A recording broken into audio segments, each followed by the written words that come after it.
All right. Good morning, everyone, and this beautiful day, shiny and cool. And morning to our viewers, which are online. Welcome to the Faculty of Education Reading Indaba of 2024.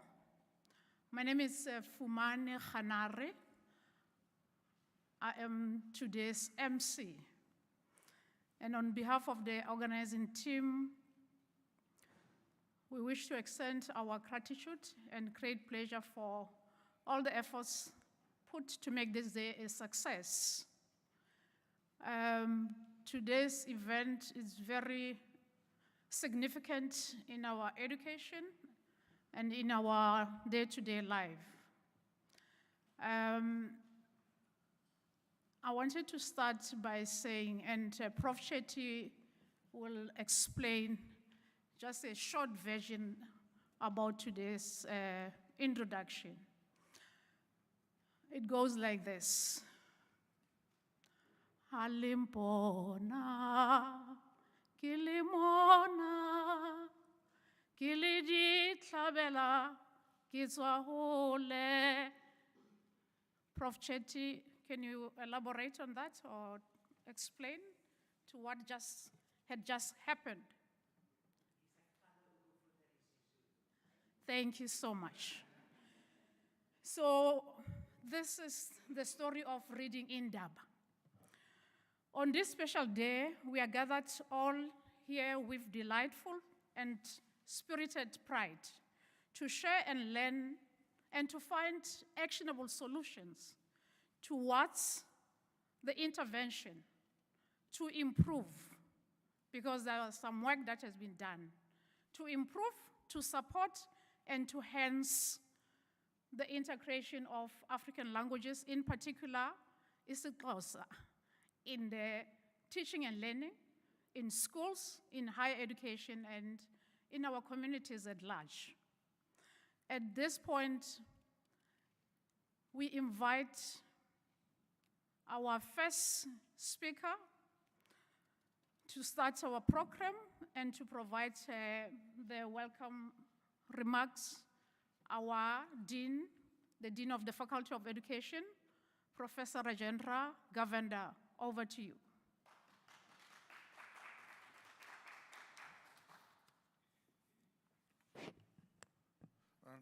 Good morning, colleagues, friends, and academics from the institution.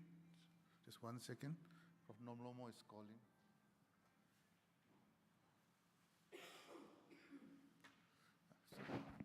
That's our guest speaker. So good morning to you once again. Colleagues, I think this is a great moment for the Faculty of Education in terms of the CAL Center, which was established last year.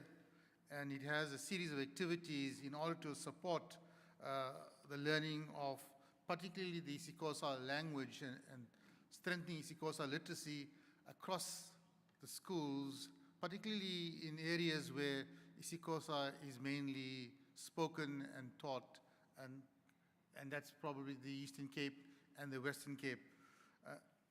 I would like to take the opportunity to welcome all of you here, and in particular, we'd like to welcome our acting DVC academic, Prof. Sean Potter. Thank you for taking the time from your busy schedule to grace this function. We also appreciate the presence of some of our guest speakers. Prof. Nomlomo is on her way, and I think she will join us very shortly, and we will introduce her then.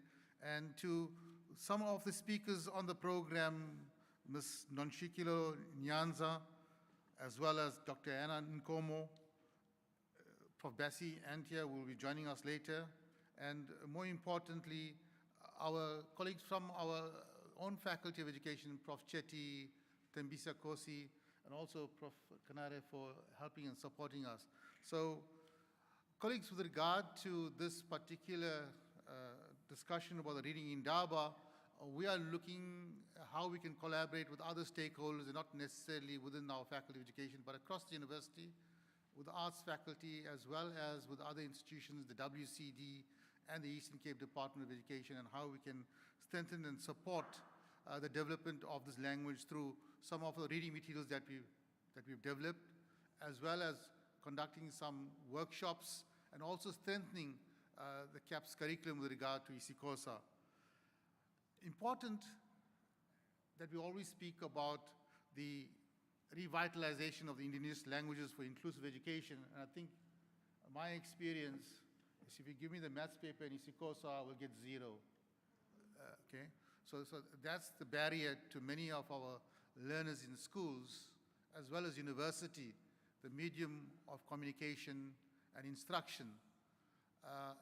I had a workshop last week here upstairs, and I was a bit surprised at the language and how it was interpreted differently by teachers themselves, and I was wondering, how do we manage the situation in the schools when we have learners with such broad contexts, different environments coming to the classroom? And I think many of you would understand the benefits of mother tongue instruction.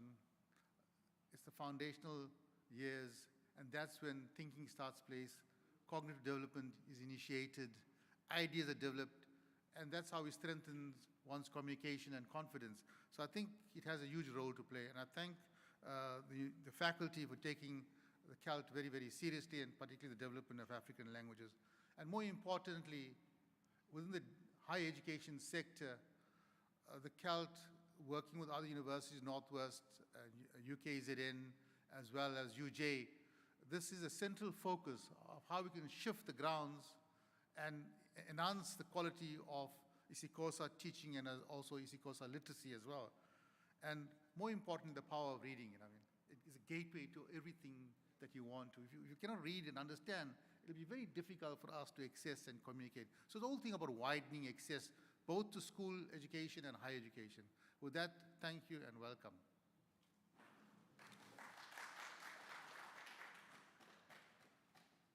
Thank you so much, Professor Govender, the Dean of Faculty of Education.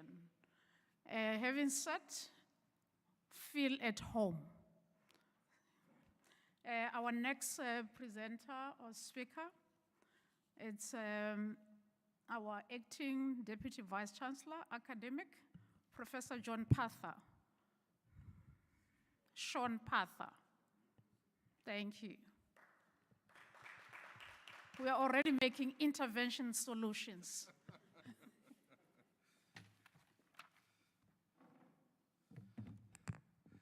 Thank you, Program Director, Prof. Kanaire. Ladies and gentlemen, distinguished guests, esteemed colleagues, Molweni, good morning, goeiemorgen. I bid you warm greetings on behalf of the University of the Western Cape. I'd like to recognize, I don't know if she's here yet, our guest speaker in absentia at this time, Prof. Nomlomo. Of course, she's no stranger to the faculty, and I'm sure she'll be welcomed back here with warm arms. Mrs. Nyamza, Deputy Chief Education Specialist from the Western Cape Department of Education, the Dean of the Faculty, Prof. Govender, the Deputy Dean, Prof. Chetty, members of the Faculty Executive, Ms. Lungwana, Foundation Phase Specialist, Dr. Nkomo, Dr. Guzula, Ms. Nkezo. The organizers of this event who have put in a lot of effort, some of them I believe were here until late last night in another activity, Dr. Kosi, Dr. Harun, Dr. Lowe, Mr. Zacharias, and Nikiwe Nandabula.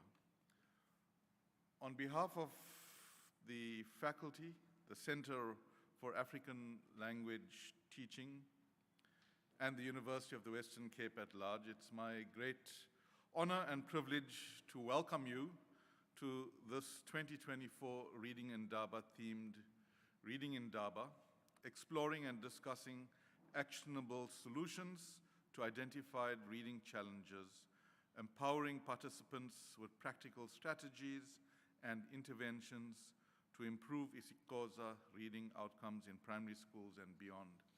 When I first read the title to the Indaba, I thought it is really a mouthful, but when I unpacked the different components of it, I could understand the importance of the agenda today and that the title of the Indaba needed to encapsulate all of these different critical components. The university we are honored to have so many dedicated academics here present, online, researchers, practitioners, policymakers, and community partners gathered here. It's a true gathering, multi-stakeholder gathering from different perspectives. Your presence from different walks of life signifies our collective commitment to addressing the reading challenges faced by our young learners, particularly in isiXhosa language. As I came this morning and thinking about the first thing on today's program for myself, which is reading Indaba, I reflected on my own primary school experience. And back in the day, libraries, I lived in a township, own affairs at that time, Indian township, Chatsworth. And so the nearest library was about 7 or 8 kilometers away. Colleagues will remember Merebank was one of the first public libraries. I used to save my cents and to take a bus to go 7 or 8 kilometers to that library, borrow as many books as I could, and there was a 2-week turnaround. And I used to get in trouble at home because I had developed a passion for reading. And I used to be ducking from chores, hiding under the bed to finish the books, because if I went 2 weeks, if I went late, I'd have to pay a fine of which I didn't have. It was mainly the money for the bus fare. And I reflected on how that had happened, and I have no doubt in my mind, although I don't have an empirical causal link to it, but based on my own lived experience, that my teachers in primary school had instilled that passion for reading. And that passion for reading, I think for myself, has held me in good stead, that I developed in that primary school and at primary school level. And so as I reflect on that personal experience, I have no doubt of the critical importance of what the faculty is leading through the center and through what you are wanting to achieve as a step forward at the Indaba today. So with that, it's my absolute honor to be with you, given this personal experience and the importance of ensuring effective outcomes of reading within the basic school system. Of course, as we gather at this Indaba, I understand that we also have a dual purpose, which is to also revitalize the role of indigenous languages in the broader educational sphere. And I think we all must remain mindful of this important objective of promoting equitable and inclusive education in this country.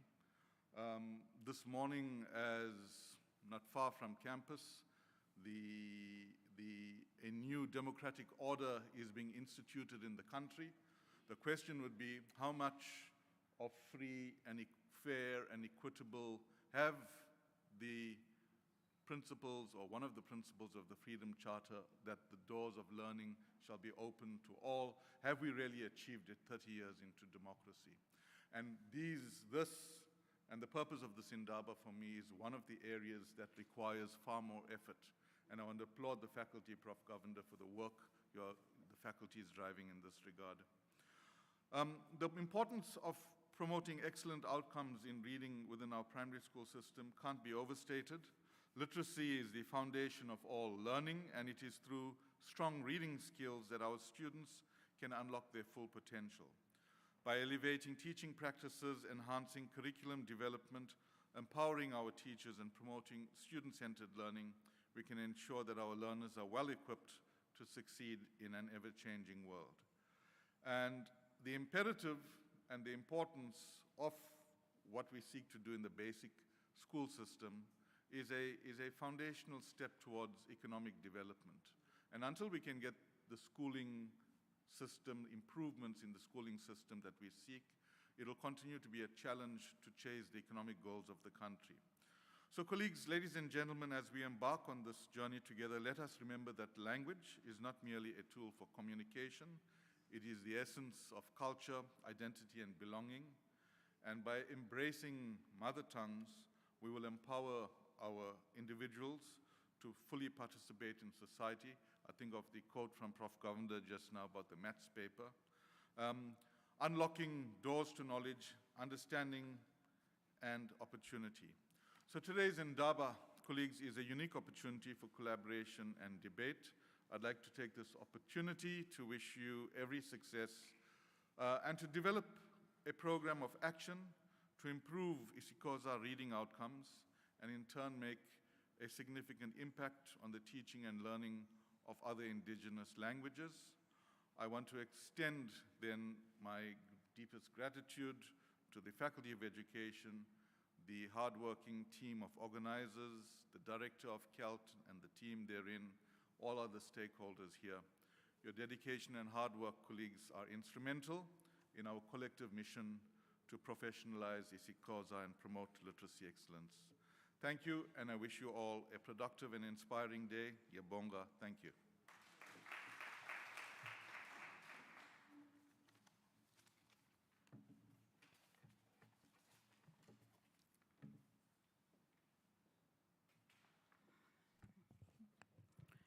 Our acting Deputy Vice Chancellor started by reminding us that our lived experiences are not only the barriers to learning, but can be assets from which we can draw from.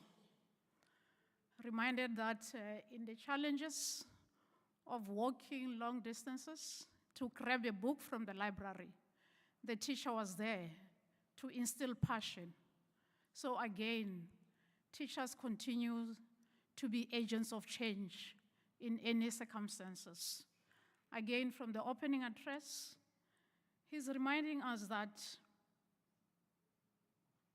passion alone is not enough because there are policies.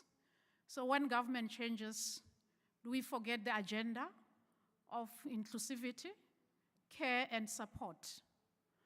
So thank you so much. I think now we are all set and we cannot only be at home. Now your home is UWC.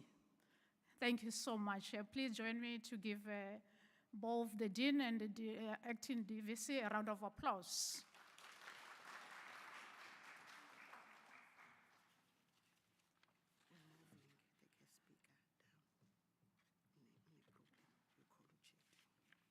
Okay.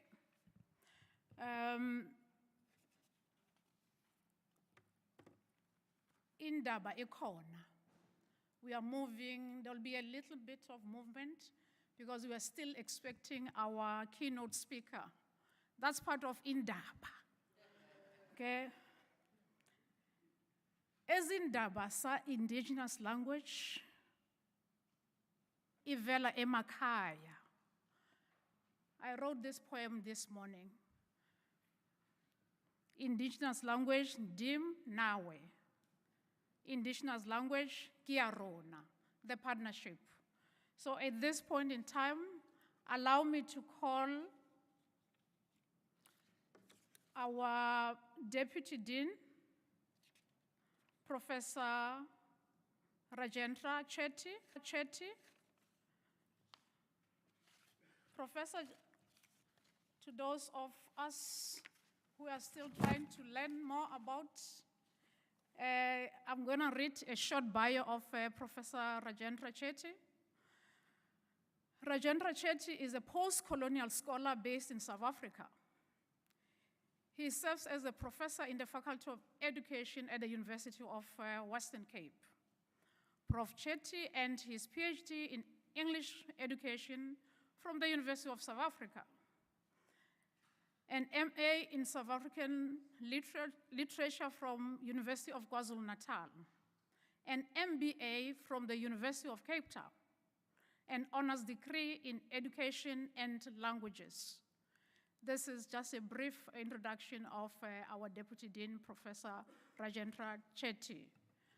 Over to you, Prof.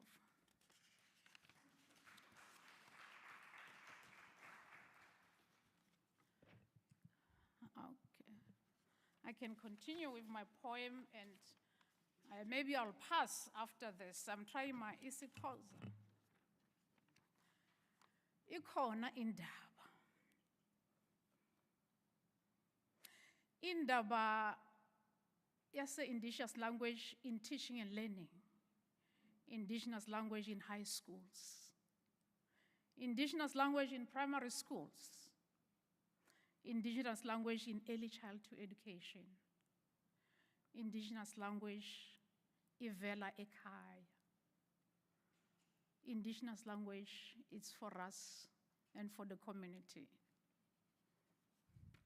Can I get there?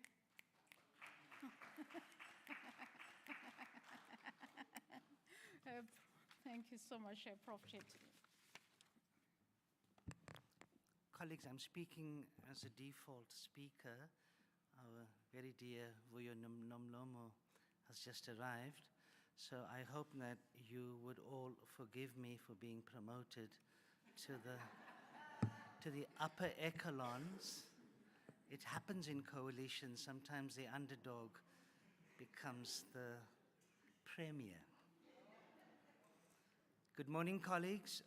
Special welcome to our colleagues from other universities. It's so good to see all of you here. Thank you, Tembisa and Ayub, who's not well, and the CALT team for organizing this Indaba. Thank you also for inviting me to speak, and it's such a joy to see such wonderful colleagues amongst us. And thank you, Prof. Pata, for the introduction, and I'm so glad that you were a good reading learner, and I wish I was also a good reading learner when I was in the primary school. Colleagues, I will focus on literacy environment. So I'm taking it a little bit out of the classroom. I know you're all going to be focusing and honing into the classroom. And our context is a barrier to literacy.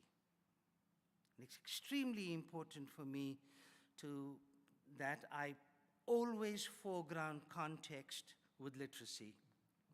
So when we use context, we're using actually a sociology of education lens. The ability to read is influenced by many factors, particularly the social context of learners. Coming from a lower socioeconomic home or community is a major barrier to becoming a fluent reader. Because reading and vocabulary development are unsurprisingly highly dependent on the reading of actual texts. And the absence of reading material in home and school is devastating. The lack of role models who read and show the pleasure they get from reading is a phenomenon of contemporary culture, given the dominance of social media.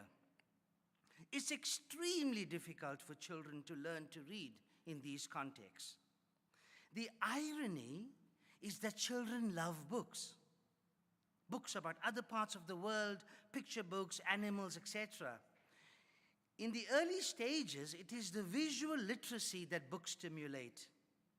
Yet, Rochelle David's research, that is a PhD at UWC in 2020, on parental involvement in the Heidelberg area in 2022, found that the TV was a dominant medium for language acquisition.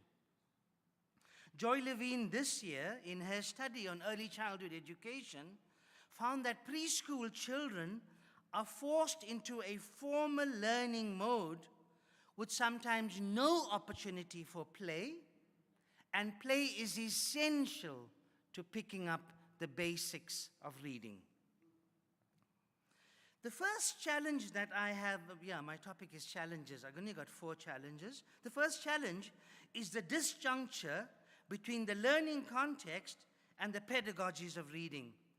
Teacher education covers all the fancy disciplinary knowledge about language, language acquisition and learning, theories of literacy, theories about how reading happens, theories about the so-called Big Five, phonemic awareness, alphabetic principle, decoding phonics, vocabulary. I'm going fast because it's just content, fluency, and comprehension. And about literature and text for children. More importantly, there are 2 factors for achievement. Number 1, the practical competence in teaching literacy. That is pedagogical knowledge. To what extent do our students get practical exposure to the ways in which reading can be done? Where in the training, and of course I'm also responsible, is there practice with the techniques of shared reading, group reading, guided reading, paired reading, silent reading, reading aloud, and independent reading? I checked the curriculum. The content is there. The practice is not there. Student teachers need to be attuned to the vital role of emotions and values in learning to read. So you can't separate the affective from the technique. I still remember large tears that welled in the children's eyes when Mufasa died at the hands of Scar while we read The Lion King. So how do we make reading instruction engaging and pleasurable for learners? And I think that's extremely important in how we train our teachers. The second challenge is the context of schools. We seem to be training in a romantic manner for an idealized, well-resourced suburban classroom, when in reality, the majority of schools are in the townships, informal settlements, rural spaces. Those schools are not safe or enabling environments. Schools have poor sanitation and security. None of the township schools have a librarian. Don't even talk about a library. Where, in the race to finish the CAP's 3-week cycle, is there space for creating awareness, passion, and arousing interest in reading? The language policy promotes an additive approach to bilingualism. Strengthening the teaching of English in the foundation phase is critical to effect improved learning performance in the later grades. I know all my cluster colleagues are looking at me, but I've got to put in my advert for English. Almost every year, the Department of Basic Education informs us that African languages as medium of instruction would go beyond grade 4. And this is for the past 30 years. It seems to not materialize. We do not address the main constraints to more effective teaching. A lack of print material, a lack of opportunities for reading and writing, chorusing practices. I'm not sure when we're going to disrupt chorusing practices. Low levels of cognitive demand and slow pacing. Colleagues, weak instructional practices have a causal impact on learning outcomes, especially in poor performing schools. Challenge number 3, I only got 4 challenges. The dualistic nature, and here it comes a little bit of theory, the dualistic nature of learning outcomes between the wealthy and the poor, and the dual types of instructional practice happening in these schools. And we are picking it up, especially during practice teaching. The neoliberal systems of universities, thank God Prof. Patha is gone, the education department and schools sustain a class-based and racialized system. The system is not changing, colleagues. When we use the lower bound poverty line, 53% of South African children, that is over 11 million of our children, were poor in 2022. That was the last count. And wait for it. 38% of children, 7.9 million children, are below the poverty datum line, meaning that they don't get adequate nutrition. The material subordination of mostly black children is symbolic violence. And each one of us is aware of it. It's not something new. And then, superimposed on symbolic violence, we get the systemic test and the unreliable pearls test that almost each one of you have quoted in such shameless manner. In doing so, we constantly position the majority of children as intellectually inferior. And when are we going to stop that? Not only is there poverty, but teachers working in under-resourced contexts are expected to produce the same literacy achievement of schools in the suburbs. The education department has removed crucial staff like guidance counselors, physical education, music and art teachers, and the buildings and infrastructure in these schools have deteriorated to dangerous levels, and over 275% of the schools in the Cape Flats don't have toilets that work. Yet we claim we are the best performing province in the country. For whom?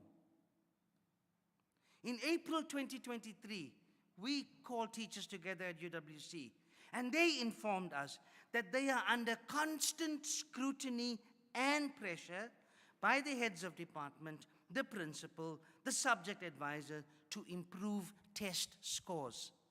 So that's what we are foregrounding, the test scores, not the environment. There is teaching for test and the mastery of content.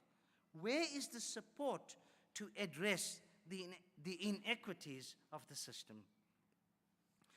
My appeal to scholars is to stop sensationalizing the Pearl's results that come ironically from historical racist spaces like Stellenbosch University and Pretoria University. The aim of a critical paradigm should be exposure of children to racial inequalities, a form of conscientization. Not a single department in my faculty engages with critical race theory in the training of teachers. There has to be a commitment by especially radical academics to a paradigm of empowerment that gives children traction in discourses of power so that they can take on the power brokers. Equal education is doing a great job with opening the minds of children. There are far too many factors that affect a child's ability to flourish academically, and the key is social class and race. The fourth and last challenge, colleagues, is to rethink our practices. Please stop sorting children into discrete reading groups. It reminds me of India's despicable caste system. Poor children are always assigned to lower-level reading groups, with little attention to how children are stigmatized. The deficit ideology leads to teacher training programs that focus on remediation and transmission of discrete skills for at-risk children. An affirmative approach might involve interrogating the ideologies of the system that place children at risk in the first place. The challenge is to disrupt the stereotypes of children in under-resourced neighborhoods. All children have languages. It's an epistemic justice to stigmatize children as having diminished language capacity. Refugee and migrant children have great difficulty in our Cape Flat schools, but they come with languages. Critical literacy calls for us to resist narrow understandings of literacy that focus only on the mechanics of literacy. Teachers alone cannot fix the nation's poor achievement without resources, without capacity building, without professional support, more importantly, for the children, access to housing, nutrition, health, and jobs for their parents.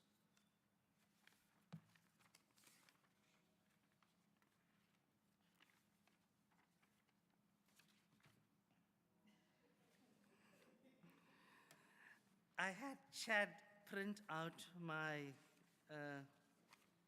paper, but Murphy's Law, he'll miss the last page. So colleagues, those were the challenges that I raised with us. It had to do with the environment. It's 30 years down the line, and we are still talking about literacy, and we are still foregrounding tests, etc., and I'm saying we need a rethink, we need a reconceptualization, and I thank you very much.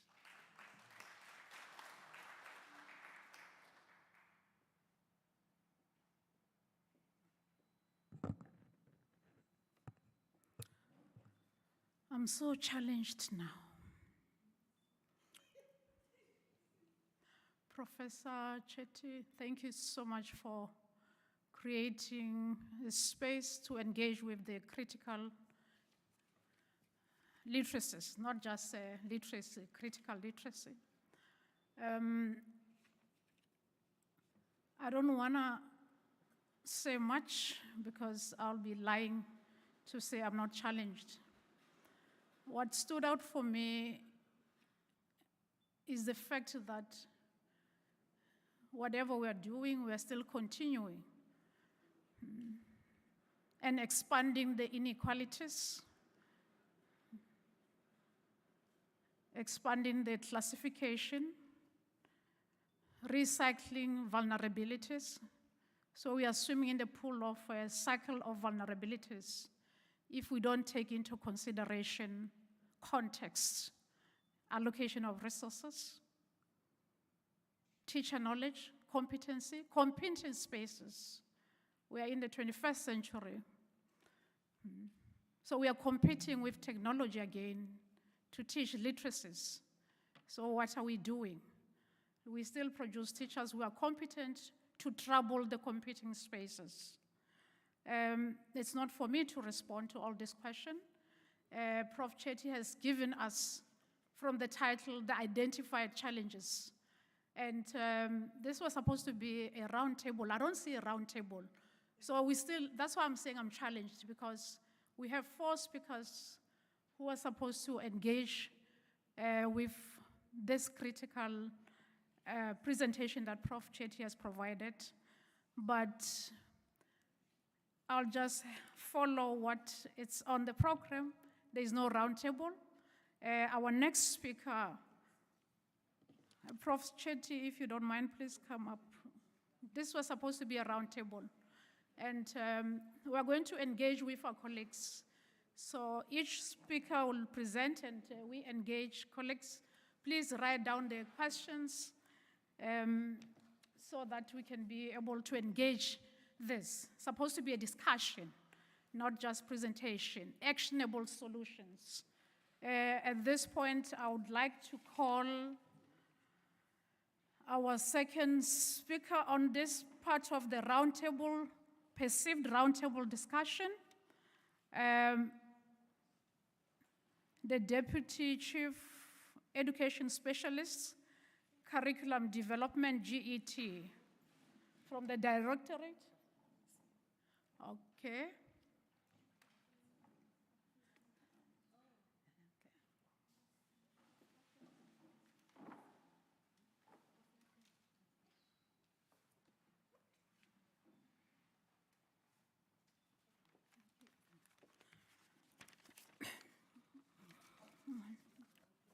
Sorry about that. It's part of Indaba.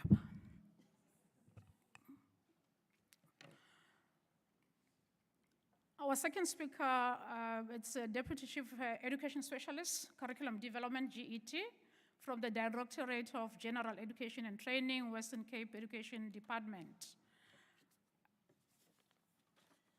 I'm going to read a brief bio of our second speaker, who is Ms. Lumka Ndlungwana. Lumka is the ECD specialist for all primary schools in the Western Cape. Her goal is to ensure that all 10-year-olds can read for meaning by 2030. As a teacher mentor, a subject advisor, she has supported and guided teachers in their daily practices. She believes every child has the potential to succeed when given opportunity and adequate support in learning. Ladies and gentlemen, let's welcome Ms. Lumka to give a presentation. And her topic is Yes, let's do that. That's okay. I thought 21st century skills will be showing the topics on the screen here. So Indaba, it's a challenge. You are still challenged. So the topic of Ms. Lumka is support strategies for newly appointed isiXhosa teachers. I'm one of them.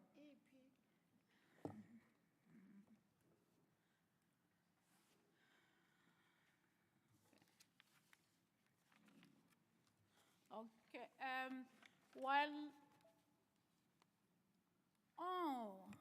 Asian Solutions. That's us, University of Cape Town, Faculty of Education. We identify problems, we provide solutions. So we are not challenged anymore with technology. So thank you so much, Ms.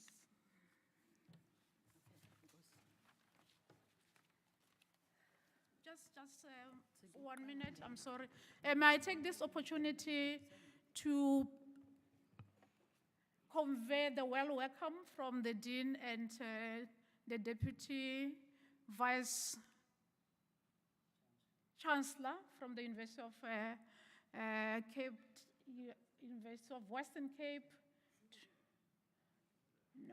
extending our gratitude from the University of Cape Town to the Deputy Vice Chancellor from the University of Zululand. Izindaba sikhona namhlanje.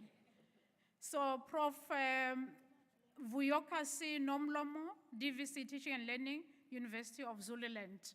The Dean said hello. The active Vice Dean for the University of Western Cape say, we are glad you are at home.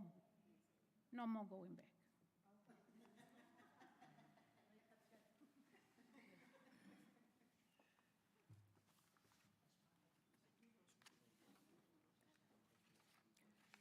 Good morning, colleagues.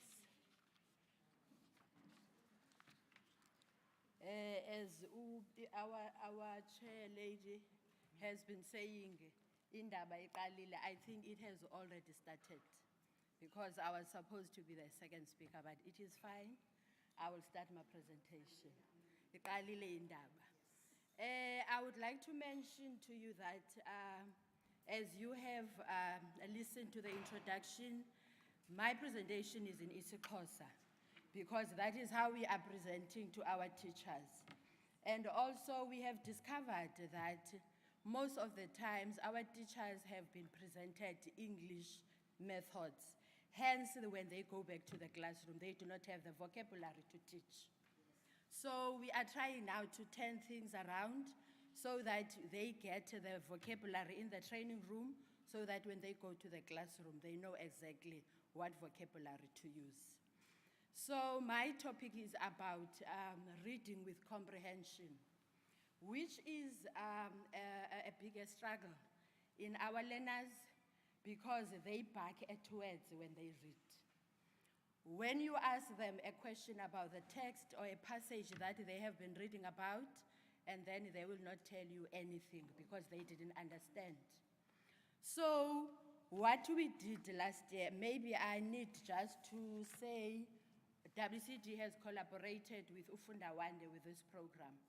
So Unsiki, who is going to present later, organize subject advisors as closer so that we can present this to them. And I want to tell you here in this room that I never knew anything about reading strategies or comprehension strategies while I was a teacher. I didn't know anything about that. And now I understand why our learners are struggling because teachers also do not know about it. So we took them through the reading comprehensions. So yintoni ingqiqo? What is reading with meaning? Learners must be able to read and interpret or analyze the text. Then we will know that they understand what they are reading about.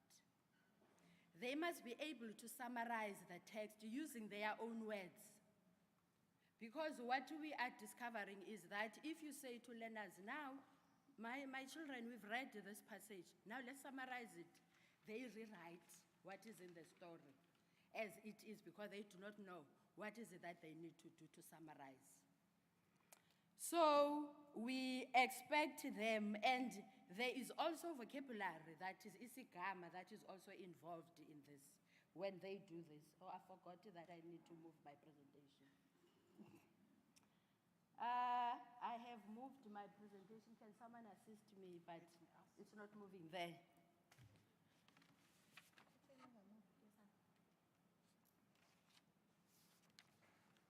So the other thing that is also a challenge, I also did that mistake as a teacher because I'm not going to stand here today and pretend as if I was a good teacher. I made a mistake of when I'm reading a text with my learners, I don't even ask them, what is it that you know about this topic? That is their prior knowledge, ulwazi lwangaphambili, which is very important because that's how they link what they are reading about. There is no way that you can bring a topic and then you expect, because what is going to happen, learners are going to memorize if you do not link with their prior knowledge. So prior knowledge is also very important that our learners should know. If I am saying to them, today we are going to read about wild animals, yintoni oyaziyo ngezilwanyana zasendle? Because they see this on TV. They read books, so there is something that they can tell us about. So that is what we are taking our teachers through now. And there is a methodology or a method that we are using to teach these comprehension strategies. The method is called NEMPA. N stands for name. So if a teacher is going to say to the learners, look at this picture. I would like you now to predict what are we going to read about. Ekelela okanye thekelela uba sizawufunda ngantoni. Kufuneka utitshala, the teacher must name the comprehension strategy ebantwaneni and say kukuqekelela ke oku sizakwenza ngoku. Then N stand for name, E stand for explain, because the teacher need to explain. How do I qekelela? How do I predict? So I'm going to use this text and I'm going to use this picture. I don't need to read the text. Just use your own prior knowledge. What do you think you are going to read about? So that is how I explain it. And the teacher need to demonstrate or model. If they see that, okay, these learners are struggling, they don't understand ukuqekelela kuthini, the teacher must say, okay, kuba sijonge ke ngoku these wild animals ndicinga, I think we are going to read about izilwanyana zasendle. So now the teacher is demonstrating or the teacher is modeling to the learners. Sorry, it's supposed to be M to the word NEMPA. And then there's practice. Teachers cannot teach or predict today. And then next text, there is another comprehension strategy that is being taught. We have a balanced language approach methodologies or your reading activities, if you may. So during group guided, now the teacher during shared reading introduced these comprehension strategies. While now learners are sitting in small groups, they need now to practice the strategy that was taught, which is prediction. They need to practice in those small groups because eventually we want these learners to use these strategies on their own. Then that's how now the P is for practice, and then A from NEMPA is apply. So now during, thank you, Zik. Don't you want to sit here? So during, you can tell that I'm not a presenter. So during now your paired reading, your independent reading, that's when now these learners will say to them, you know, when we were reading our shared reading text, I introduced to you to predict. Can you now, while you are reading, and try and predict about this text? So that is now, so we are giving them now time to practice the strategy that was taught. And we have extracted a text from one of our books because we wanted to show how do you kekelela or how do you predict. Ahamba phi la mantombazana baphethe ntoni ucinga ayaphi la mantombazana. As you can see from the picture, so now they need to predict and tell us, as you see them walking, where do you think they are going? There's no wrong answer. If they say they are going to a school, if that's what they think, that is fine. Because we haven't read this text, we cannot say they are wrong. If they say, okay, they are going home, that is also fine. But pretendoni, what are they having in their heads? They can also tell us by looking at the picture. So that is an example that we wanted to use. You can move on again. And then the next strategy is visualize. We also encouraging them to visualize. Visualizing, it can be done, maybe a teacher can just read a sentence to them and ask them to close their eyes because you know the little ones, they are always busy. You will ask them to close their eyes quickly and then you'll read a sentence and then afterwards you'll say to them, what picture do you have in mind when I was reading this sentence? So that is visualize umfanekiso ngqondweni ngesiXhosa.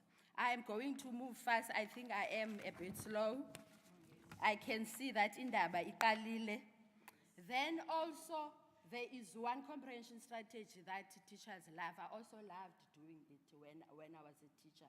I would say to, okay, now we've read the text, let's summarize it, without even showing them how to summarize. So there are procedures that you follow. Like for instance, you can use your why, who, where, what, so that learners can understand what is it that I must summarize, what information do I need to take out when I summarize, who are the characters in the text, what are they doing, where are they, the plot, so on and so forth. And I've given the examples there, P, nini, kutheni, njani, the questions that can be used. And also, they need to have a frame. Kudala, long time ago, emva koko, next, ekugqibeleni, last. They need to have that when we want them to summarize. Then they also need to think. There are questions that when the teacher reads, they need to demonstrate to learners that as you read, you can stop and say what you are thinking. So we call those think alouds. You know, as I'm reading this sentence, this reminds me of my gogo when I was young. You know, so teachers also need to demonstrate that so that learners can know that when I read, I also need to stop and think about what I'm reading about. And this continues. Then unxulumaniso is to connect. How do I connect to this text? Like as you have seen there, it's two girls who are from the forest to fetch wood. So as Ulumka, how do I connect as young Lumka to the text? Because I grew up in the villages, I can also connect to that. While I was young, my grandma used to ask us to go and fetch woods from the forest. So that is how I connect. So those are strategies that teachers need to use when they read with learners. And there are questions, examples that I have given about that. Then my last comment is ukuphonononga. Ukuphonononga is allowing learners to evaluate the text, to give their own opinion. When you're looking at the picture, how did you feel about that? Do you think it's a right thing to ask young learners to go to the field, you know? So they must say how they feel. No, teacher, I didn't like it because what if there was a big giant in the forest? Or a rapist? Or a wrong guy who can just catch them and kidnap them? Colleagues, thank you very much for your time. Thank you so much, Lumka. Iqalile Indaba. And the colleagues, remember we are going to engage with the presenter. So may I humbly request the presenter not to take more than 10 minutes because we are going to engage with them through Q&A session. So if you can keep it to 10 minutes for the next two presenters, and then we'll have our four presenters for roundtable discussion. I'm going to keep my remarks very short, but if I were to summarize for myself, my question is around the way you are trained and how you enable and transform yourself to be a better teacher, which is agency, the importance of teachers' knowledge, content knowledge, and the PCK. How do we teach and how do we use relevant strategies for the holistic understanding of comprehension-based reading? I'm making my notes, so you are not allowed to plagiarize from me. I know you are doing yours. And the next speaker, still on this issues of critical literacies that were set, I'll call upon our next presenter. It's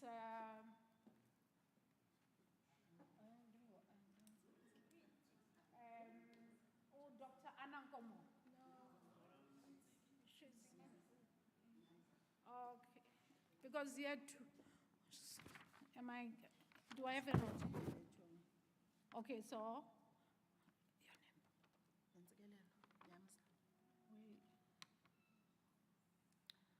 Okay. It's not highlighted. Okay, our next speaker, it's actually Mrs. Nomka. It's from the foundation phase specialist. I'm wearing single lines. I think I need double lens now. Ms. Nonsikelo Lanyamsa you have been elevated, promoted, but I'm sorry for that, Ms. Rat.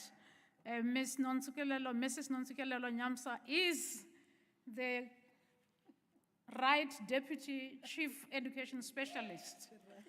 You are the upcoming in the next government, Curriculum Development, Directorate from General Education Training, and from the Western Cape Education Department. And the topic, because the topic given here, okay, the topic is there. Okay, together they're still sharing the strategies on newly appointed isiXhosa teachers. So my sister, we call those Indaba. Yes, ancestors, it's a blessing. Don't it? Yes, as a deputy. So I'm saying you are the deputy for the next, in the next life. All the best. Molweni bethu nana.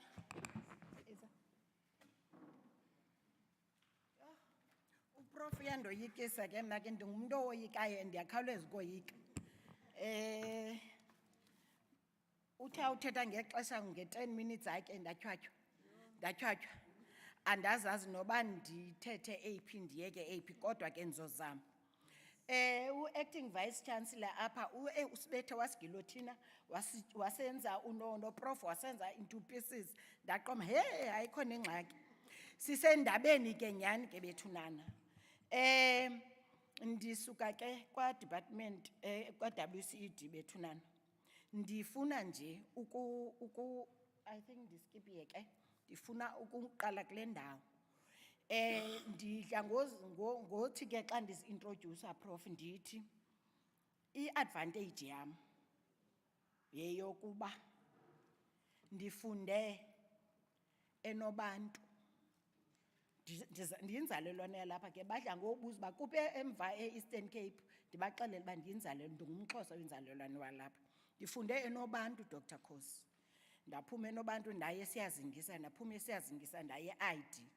So ke ungawava mosolo magama into yobana ngawesiXhosa. So i-English leyo nakahle kahle umthetho wayo ndidibene nayo xa ndisiye ekholejini.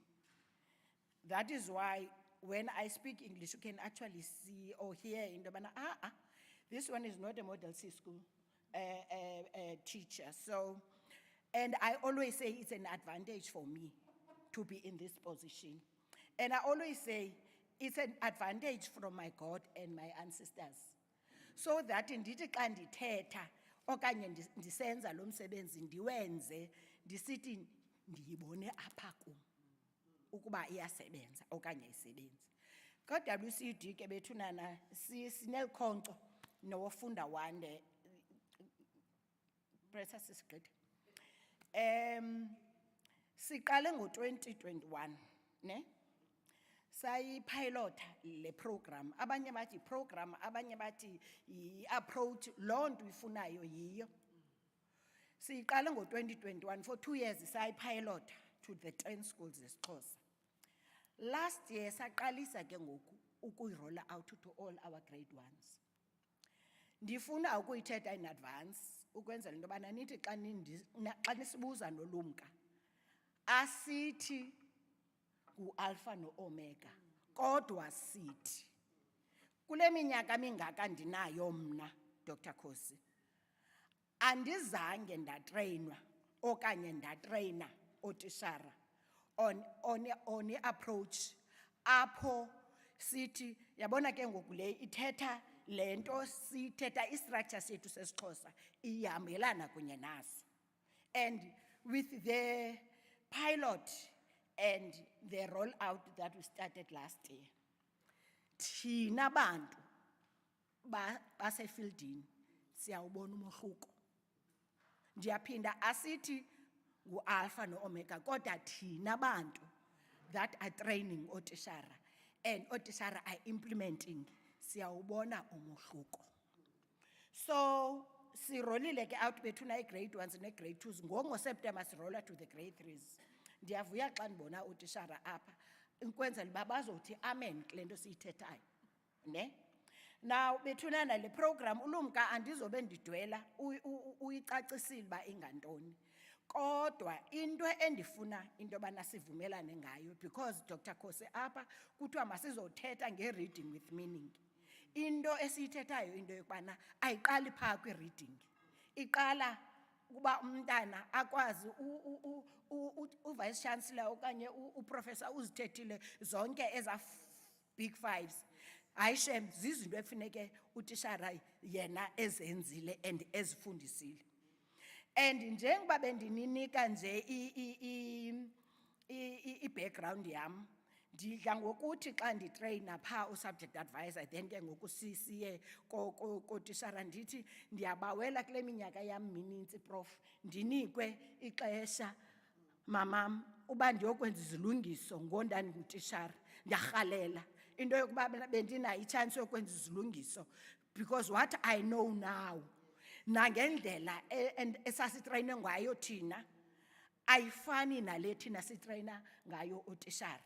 Ewe hayi sasitreyiniwe saxelelwa into yobana ikhona into ngu-shared reading eza methodologies kodwa thina we make sure into yokubana otishara bayayi-understanda the theory part but ke ngoku singene ku-practical. Because ndiyithandile into ibithethwa nguprof into yokubana it's well and good into yobana utishara ayazi uba kukhona u-shared reading kukhona u-group guided but the practical part of it ilapho ke ngoku isidudu uyaqonda. So Dr. Khosi into endikuthanda ngayo nale university into yokubana siyaphefumlelana ukhubone. And ngoku izawugqitha laa ngxaki yoba sithi xa befika otishara onovisi babizwa njalo shame kuthiwe basuka phi batreyinwe phi. Ngoku doc sizawuthi ngoku osuke eyunivesithi siphefumlelene ne-UWC bayawuqonda umcimbi uyaqonda. Bawuthi the 4-year students babe besithi noko uDr. Khosi usiphefumlelisile. So sinayo i-idea okulindelekileyo because ingxaki into yobana baza ne-theory bakhumshe sibe sisithi thina mntana sekhaya egqibeleni sifuna umntana apha aphume izandla akwazi ukufunda akwazi ukubhala. So kuyanyanzeleka into yokubana siphefumlelane u-WCD kunye nani. Gqitha mima. Data ke bethunana nje leyana esininika yona on otisara that we have trained for grade 1s and grade 2s and in September for grade 3s. And the beauty yayo into yokubana sithi xa sijonge siqonde bangapha abantwana uba ngaba si train otisara by 638 ngobani bangakanani abantwana abazawufumana ulwazi nazi ke bethunana. Pictures nje eziyana ze-training gqitha mntana sekhaya sisengxakini. Yeke nantsi ke ngoku into endifuna uthetha ngayo. Amaxesha amanintsi siyabatreyina ootishara. Sithi sawugqiba sithi mabaye ezikolweni bazazibonela into yokubana mabasebenzise ntoni, ne? The beauty of the approach or the program. Siyabanika ootishara teacher guide. Because ootishara abanalo ixesha lohlala benze lesson plan. Ikhona pha lesson plan, ikhona eyekota, ikhona eyeveki, ikhona eyosuku, and sibanike ne methodology guide. Le ezawuthi ke ngoku xa ufuneke wenze shared reading umenza njani, sikunike step by step. That's the beauty. Ne? Then ke ngoku sinika umntana incwadi yokubana akubhale and abhale ile book and then nakwi exercise books. So and then sabanika otishara izikolo zonke izikolo zethu through ufunda wande guys. But babedla ngonibuza ke ofisini wena Dr. Kosi babuza into yoba Dawuyika amehlo akho man. Babuze into yokubana he man uyabhatala okafunda wande ndithi nehalf bantwana basekhaya ndifumana nesenti. Into endibhatalisayo into yokubana ndiyayibona umohluko kotishara, ndiyawubona umahluko ebantwaneni, ne? Abantwana baphuma, abantwana baka grade 1 ndifuna mna ke ndidla ngokuthi ndifuna uhambe uye ngoku ezikolweni. We have got about 176 isiXhosa schools ephondweni lethu. You can go now, ndiyakuchallenge uye kwa grade 1 kwizikolo zethu zesiXhosa uzawufika abantwana bethu bekwazi ufunda, bekwazi ubhala, ne? Through the training. So kuthethwe ke nange 21st century. Hayi simfakele wena Prof Sinaye. Sine posters pha apho novice teacher ozawuvela angafuni uphatha la Bible le teacher's guide. Uzawusebenza ifoni yakhe, acofe, aplane yonke into yakhe. Sinengoma phaya kula poster, sine videos phaya, because what was lacking trainer was the practical part of it. So yiyo ke lento siyijongayo kakhulu when we are training or a foundation phase with this program. Khona enye into endiyishiyayo? I think I've tried to do justice kule 10 minutes. Ikhona ke enye presentation ebenzayenza but it's fine. Ndiza kuzinika zonke mntana sekhaya ukwenzela into yokuba zinika wena mimiva ukwenzela into yobana uphinde sihlale ke ngothina siyahlala sithi nje sijongane emehlweni. Uyaqonda? That's the beauty. Ndiyabulela bethuna nenkosi. Yo.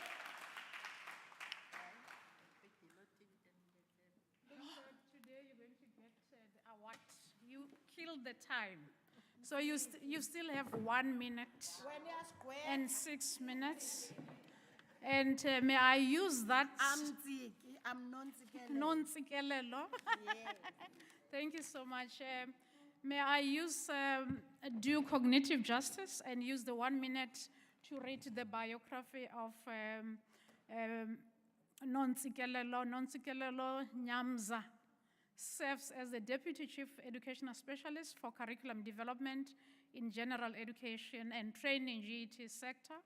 Her work includes mentoring, teaching and supporting the isiXhosa language together with LUMCA, Partnerships That Matter. She trains, supports and monitors the implementation of the isiXhosa program in all isiXhosa schools. Can we give them the round of applause? Our next speaker for this session of the round table, I need to get my notes right now. It's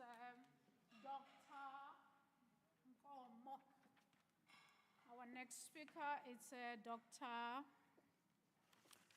Anna Nkomo.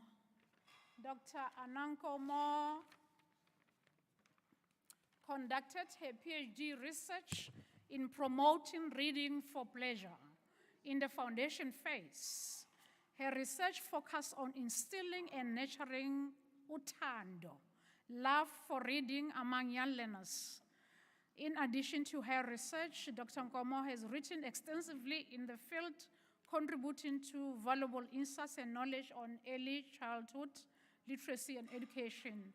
Her work emphasizes the importance of fostering a positive reading culture from a young age to support lifelong learning and development. My dear sister, you have 10 minutes. Thank you.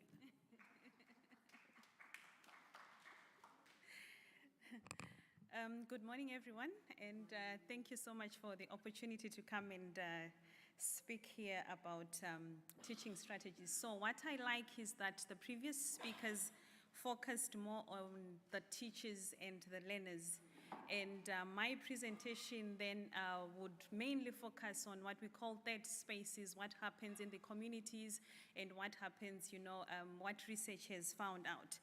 But my topic is effective teaching strategies. So evidence-based strategies for literacy development in indigenous languages, and also focusing on differentiated instruction, that is techniques to meet diverse student learning. But before I sort of talk about the strategies, I think it is important for one to understand as a teacher, as a lecturer, how do you position language? How do you view language in the classroom? So your view and perspectives around language, I think, also influences the way you approach and teach languages. So there's a framework here by Richard Roos where he views language as a problem, language as a right, and language as a resource. So sitting there, what is language to you and how do you view language? And that on its own will then influence the way you teach and the strategies that you implement in the classroom.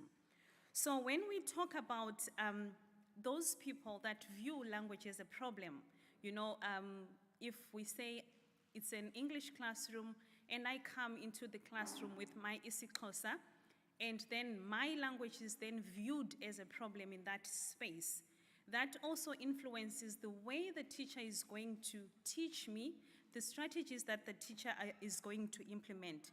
So when one is viewing language as a problem, that's where language is used to classify, divide people, and to exclude people. So if we're sitting there, let's think, when talking about languages, where do I position myself? Do I view language as a problem? So the specific outcomes for learners, if one views language as a problem, is that learners are blamed for failing by implying that they are not smart enough, motivated or appreciated, and then the education system, and we tend to think about this as a deficit kind of thinking by blaming the victim. So we usually say 81% of our learners cannot read for meaning. Are we not blaming the learners instead of changing the narrative and say we have failed 81% of our learners? We can't continue blaming the learners and saying they cannot read. Instead, let's change the narrative and say we have failed 81% of our South African learners, hence they cannot read for meaning. So the other thing, when one views language as a right, so we know language is key to fundamental human rights. So language as a personal right encompasses the freedom of an individual to speak in and to preserve his or her heritage language. So if you're viewing language as a right, when the learners are coming into the classroom, you are respecting all the languages that they are bringing in the classroom and acknowledging what they bring in the classroom. So research shows that policies that afford learners the right to receive instruction in their L1 for the first several years of their education learn the dominant language as a second language equally well in strong forms of bilingual education. So if we do not recognize the non-dominant language as a human right, it leads to oppression, domination, and injustice. Right, and then moving right along, we hope that we all learn or try to appreciate and view language as a resource.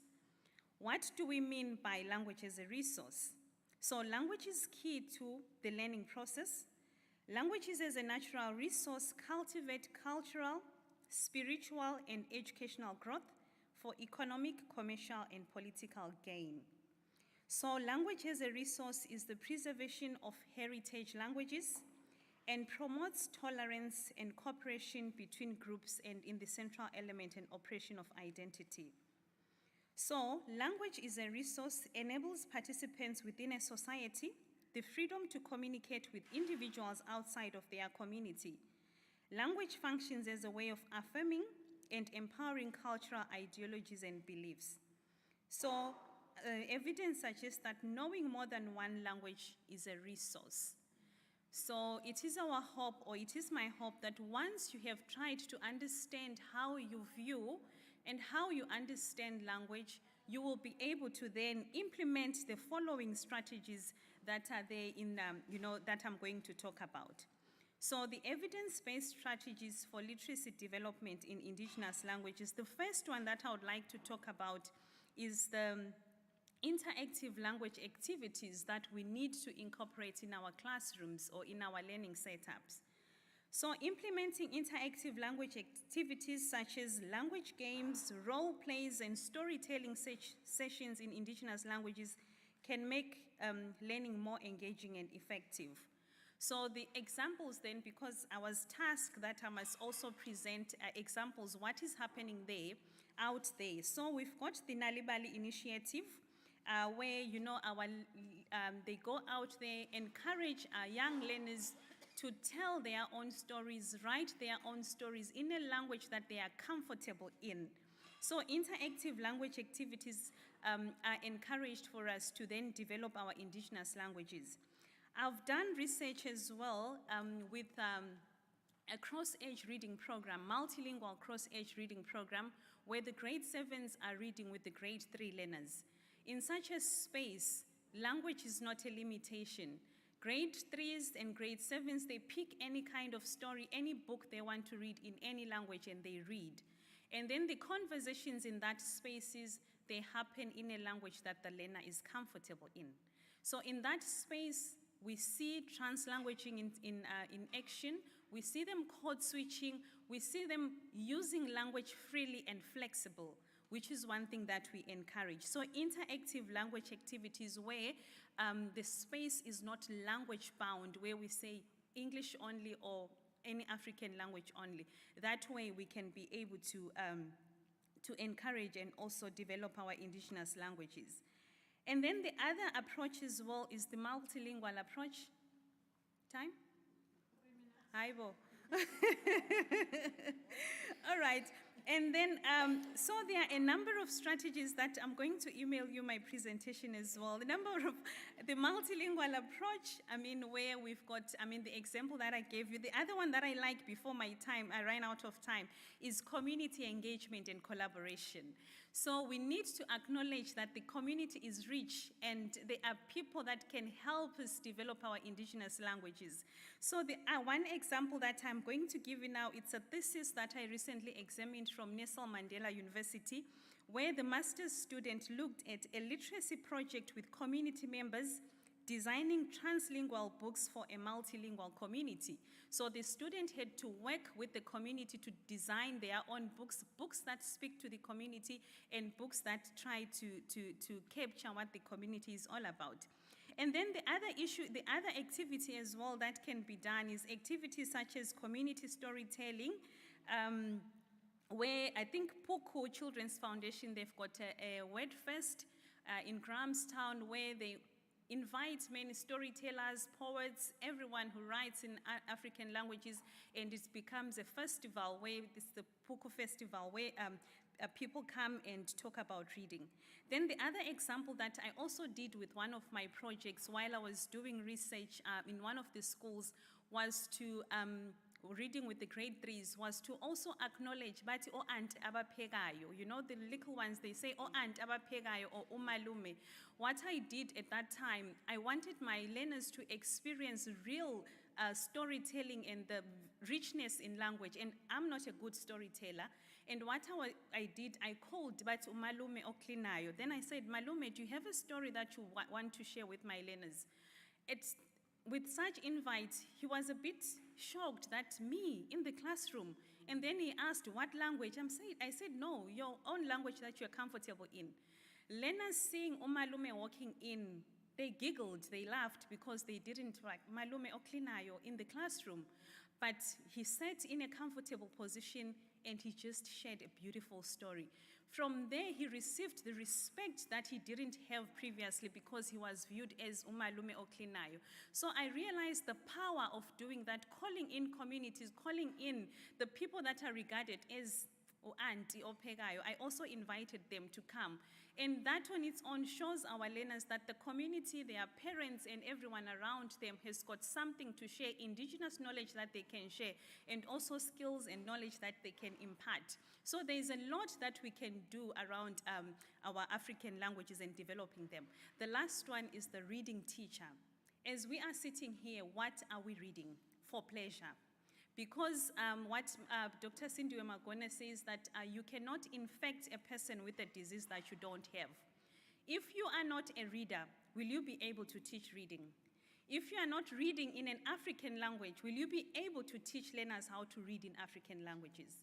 So what are we reading now? For pleasure, not for school or for academic purposes.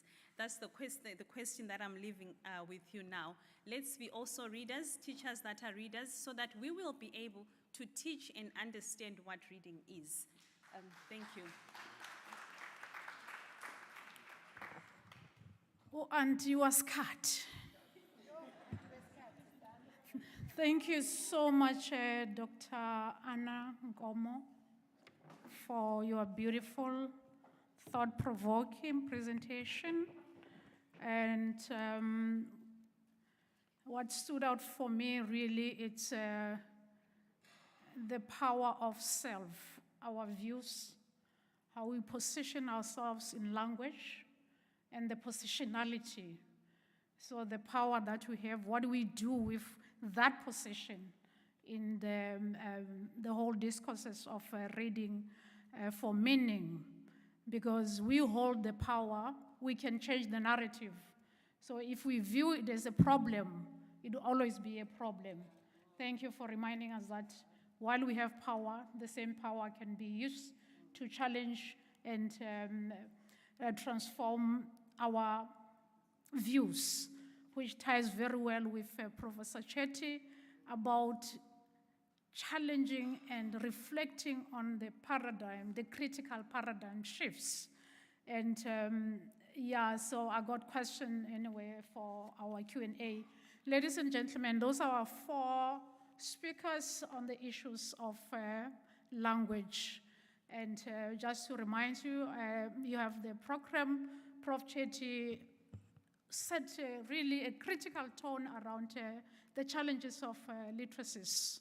And my colleagues, the support strategies, which were practical, evidence-based, were provided. And at this point in time, can we engage with them? And they also can ask the question among themselves. So can we engage? It's time for Q&A. Will only take 6 minutes for Q&A. And that's the opportunity now to do what she said, community engagement. So community, let's engage with our keynote, roundtable keynote speakers. I got 60 questions, but I want to leave it to the colleagues and our viewers. We are trending, so we are trending. Young people, are you sure you post that? Are we trending? Okay, good. Yeah, we are trending. Yeah, so this is Indaba. Any question? By the power vested upon me, I will ask you to ask questions. I'll motivate you to ask questions. use your own language where you feel comfortable. Please answer the question. Ask the question. Thank you. Feel free. Natural environment. Your question is directed to Dr. Nko. Please project the voice projection. Yeah. So it's hashtag reading Indaba, right? Okay. There is a TikTok. If you haven't seen, yesterday we were like 69 impressions. We throw it there to say Indaba icon. Yes, my sister. Please say your name and Stand up. feel comfortable. You can even, stand or sit. Thank you for the opportunity to ask questions. I'm Nomfundo Mali. I'm from the PEN South African Language Board, the provincial office. It's not a question per se. Rather, let me sit down. Okay. Thank you. It's not a question per se, but it's out of interest on the part of community engagement and reading. Encouraging, of course, to involve communities in the reading practice for our learners. I think some years ago, we started a community, we called Closing the Generation Gap as PENSALP, where we're taking women in the area of Langa to read for the daycare centers.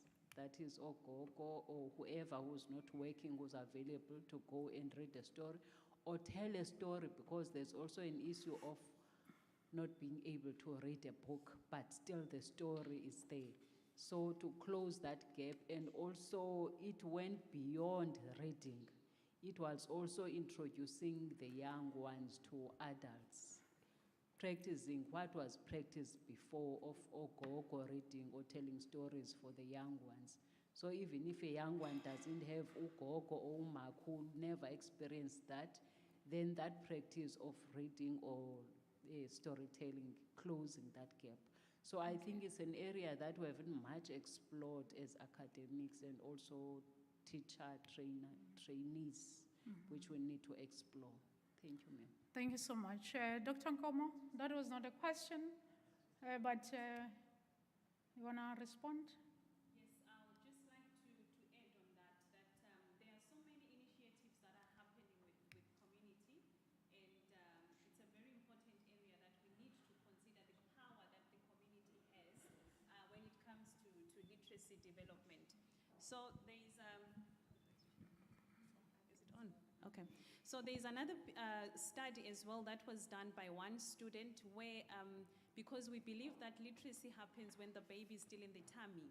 So what the student would do then, she would go every Tuesday at, is it pre-antenatal or antenatal clinic? Where she goes, where their mother's going to see the doctor. And when she gets there, she would give the mothers books for them to read for the babies in the tummy. And from there, she was sort of trying to track the responses the baby would do. So the first weeks, every Tuesday, she would go and mothers would be like, I just read a book and then nothing happened. But when she consistently went every Tuesdays and Thursdays to give the mothers books to read for the baby in the tummy, the mothers then reported to feel some movements, because literacy begins while the mothers are still pregnant. And then there are so many initiatives that are happening also at Rhodes University, where I think it's the journalism department, where they are loading stories on the USBs and giving them to the communities as well, to sort of to access all the reading resources. So there's we are trying, the community is trying, and yes, there is still a gap in that. Okay, thank you so much. Can we take 3 questions? Okay. You're noted, and you are noted, and 3. Good morning. I'm Dr. Ronald Cornelissen. I've retired from WCED. My question that I wanted to ask basically is these strategies that has been developed and the critical theory, we sometimes forget that the learner numbers and the teacher ratio is exorbitant in some of those classes, especially your quintile 1, 2, and 3 schools, where you have between 40 to even 60 learners in the class. So how does the strategy work there? My second part of the question is, when we look at the grade 4 results at the end of the year, when the learner must switch then from home language to a language of learning and teaching, we find that the failure rate increases substantially. How does those strategies then assist that learner or those learners in not failing a language which will allow them to fail? That's the question. Okay. The roundtable discussion. Anybody's taking the talk? You can try. Okay, thank you. I'll try to answer you. Sorry for the higher grade question. They're very high. On the question of learner numbers, it's still a challenge, a serious one. However, from WCED side, WCED is really trying to decrease, but we're still having those big numbers. With the training that we are doing currently with the teachers, that's exactly when we show them the strategies. We use 40 learners to 50 so that we demonstrate to them in the case of, and it's the reality, you have these kind of numbers. How do you deal?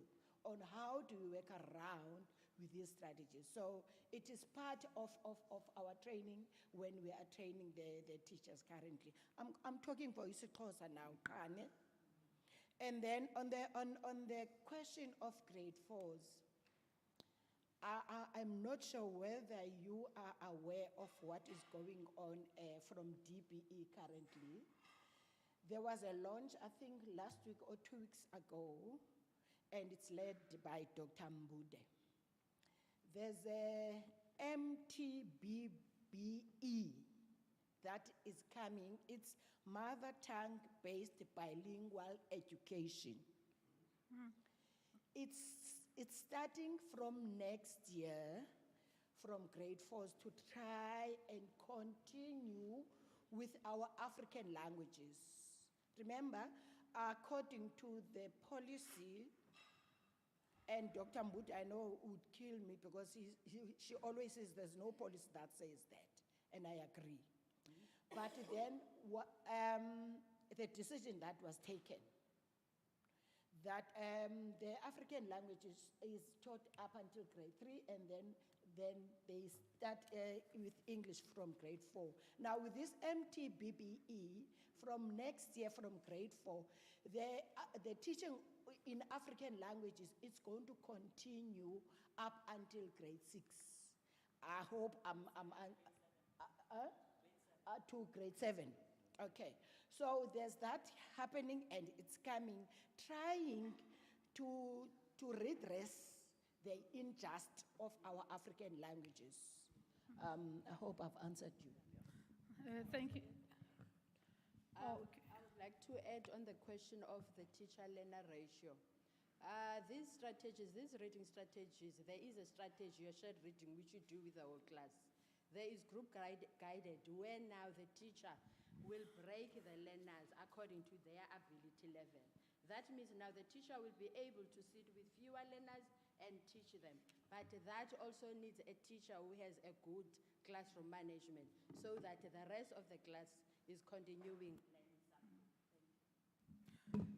Thank you so much. I'm sure you'll engage again. We'll still have tea because the issue of critical spaces and all these innovative strategies, are they really applicable? So I'm sure Prof. Chetty would like to respond to that one, but we'll engage later. Let's take the next question, and 2 more questions. I think I saw you're noted, and that'll be, okay, it's a comment. Oh, okay. Let's give Your name? Good morning, everybody. Thank you to the speakers, all of them who've spoken this morning. I think we've come a long way. Just hearing people are presenting, we've come a long way because with African language teaching, there has been a problem. And so you just reminded me, for example, Anna, when she spoke about reading for pleasure, how, for example, we started in the early 2000s with reading for pleasure, but it wasn't taken up by the system. So to encourage African language reading, but also not supported by materials. And then later, we again took up the teaching of comprehension strategies because it wasn't happening in the system. We were doing it as projects, you know, like there are many intervention projects. So the projects were doing it, but not the Department of Education. So as you can imagine, with the projects, you only reach so few schools, not a lot of schools. So, so what has been presented here are some of the missing ingredients that were missing in the teaching of African languages like African languages literature or literacy. I want to say literacy. So I'm just commending what people are doing currently. Thank you. Your name again? Olisa. Okay, Lisa. Okay, thank you so much. And then we'll take, yes. Your name, please tell us your name and your affiliation or village or town. Good morning, everyone. My name is Mihle Matiso. I am an undergrad student. I'm in the sociology department. My question was directed to Mrs. Nansigalelo. She mentioned that there are indeed ways that they have implemented to provide comprehensive support to teachers to deliver high quality evidence-based reading instructions. So I wanted to know what I wrote my question here. Oh, how can teachers best receive training in reading instructions? But I think she partially answered the question, though. So are you saying you're fine? Partially. Yeah. So can you finish let's get it 100%. The other part? Yeah, it could be anybody from that part. So I think the question that is being posed is a very important one. For a long time at universities, the teaching of reading in African, the teaching of reading was taught by English-speaking lecturers who didn't speak African languages. So what the teachers were learning, they were learning this in English and having to translate it into African languages when they go into schools. And it has been a mammoth task for teachers to get into the school and it's an anomaly in the system because English teachers are taught in their home language to teach their home language. African teachers are taught in their home language to teach in their home language. But African language teachers, the 9 indigenous languages, have been taught in English to go and teach in their home languages in the school. So there's been a disjuncture there in the teacher training such that methodologies that are used for English have been used for African languages. For example, when we look at the specifics of teaching, say, for example, phonics in African languages, there's a difference between English as a language, which is African languages as agglutinating languages, for example, is something that wasn't taught to teachers then, and that they have a regular orthography compared to English, which has an opaque orthography, which is also a disjunctive language. So you can actually see people now who've been taught through the methodologies that do not differentiate, in that they start to separate the African language words into smaller pieces, like ndi as a separate to mean I, yahamba, you know, and you look at this writing and you're like, but this is not how isiXhosa works. This is supposed to be one word, not a separate word. So that for us brings that issue of no differentiation in the teaching of African languages. So now I think what the speakers here are saying is that now training is being done in isiXhosa, and universities are working very hard. We have a cult here which is trying to get teachers to be trained to teach reading in their own. Thank you so much. Can we keep it short, precise, and the answers, let's say, just ask the Ndicela question. ukongeza nje umzuzu omnye. Le nto ndicela ukongeza what uXoli has said, ne? From the department side, we have been training English, Afrikaans, isiXhosa using the same methodologies, same approach, but then from 2021, when we started with the piloting, that's when we realized that there is just no way that we can train Afrikaans, English, and isiXhosa the same way. So we are having a differentiated approach for English, Afrikaans, and isiXhosa. Hence, we are now currently, I'm talking now for isiXhosa, we are using a differentiated approach from English and Afrikaans. Thank you so much. You have been waiting to ask this $1 million question. Oh. Good morning, all. My name is Nomfosi Dlaku. I am a teacher. I wasn't intending to say anything today, but I'm challenged by somebody, so I just decided to say something. I am a teacher who's working with Fundawande at my school, a grade 1 teacher. It is true indeed that at least something is happening, even though it's not a walk in a park, because we are struggling, but at least we are getting support from WCD and Fundawande. And it's a very rich and interesting program. It was difficult in the beginning, and I was like, fighting with them, but at least now, engaging with it and then implementing in my class, at least we're doing something. But what I was going to ask from you, but I wanted to talk in my language, because that is the language that I'm comfortable with. I wanted to ask if there is a way that we won't be seeing Fundawande, only the manuals, and then see people from Fundawande doing it practical in our classrooms, so that at least we can learn something from this Fundawande. Because now we see, you keep on saying we are Fundawande and then we are with WCD, but we're still seeing WCD in our schools. Thank you. Okay.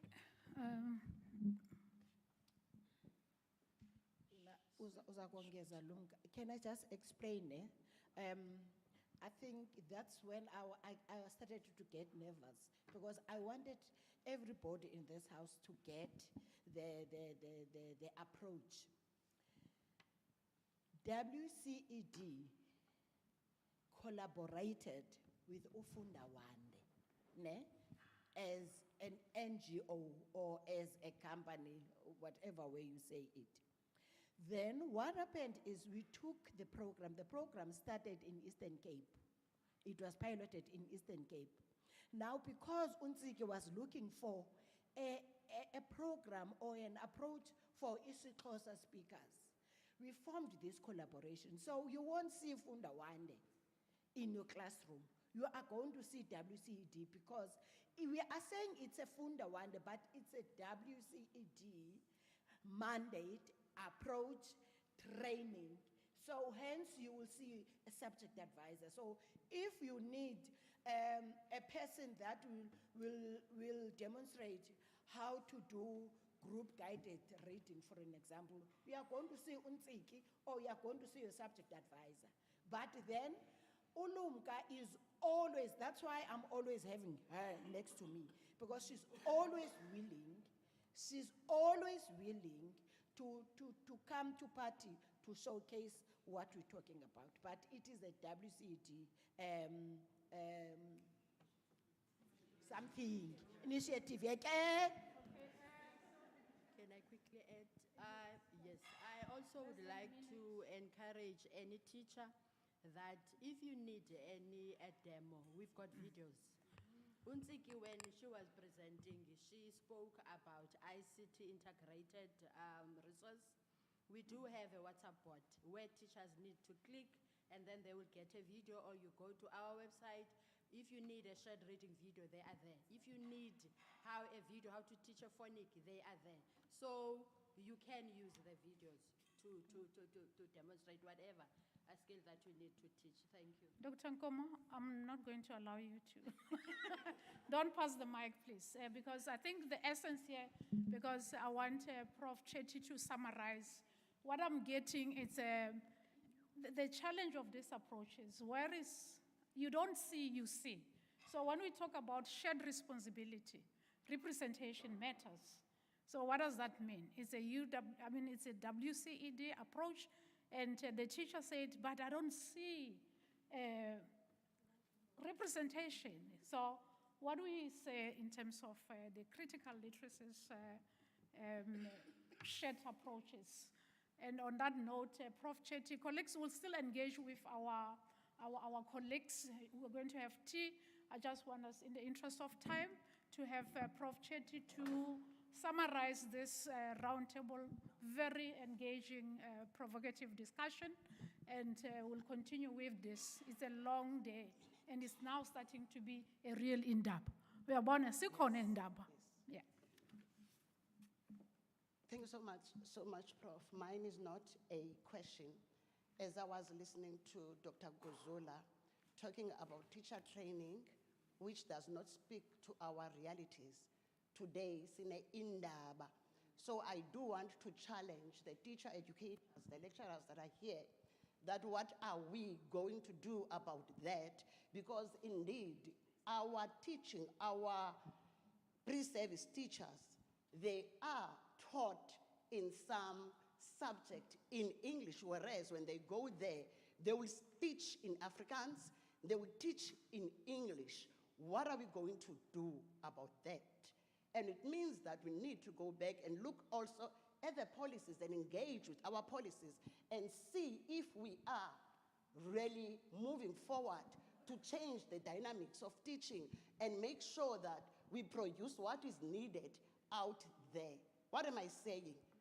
I'm not saying do it tomorrow, but what I'm saying is that what do you do in your respective lecture halls in terms of preparing the young ones for the better future? Thank you so much, Prof. Thank you so much, Teacher Mkulu. This is Teacher Mkulu. Thank you, Tembisa. I hope that you all are aware that it's now Dr. Tembisa Kosi. In fact, she'll be so angry if I didn't tell that to you. I'll do a quick sum up, colleagues. I think there's an important question that Ronald asked, and the reality is that, yes, the teacher-learner ratio in quintile 1 schools is extremely high, and there's a reason for that. Because fee-paying schools in the suburbs, the governing bodies can afford to appoint teachers because, it's because of the class and the race system. And that is the reality. And unless we have more teachers in the lower quintile schools, we're going to struggle with literacy. We're going to struggle with teaching. And we're going to struggle with achievement.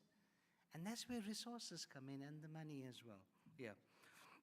So there were many issues that came up in our session. I think it was a very good session.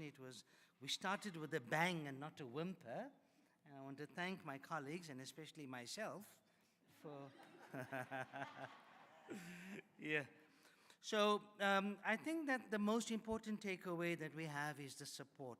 It was both school support and teacher support, very strongly foregrounded in our session. And then the reading for comprehension.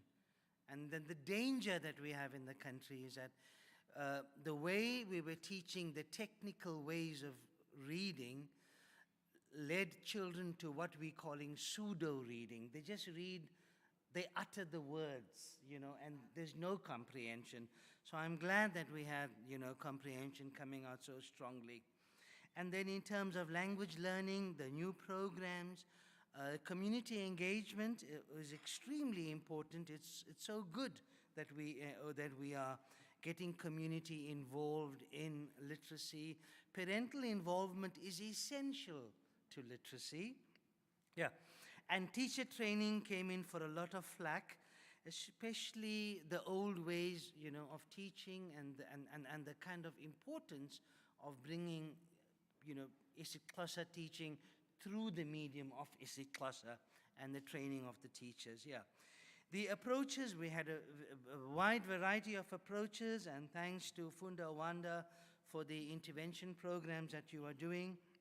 And of course, I'm so glad that we all agree that the context cannot be separated from literacy programs.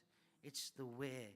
We are aware about the how and the what, but the kind of context that poor children and lower quintile schools are lodged in has to be addressed. And we all are waiting abatedly. They just started a few minutes ago down the road, and let's hope that those group of people put their money where their mouth is and take education more seriously. Thank you, colleagues, and I'll hand you over to Fumani.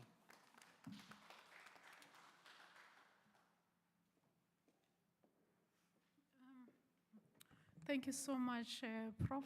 And this brings us to the end of the first session, a very awakening session, starting from our Dean, our acting DVC, and our panel discussion. We are going to have a short break, a tea break, and we should come back at 11:15.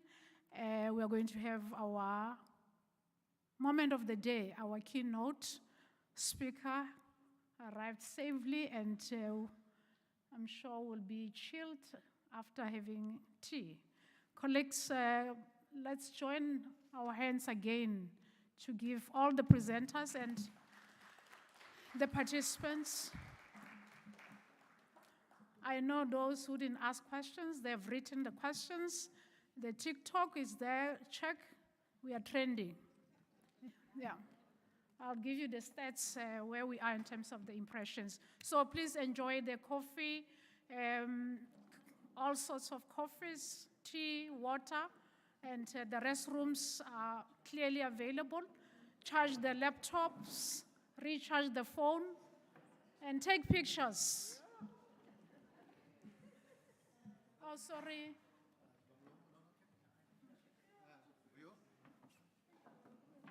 Before sibaleke, because sibaleke.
Thank you so much.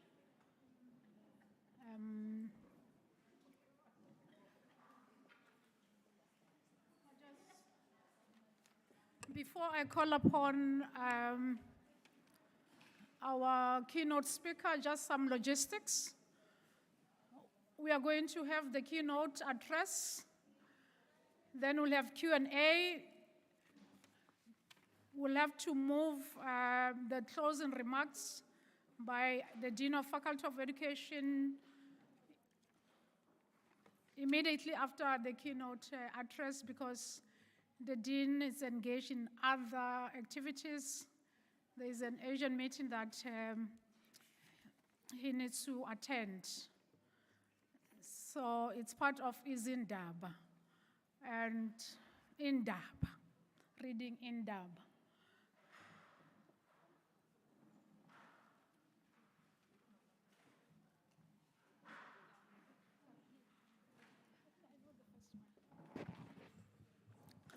Thank you so much, colleagues.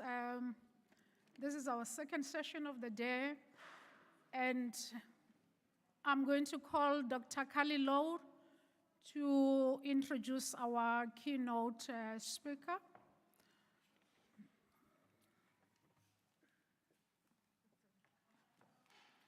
Good morning, everyone. I have the privilege of introducing you to Prof. Nomlomu, and I've heard a lot about Prof. I only joined after you departed. Right. Prof. Vuyokazi Nomlomu is the Deputy Vice-Chancellor for Teaching and Learning at the University of Zululand, having previously served as the Dean of the Faculty of Education at the University of the Western Cape. With a PhD in Language and Literacy Studies from the University of the Western Cape, she is a respected NRF-rated researcher specializing in mother tongue and multilingual education and early literacy in African languages. Her work is driven by social justice principles, advocating for the use of African languages in education to enhance students' epistemic access to learning. Prof. Nomlomu has led numerous national and international research initiatives focusing on the role of language in education, particularly in primary school mathematics and science education, and language policy implementation in higher education. A notable project she participated in for over a decade is the Language of Instruction in Tanzania and South Africa research project, involving universities from South Africa, Tanzania, and Norway, aiming to promote African languages in educational contexts. Her collaborative efforts have also led to the establishment of a Center of African Language Teaching at the University of the Western Cape. Beyond linguistic research, Prof. Nomlomu's extensive network includes national, regional, and international partnerships, expanding her interests into teacher education, gender equality in education, and poverty alleviation. She has been deeply involved in various educational and community initiatives, contributing to organizations like the 2030 National Reading Panel, the South African Human Rights Commission, and the Department of Basic Education. Her dedication is evident in her efforts to shape policies and programs aimed at promoting quality education for all. Prof. Nomlomu, you have the floor. Yes, yes.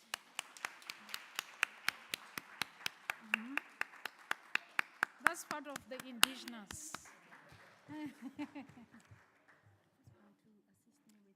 Can we be, Ibrahim, can you assist us with the connection?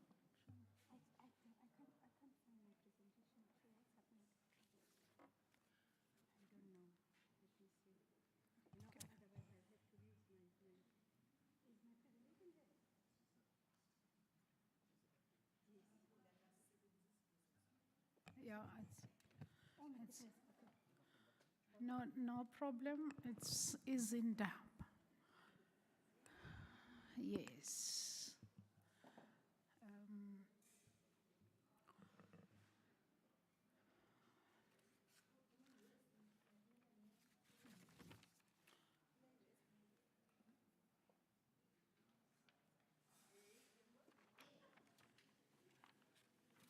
So that's quite a very detailed, comprehensive bio, and believe me, it's just a drop in an ocean. So the topic that our keynote speaker will be addressing. Did you hear that she's all the way from Zululand? And you don't clap more than the Zulu lands? Huh? Huh? Can you give her another round of applause? Huh? Those people buy a guitar. Yeah, Tina Readidiet. So the topic that she'll be addressing is teacher training and professional development. Equipping pre-service teachers, effective methodologies for teaching. We're told we shouldn't divide these words. Let me try again. For teaching isiXhosa. Am I getting there? Reading. She will also touch on the support mechanism, strategies for supporting pre and in-service teachers, and professionalization. How these approaches contribute to the professionalization of indigenous languages in education. So that's what Prof will be addressing today. Remember, we are still trying to identify, empower participants with practical strategies, interventions to improve. So we are still on that journey. While collaborative team is addressing complex issue here.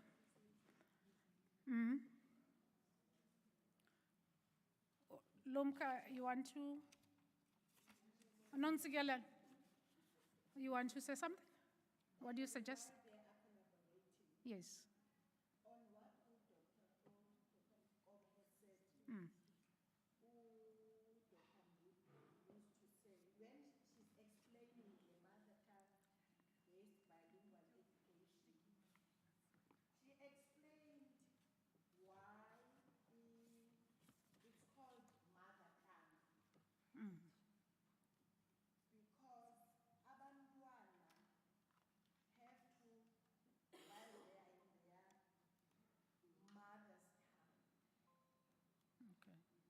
while they are in their womb of their mothers, that's where they learn the language, because they hear, eat everything the mother is, and hence not a father tongue. It's a mother tongue, because everything. Yeah. If the mother is singing, Yes. dancing. Okay. If the mother is reading, the child reads. I want to take a critical role. And that one is to stop right there, because I wanted to ask about surrogacy mother and mother tongue, but I'll stop right here. So on that note, over to you, Prof. We are really honored. Yes, thank you so. Prof, you have 1 hour. Oh, an ear. Yes. Oh, okay. Thank you. Is it a good day, or is it still a morning? Yes. Good morning, colleagues.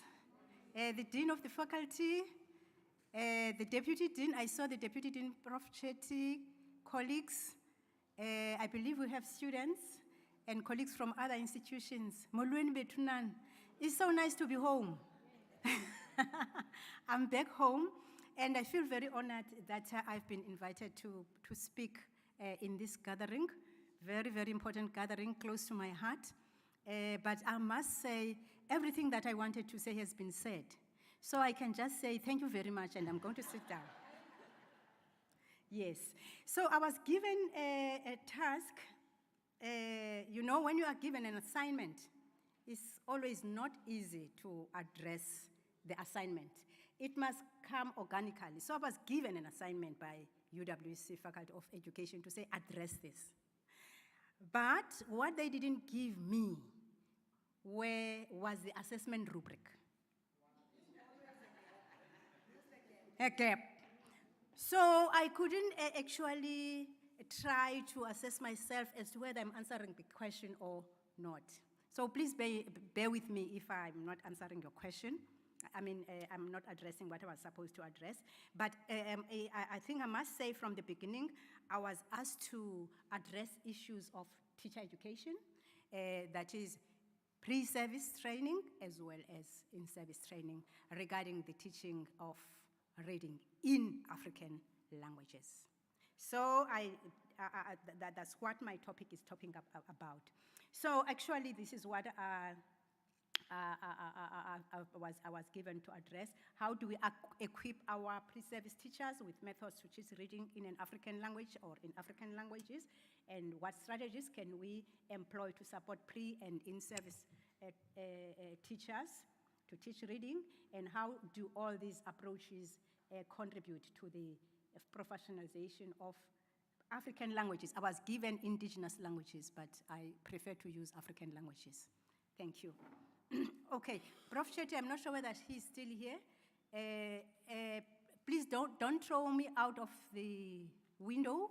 I listened to your presentation when you were problematizing the issue of the test results, literacy test results. But that is what is known to all of us. That is our starting point. Yes, we can problematize, but this is what we have at hand, right? And I'm starting with that because fortunately, or unfortunately, I was trained in a teacher training college. So those like me, we used to be taught what was called general didactics. Don't think of my age.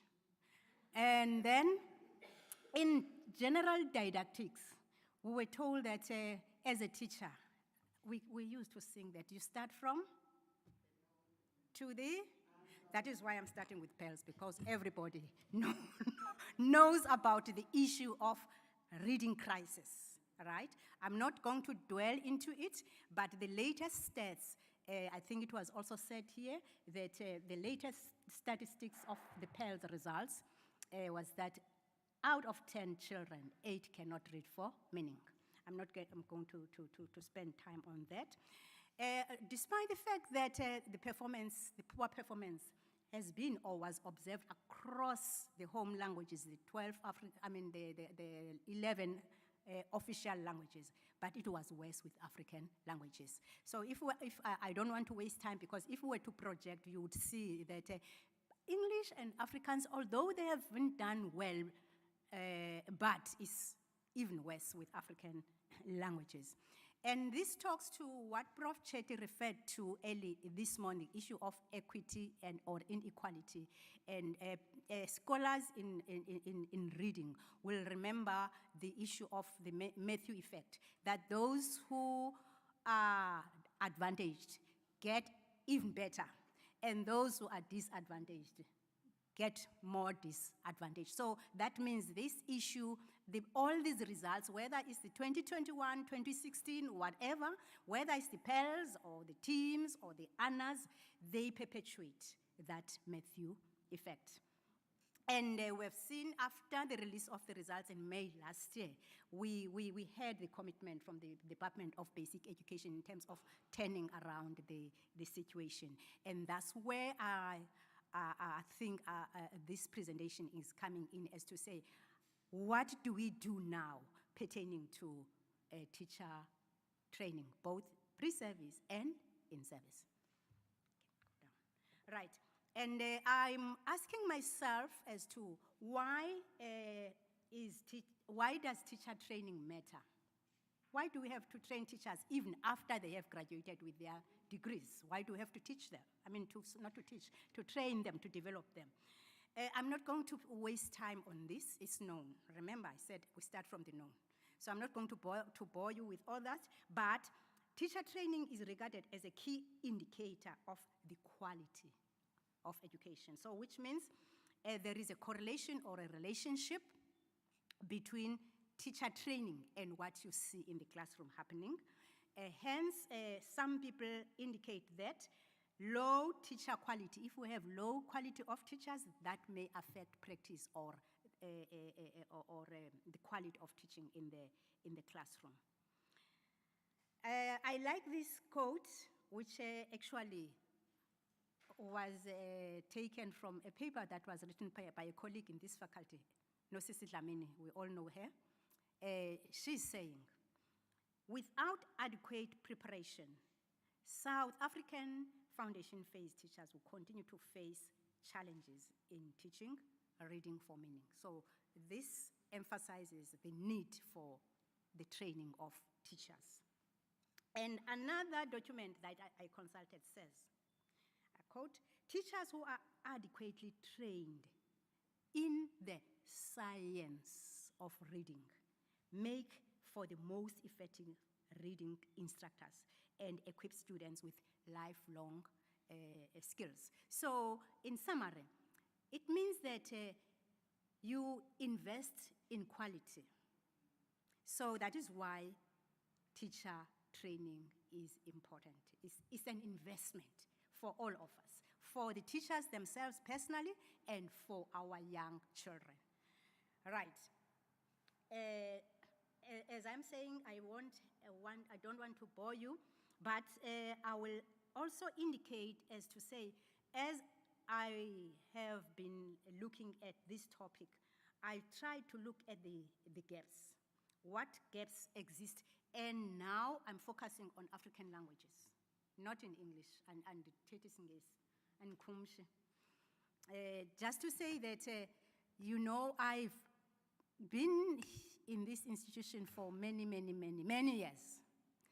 And from the beginning, I used to teach Xhosa method, but not for the foundation. We didn't have foundation for his program then. So when I started, we only had the PGCEs, the postgraduate certificate students. And we had more than 400 students. One of them actually was here. More than 400 students that I taught in the Xhosa method. That was the late 90s, early 2000s. So in the education faculty had the biggest Xhosa method class. If you go to A1, they would be sitting on the stairs. But we have to ask ourselves the question, what happened? Because they dwindled, and there came a time when I was teaching only 20 students from 400 plus. Xhosa method and history were the biggest. Actually, Xhosa was the biggest, then followed by history and followed by English. I can still remember. So what happened? That's the question we have to ask ourselves. Okay, I'm not there. The gaps that have been identified thus far by scholars in terms of teaching reading and writing in African languages is that there seems to be limited understanding, teachers having a gap in terms of understanding how reading is taught. I will speak to that later on, especially in African languages. And the approaches, I think that has been said, that we are still following the Eurocentric approach, because what has been there is English. So we've been following the methods that are appropriate for English teaching. And some of us, even the disciplinary knowledge itself used to be taught in English, and you had to apply it in Xhosa. And I want also to say that when we conceptualized the foundation phase program, Prof. Julie at UWC, the thinking was that because these teachers are going to go and teach in the foundation phase, so maths has to be taught in Xhosa because they are going to teach it in the home language. Okay, I'm leaving aside the home language itself, but there have been that understanding. And now I'm not trying, I don't want to bring other issues of maths here. I'm talking about language, but let's put that at the back of our minds. The other thing, I think that was said by Koli, that in the design of our teacher education programs, whether it's a B.Ed or foundation phase or PGCE foundation phase, there seems to be little focus to the issues of orthography of the language structure. I think Xoli said it nicely to say that African languages, what used to be called Bantu languages, Nguni language. Okay, let me say Nguni languages, because I'm referring to Xhosa, isiZulu, Swati, Ndebele, because they are more similar in terms of structure. They are different from English, different from Afrikaans, different from isiSotho. And also, thus far, there's been very little research in the orthography of African languages and the methodologies of African languages, and I think that's a gap. Okay, this is a repeat, because if we're saying teachers are not prepared to teach in the home languages, so what do we do? And the other thing regarding the teaching of African languages, or let me say, okay, because I'm focusing on African languages, is that with teacher education, there's been a saying that the curricula are very incoherent, especially in terms of teaching reading. And I'm referring here to Nick Spall, who did that kind of research. And perhaps that could be attributed to the fact that there's autonomy in higher education. You are given free control in terms of what you put in your curriculum. We might be having foundation phase programs, Stellenbosch, UWC, UCT, CPUT. We might be offering a B.Ed Forte, for example. But I can assure you that if you look at our curricula, we might be touching on the bigger aspects of literacy, but the content that goes in there is different. And I want to say at the beginning of CULT in 2021, was it 2021, Tembisa, or 2022, a desktop study was done actually here. And there's data that shows that all the institutions that were part of CULT at the beginning, that would be Forte, Walter, Sisulu, Rhodes.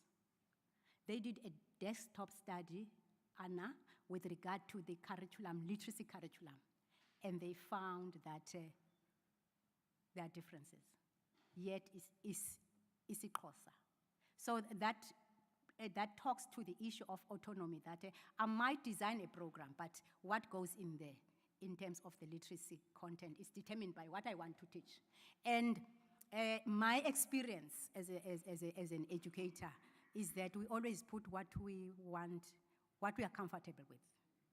If I'm not comfortable, I discard it from my course outline. Yes. So that is determined by that. Let me not waste time. Of course, I also don't want colleagues to think that higher education institutions are just doing this on an ad hoc basis. There is no guidance. There are guidelines from the minimum requirements for teacher education. That is the framework, right? But they take from that framework in terms of developing their own content, curriculum content. Thank you. And Prof. Chetty, we must also not always be blaming teachers. There are various factors that impact on teaching and learning. But the latest study, which was done actually in my own institution, I will mention that, by Ntshangase and Chuma, 2023, they did an investigation among isiZulu-speaking schools, and they found that regarding the teaching of isiZulu in the foundation phase, there is some gap in terms of pedagogical content, and I think this came out also this morning. And there's also legal research that shows how pre-service teachers are prepared to teach reading. For me, that is a repeat. And what we know, my own observation, your own observation, is that there is a mismatch between teacher training in terms of phases and specialization and their placement. We train our students for the foundation, for the FET or IP, and they go to schools. They are given grade 1. that's the reality. What do you expect? They haven't been taught the pedagogy of teaching reading for young ones in the early years of schooling. So they have to find themselves having to unlearn what they learned for the FET and learn to teach now in the foundation phase. That is the reality that we're talking about. And those are the issues. And there are many factors that come into effect when I'm talking about that within the schools, as to say, why are you taking an FET trainee to put in the foundation phase? We'll talk about that later. All right, now let's come to, that was just my background, starting from the known, from what everybody knows. And now let's look, if we're talking about teacher education, we cannot separate we cannot separate the student, pre-service teacher, the learner in the classroom, and the teacher educator, that is me, the lecturers. There is a relationship between these. The educator educates pre-service teachers. Pre-service teachers have to go into the classroom. So that is why I like this code, that there is a responsibility.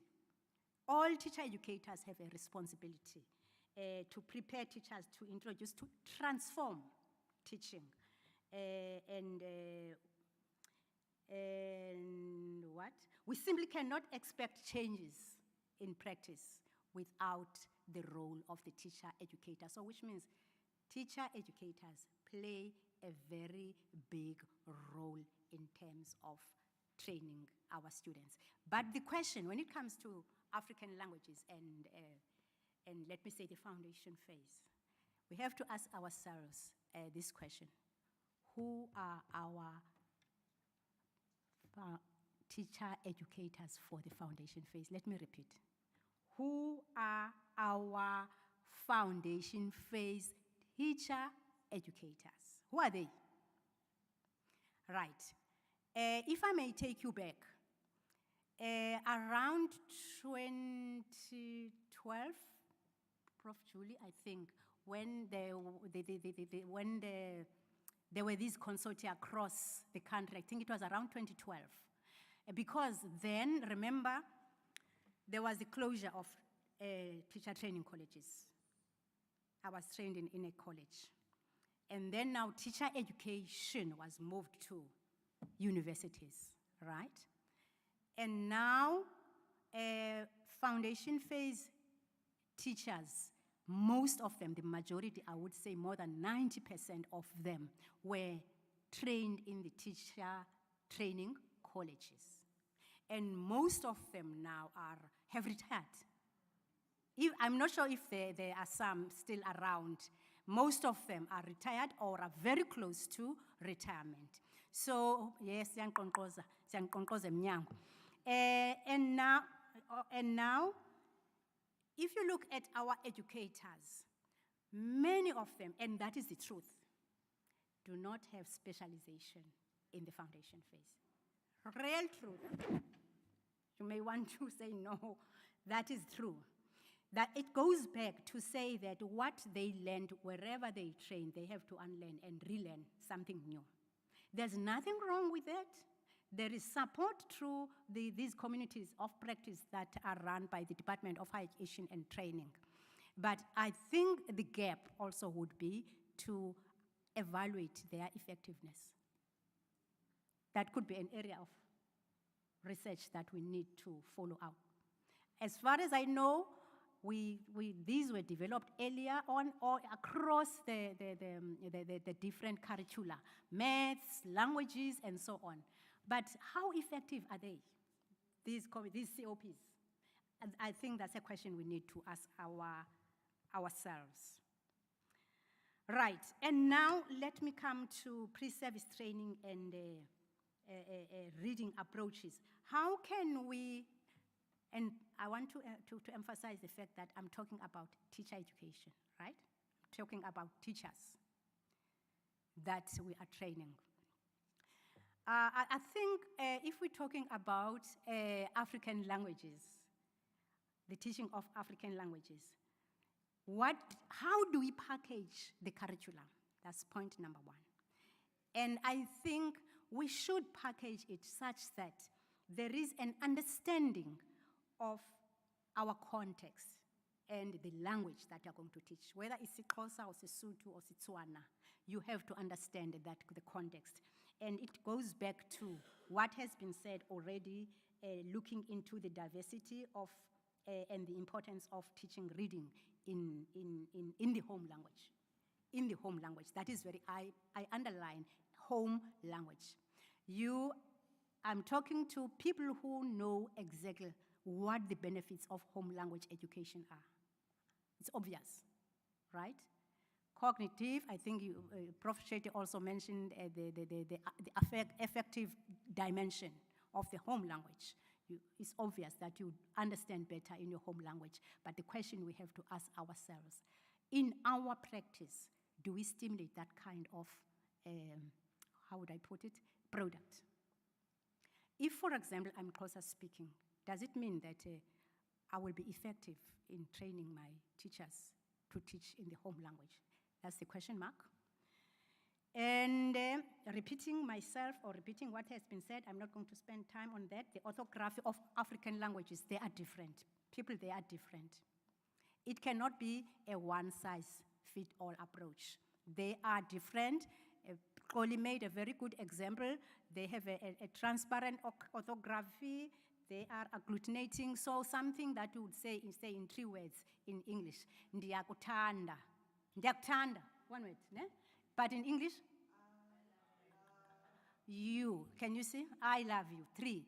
And the issue of di and trigraphs, right? So we have quite a lot of them, especially in the Nguni languages that I'm familiar with. You will have D nasalized as nt, right? And you add nt and tl, and you add ntwi. Can you see? How many?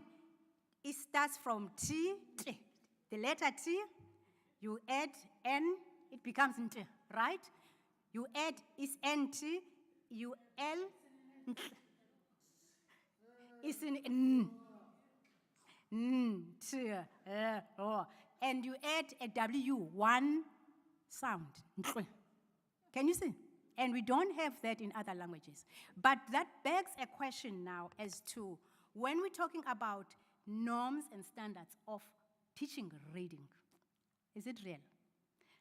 I got someone, for example, and I got shaken when someone emailed me to say that we would like to adopt the norms for English. And I said, all right, fine, but I was a bit shaken because these are different, and they have implications for not only for the acquisition of the language, but for reading the language. For example, this is the example that we have made, that you can have 3 words in English, but it may be 1 word in Xhosa, right? Because it's agglutinating. And also the fact that there are all these double letters, triple letters, or it goes even up to 4, as we have indicated. And then now, if you compare the speed of reading, African languages have long words, right? And the speed of reading, and can we compare, is it comparable? That's the question that we need to ask ourselves. Right. So, what I'm trying to put forward is, what is there in that curriculum? How have we packaged our curriculum? Do we expose our students to these kind of issues within our curriculum? And the second point, still within the curriculum, that has been said, I'm not going to spend time, and I think Prof. Chetty also referred to it, is that the incorporation. Do we expose them to the 5 pillars of reading? We all know what they are: phonemic, fluency, and so on and so on. I'm not going and understanding the structure of the language. Do we have this in our curriculum? And of course, this is about the language. Any language would have all these levels. We all know about them. But the point I'm trying to emphasize is that it will differ from language to language, even the syntax. That is the arrangement. It's different in Xhosa than in English. And what are the implications thereof for reading? Do we expose our student teachers to that kind of knowledge? To say that you use language at the level of phonetics. I know that when I was still when I was still a teacher at high school, we used to teach our students phonetics. I'm not sure whether it's still in the curriculum. Because it's still there. Because what I learned as a student too was that, it gives you a sense of, if you sound, where is it coming from? Lanto ke sizawuthi ngesiXhosa indawo yophimiselo. Remember? Umpimiselaphi. For example, if I'm teaching the letter X, where do I put my tongue, right? How do I position my mouth? That kind of information, for me, it is still very, very relevant. I won't spend time on this, semantics and so on. This is just a questioning as to what extent do we incorporate this so that we build teachers with deep disciplinary knowledge, but without compromising the pedagogical. This must go together. But at the same time, I think we must not compromise the disciplinary knowledge of our teachers. Right. The third point that I want to emphasize, how much time do I still have more? All right, fine. I will be done soon. Is to understand how children learn to read. Our pre-service teachers, also depending on what I said, as Andawo's Ophimiselo, they must understand that and underpinning theories. And I know that theories would be general and universal. For example, you can't take away, we've been talking about comprehension. That involves cognition, right? The brain. Do we expose them to such a discourse and the relationship between language and cognition? Do we have any aspect of psycholinguistics and phonological theories, issues of sounds, and so on? And these are very familiar. Constructivists, we talk a lot about all those theories. But what I want to ask from our teacher educators here, CPU to Stellenbosch, UWC, UCT, where are our theories in terms of understanding reading in African languages? Are there any emerging, I'm included in that question.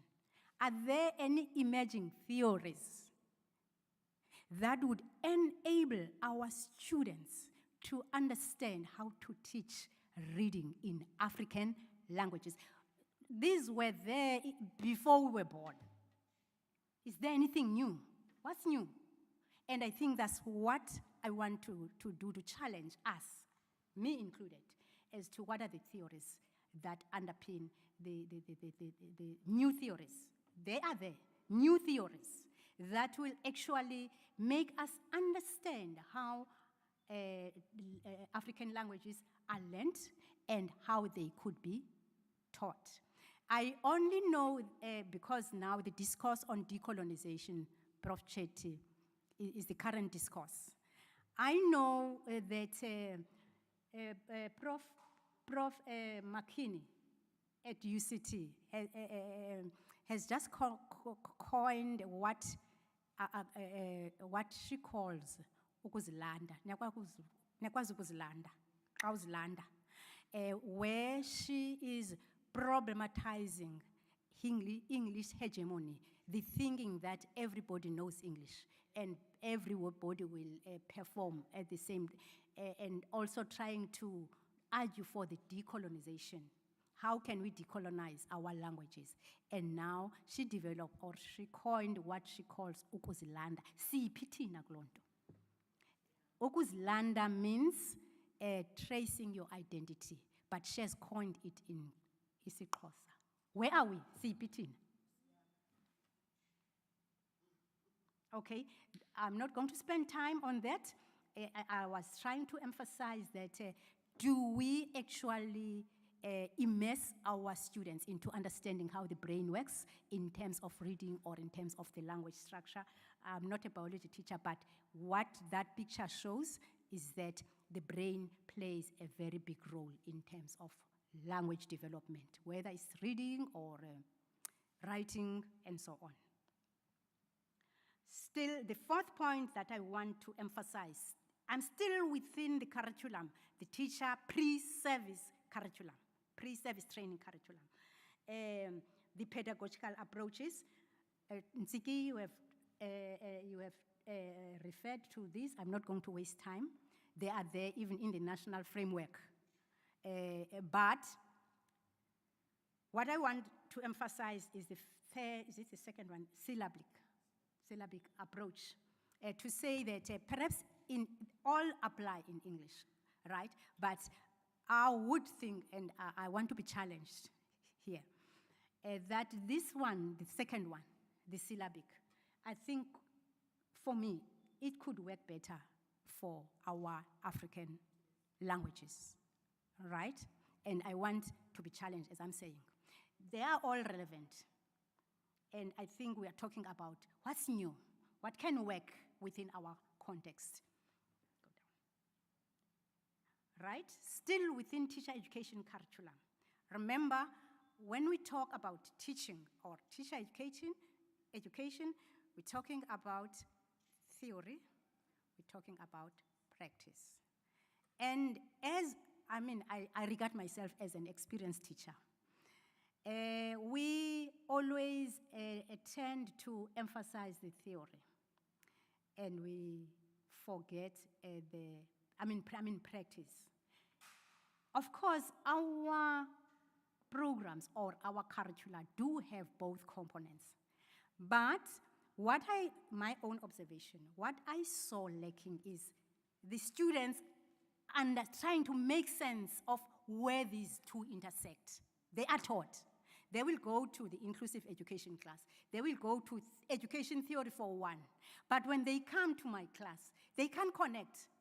If I'm saying, for example, how are you going to scaffold the child? They can't think that I've heard that in the education theory class. And I think that's something that we need to do. How do we disrupt this and try to bring this together? And I'm of the view that even in the design of our curricula, they should be designed that such that there is articulation. If, for example, we are talking about, for example, lesson planning in the theory class, I think I saw Prof. Lake here.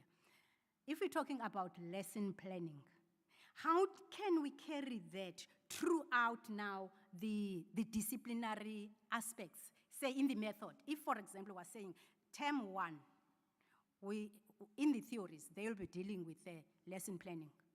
Then how is that carried through then in the methods, for example? So as to avoid this misunderstanding, because it's when you tell them that you've done this in the theory class, oh, I didn't know, you know?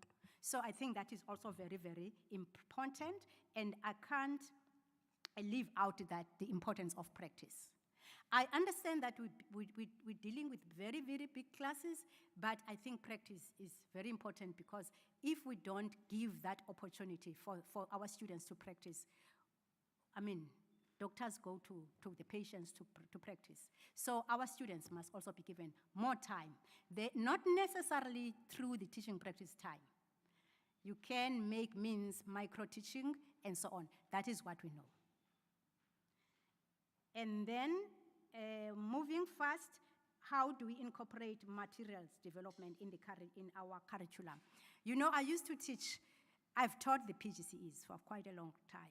I've taught the BEd senior phase. Senior phase, eh?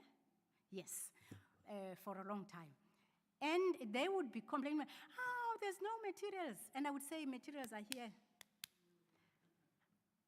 You are having a responsibility of developing your own material. And what I would do, for example, in my class, I would come with one text, whether it's an exploratory text, and I would make them, from that text, do different kinds of texts. And they would say, oh, is it doable? From one text, they would come with, for example, an argument, a procedure, poetry, and so on.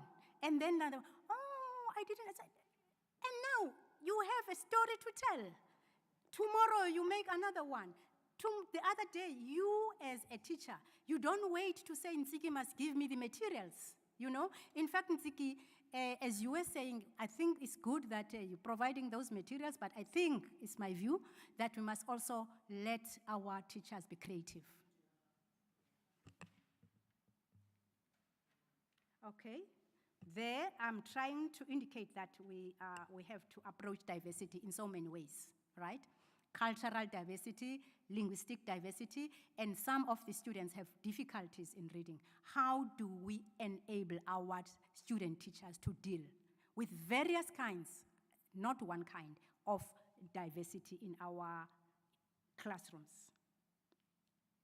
Hold on. Okay, we're in the digital era, you said so.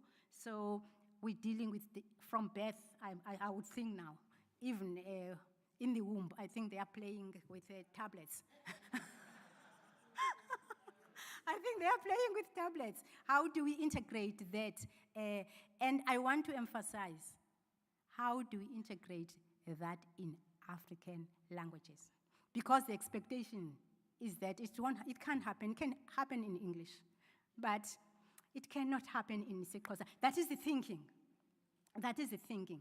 But how do we break through that to say that even African languages are able to make use of a technology? And yeah, it's the marginalization of our languages, and even ourselves, we marginalize them. For example, I've been an Xhosa method teacher for so many years. And now I was sick, and I asked one of my colleagues to go to my class and I gave her a message, but I wrote an email, and the email was in English. And she took the message to my students in English. And then my students were asking, Aibo, can she speak English? Because I have been training them to love their language.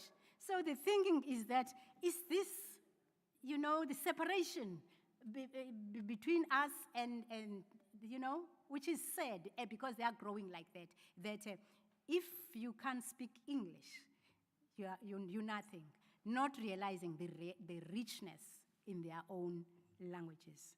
Okay, sorry. Still about the curriculum, to what extent do we include research in our curricula, understanding in order to understand how our children learn to read and the best approaches, if there are any, and reflective practice, particularly in the foundation phase. You know, I know that, I'm not sure whether it's still there, Dr. Pluderman. I know that there was a project at the start of the foundation phase where students were expected to go to schools, not through teaching practice, at least every Monday, so that they could be there and follow one learner from grade 1 to grade 3, so as to understand how the child learns, what issues are there, what difficulties, and so on, so that it can be a hands-on approach. So I think because they also participate, they are participants because they have to come also with intervention strategies. If, for example, NOSIPO is having difficulties here and there. So reflective practice is very important. And I think this question was asked, the issue of reading. Are we readers ourselves? As teacher educators, as teachers, are we readers? If we, I think Anas asked that question, if we want to promote the culture of reading, are we readers ourselves? And how do we incorporate that in our curriculum? How do we force our student teachers to read, not only to read for their assignments, to read for pleasure, so that they can instill the same aspirations to the young children. And the availability of, I've already spoken about that, the reading materials, because we always say, there are no reading materials. There are many ways of killing a cat. Now, I think that's not exhaustive in terms of packaging our curricula in pre-service training, and I'm aware that some are very familiar, but it's about how we try to align them with African language teaching of reading in African languages. Now I'm trying to address the second part of my brief as to how do we support our pre-service and in-service training. I think there will always be power dynamics in any kind of situation in the classroom. We train our students, we stand before them, we take them to teaching practice, we supervise them. We go as supervisors. But how can we perhaps rethink the way we interact with them? Instead of going there as a judge, how can you go there with a mentality that I'm a coach here? How do I coach them? So that you learn together.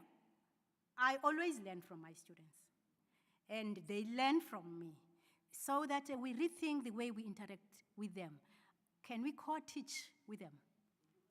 Because that's practice, co-teaching with them. And that's developing so many skills, confidence, and so on, and also learning on the job, if I may put it that way, right? And coaching, we are coaches. No, don't throw the ball that side. Throw it like this, you know? Instead of coming here, sitting at the back. Why did you do that? Why is why is that line crooked? That kind of thinking. Let's rethink our coaching skills, or let's rethink how we assess, because it's part of assessment, our student teachers. Coming now to in-service, this is obvious. Continuous professional development. You have workshops, you have seminars, but I want to emphasize the second point, Nziki, mentorship.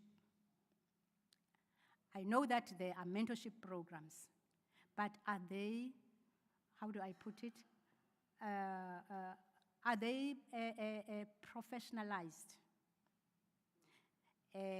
Because I know if you go to the other world, teachers in schools have an obligation to mentor young teachers and student teachers. But with my own experience as a teacher educator, for example, in teaching practice, if you take your students for teaching practice, you're giving some of the teachers time for leave. And yes, that is the reality. And you're giving them time not to mark. And how are the students going to learn? You know, and I think that's a policy issue, as to say, when we have talks with DBE, for example, how can the issue of mentorship be redesigned? I know that they get points. Am I right? For mentorship, for mentoring young ones. Am I correct? No. The teachers? No? Okay. I think that's the other issue we have to think about, because they don't see the commitment. But if it could be redesigned, the issue of mentorship, so that it brings value in terms of the young students or the young teachers, the novice teachers, as per your concept, Nziki. All right, I'm not going to spend time there. It's very obvious. Peer learning groups and digital resources. We have seen that they do provide the Western Cape Department of Education in the interest of time. And we have to grow as universities. I was happy to hear that we are growing that relationship with teachers in schools, but it goes back. Yes, we can have this relationship, but what kind of relationship? Is it beneficial to both parties, or is it one-sided? What do teachers learn from students, and what do students learn from the teachers? It cannot be just a kind of that relationship. It's good to have that relationship, but the thinking around it should be, how is it structured? Yes, and it goes back now to the issue of policy, as to say, we are always complaining about not having resources in African languages, both human and physical. How is that factored in our education policies? Perhaps it's time now to, don't know whether we'll have a new Minister of Education. That I would say, Nali tuba no zanzwili. This is an opportunity. Yes, all right, I've already spoken about, and I'm always thinking about research. Remember I said teachers are readers, teachers are leaders, teachers are researchers. Teachers are lifelong learners. Hence they have to unlearn what they learned 30 years ago and relearn new things. But I'm always thinking about now, in our current situation, what could be, the list is not exhaustive, especially with regard to African language teaching, the research areas that we can develop. And I'm also talking about the issue of African language teaching and research. For example, we have talked about the differences in orthography. Do we have any research? I examined one student from Rhodes, and the student was not an African language speaker, was analyzing the orthography. There's nothing wrong with that. But how, as African language speakers, undertake that, a kind of research to analyze, because we haven't understand, we speak the language, but we might think that we know it, because there is a difference between knowledge of the language and knowledge about the language, right? And the other area which I think would be fertile for us would also be to analyze the impact of the orthography, of our African language orthographies on the children's reading. Onto, no, how do they impact? That would be a very nice study. Now I'm talking now to supervisors and students who are still wanting to do some research. That would also be nice, because it would be a contribution in terms of developing our African languages. And also talking, I know that there's a lot that has been written about cognition in other languages, but I think there's a lack of research in our own African languages, including the pedagogies of reading in African languages. And I've already spoken about how do we develop our own theories in terms of supporting reading. And now we're talking about integration of technology in African languages. That could also be an area of research, fertile ground.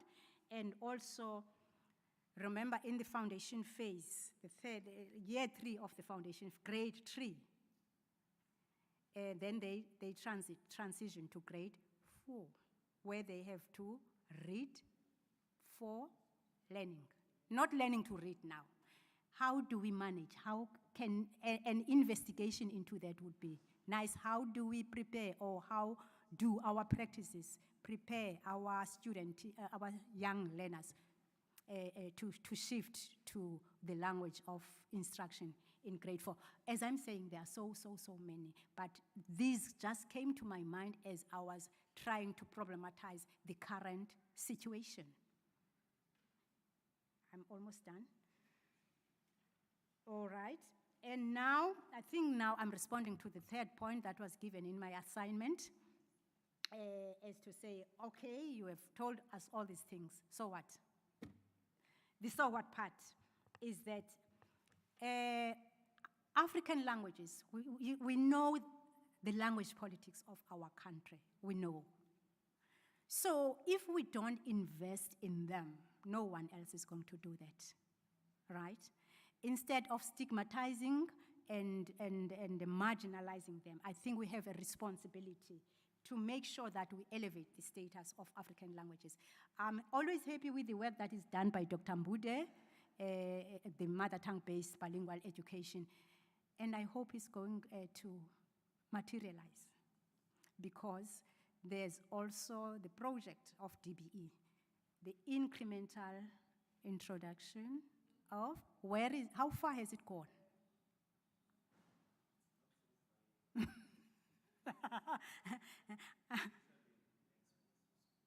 Yes, those are the things that we have to talk about openly and see. We have these good insights, very good projects. How do we see them to the end, right? How do we support them? And if we invest in our African languages, there is a fertile ground to even grow in terms of research. Writing in our own languages, writing papers in our own African languages. And I know that that has started already, but to what extent are they being read? To what extent are they accessible sim?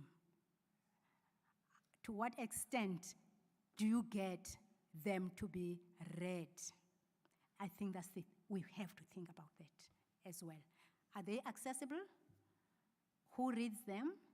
That could also be a nice study, you know, analyzing or tracing that. Those who are still thinking of doing their PhDs. And we are trying to build expertise here in terms of academic writing in African languages. I know that we're trying to write in our own African languages. I've seen some papers written in African languages, but I still think we need to elevate the status in terms of academic writing. Now I mean academic writing. And I want to problematize that. I should have done that at the beginning, to say that we're talking about African languages, we're talking about isiXhosa orthography and so on, and we leave aside the issue of standardization, right? And to what extent does it feature in the classroom? And how does it impact on students' learning? For example, if I'm teaching Emampondweni kwaBhaca, I'm teaching reading, the child is coming to school with the linguistic resource, which will be that dialect, isiMpondo, and not saying ezotingi, you know, you know. You go to kwaBhaca, in the letter T, TH, ndiyathetha, bazothi ndiyathetha. Right? Maxesibeni indoda, andithi kutshiwo indoda. So it's very complicated, but how do we create an inclusive approach? Because those are the home languages of, those are the linguistic resources they come with into the classroom. And to what extent does standardization impact on the teaching of reading and success in reading? And I think I've spoken about the policy and advocacy. We have to advocate for the recognition of languages, of African languages. Anna did speak about community engagement to involve our communities, and we need government support. We need the support of our government in terms of strengthening African languages. I'm done. I think this is the last slide. Oh, all right. I wanted also to say in conclusion that there is a move towards, let me say, strengthening the teaching of African languages in higher education, especially in teacher education. That is why we have centers like this, CALTS, the Center for African Language Teaching. But I think we must also think about what is being done in those CALTS. Or is it just a center? What is there? If you peel it off, what is happening in these cults in terms of actually doing the mandate that they have been established for of supporting African language teaching? Is that happening? Reflecting on the cults now. And also thinking about research. How can they be turned around to be research hubs in those institutions where, for example, these kinds of research that I've been referring to could be actually implemented? And how do we sustain them? Will it be a case of having them now, in 3-4 years' time, they are dead? And I think we have to ask ourselves those critical questions as to say, in 2029, shall we be sitting here talking about these centers? Or shall we be talking in the past tense to say there were centers of African language teaching? How do we support each other? And I think that calls for collaboration among many stakeholders, teacher education institutions, parents, teacher educators, NGOs, the departments of education, both higher education and basic. I think I'll stop there, and I've just realized that this is a wrong presentation, by the way. Thank you very much.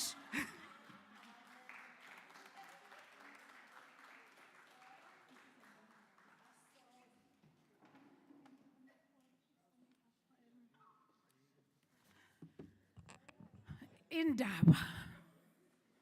Zindabas. Okay,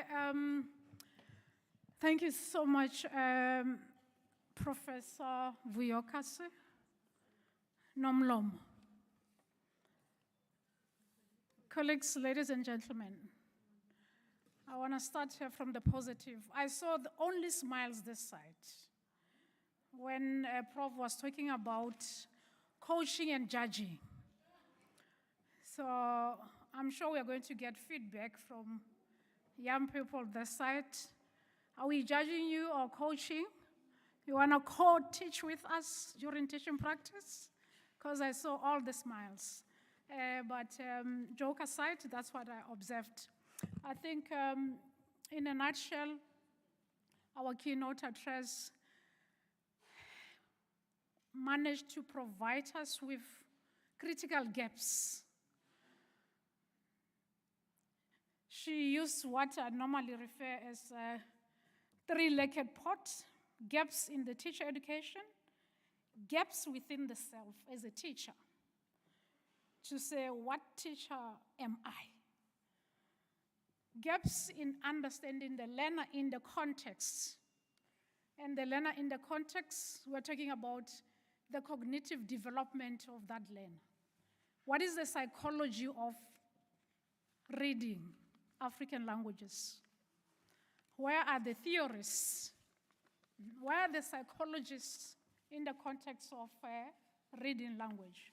Where are the sociologists? And all these are critical gaps that we need to really think about as we prepare for critical inclusivity, which is something that she touched. We are now not talking only about inclusive, we are talking about critical inclusivity. She touched on, is reading of our African languages a science or art, or is it both? We should invest. What is investment? Because we know when we invest, we need to get the return. The rate of investment, they say garbage in, garbage out. So to what extent do we invest? The higher the risk, the higher the return. So in terms of investment, what are we doing? And what is it that we're investing in? And are we measuring our return in terms of the profits, or in terms of the assets, or in terms of the shares? Those are some of the so what questions that she really unpacked the gaps, but also to provide long-lasting and sustainable solutions. The issue of breaking silo mentality, because at the end, it's about partnership that matters.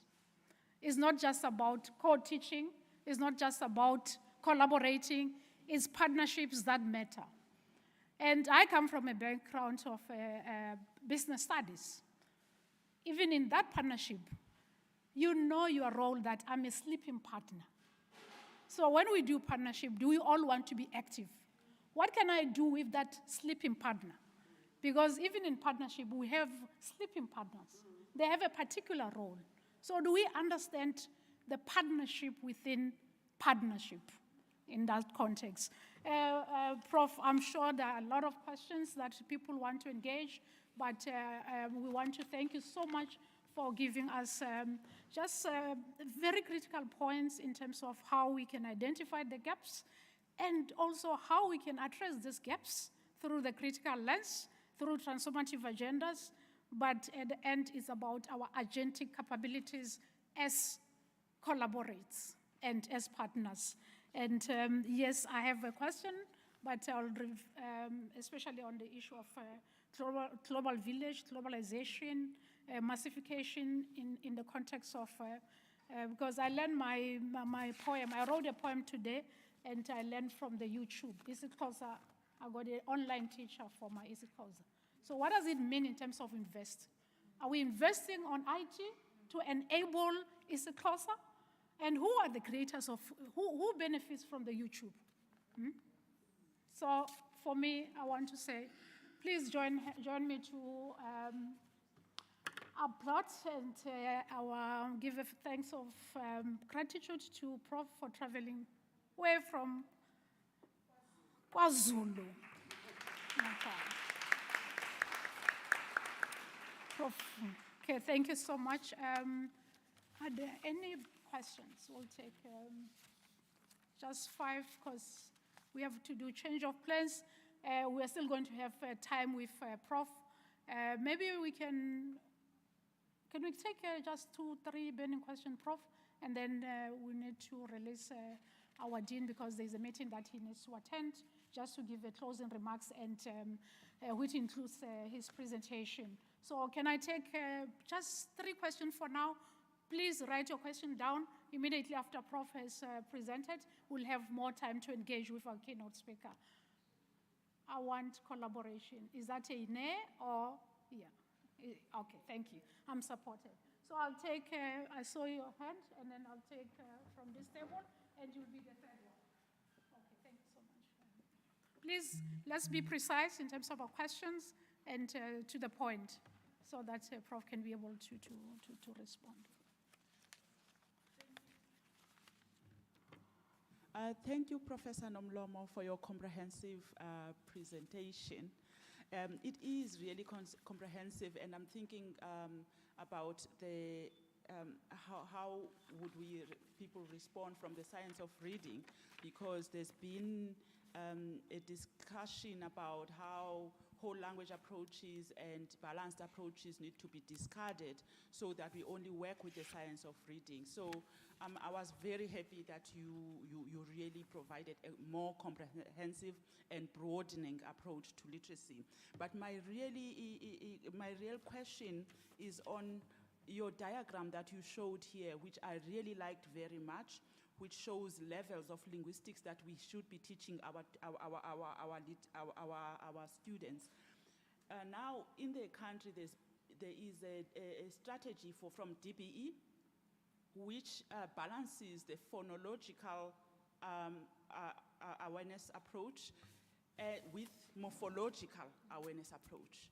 And I think we need to have that in mind, and we need to keep that in mind as we design programs in our CALs. Because my question is, are there any programs for morphological awareness that have been designed so far? Because we have programs for phonological approach, like the Funda Wande program, like the NMI program. But what are the morphological awareness programs that we need to be working with so that we work with both programs together? Okay, I will take all those three questions. Yes, I'll go to Mike, please. Over to you. Your Ndiyadna name? uyathetha nale nto. Enkosi Njengalwazi, ndiyabulela kakhulu ngentetho yakho ecacileyo kwaye eza yonke ngexesha elinye. Njengalwazi uthethile ngento ngomba wokuba funeke sibe siyaziphuhlisa ezi lwimi zethu, ziphuhle ngendlela ecacileyo.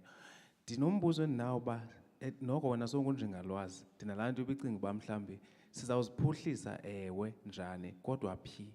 Xa funeke ndibhale iphepha ngesiXhosa, funeke ndiqale ndicinga uba ndizaliphablisha phi, kweyiphi ijournal. Mhlawumbi ukuze sibe sizawuhlala apha singacingi into yoba mhlawumbi i-cult in 10 years izawubiphi. Mhlawumbi masicinge into yoba funeka ibe nejournal yayo apho sizawuphablisha khona amaphepha wethu ngesiXhosa. Ngoba zezinye zezinto ezisibethayo ezo uba xa ufuneka upapashile funeka qala into yoba kwa iphepha eli uzalipapasha funeka qala ulitolikele esiNgesini ngoba funeka senzela hong wesiNgesi. Enye into endifuna ke siyithethe kwakhona kulomba then we'll be able then to start theorizing ngeelwimi zethu le nto idingekayo, because if asibhali ngazo soze sikwazi utheorize ngazo.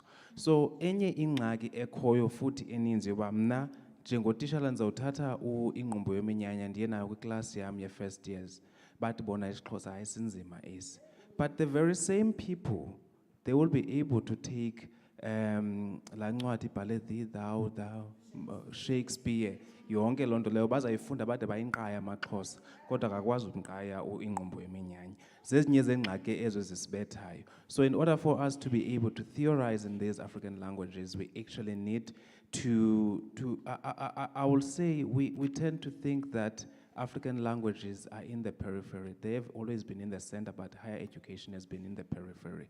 So we actually need to even recalibrate them more in the center. Thanks very much.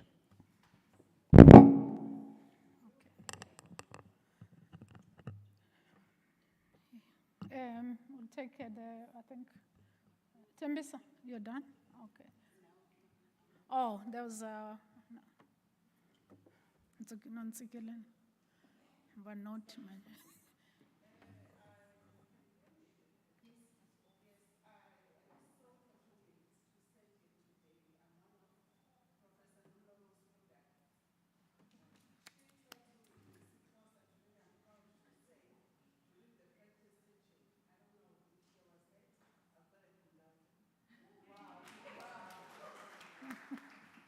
Thank you so much. I obtained a cum laude, and as well, I am lecturing at CPUT, same Department of Education. What I want to say today, I don't have a question for you, but it's my wish to pursue my PhD under your supervision. And thank you so much for the different types of topics that you want us to look at.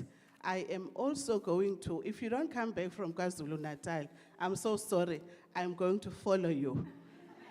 Thank you so much. This conference is very effective to some of us.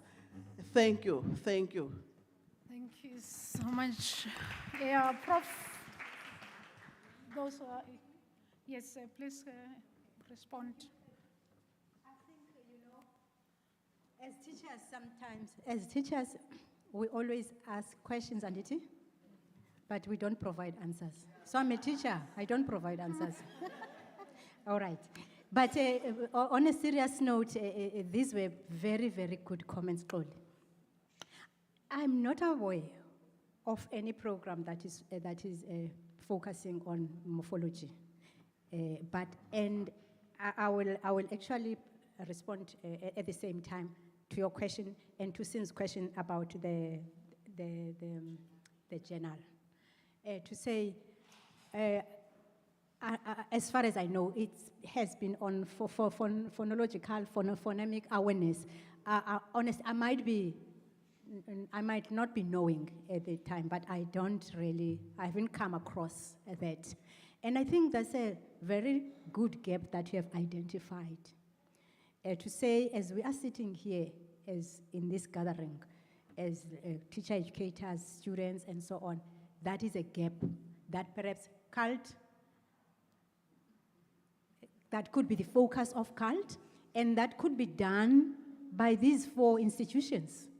Remember, it's about collaboration and not competition. I always say that, we must learn to collaborate. And I'm very happy to say that Xoli is already in, whether she likes it or not, to drive that project, right?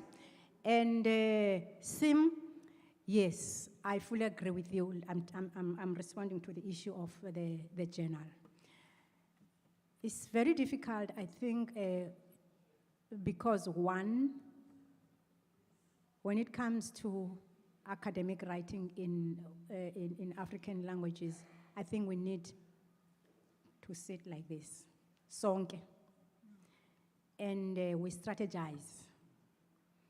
I think you have already come with a strategy. As to say, for example, the journals that I know that take African languages is Perlingwam, Alternative, Salals, South, I'm not yes. So there are only 4 that I know of. And that could be actually a strategy also in terms of sustaining cults.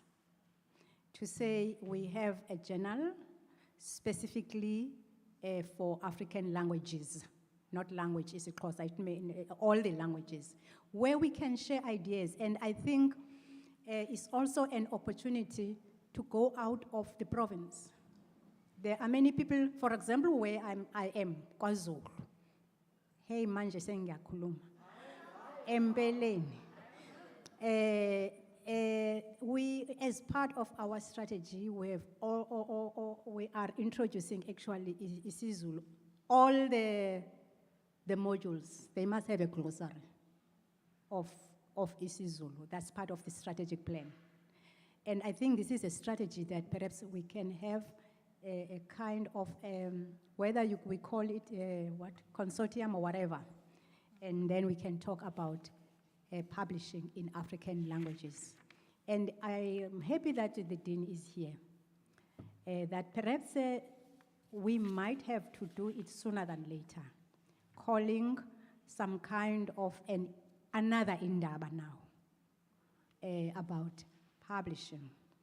And we explore opportunities through CULT, Prof. Govender, because I think that will also be a means of sustaining CULT, so that CULT is also research-driven, right? And here we're talking about Xhosa, but we can also open up the stage. I don't want to take more, and that will also create a space for us also to theorize, as to say, what is coming out of all these deliberations? How do we theorize Guzula's theory? And forget about Vygotsky for now. Yeah, and so on. I'm not saying Vygotsky, please don't take me wrong. I'm not saying they are not relevant, right? But I think we also need fresh theories that speak to our context, that speak to what we want to do within the space of African language teaching. So that needs to happen sooner than later. Okay, about the proposal. I've been proposed. Yes. Do I say yes? I'm in Zululand, but I don't know whether to say yes, but I will say yes for now. But I'm very proud of her. I've got so many products here. The other one is at the back. Okay.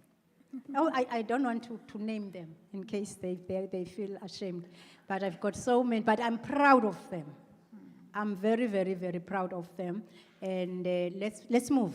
We want you youngsters, because we have also to make, to see as to what extent do we also digitize or digitize and strengthen digital literacy within CULT.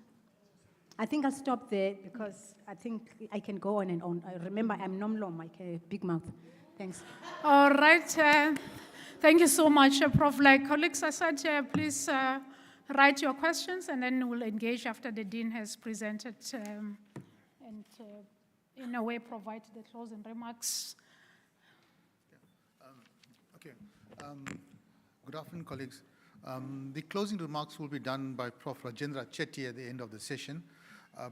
There's a part which I thought I will share with you. Unfortunately, I received a request yesterday to participate in a high-level meeting, so I need to be there. It starts at 3:30, but I didn't want to miss out on the opportunity of my dream.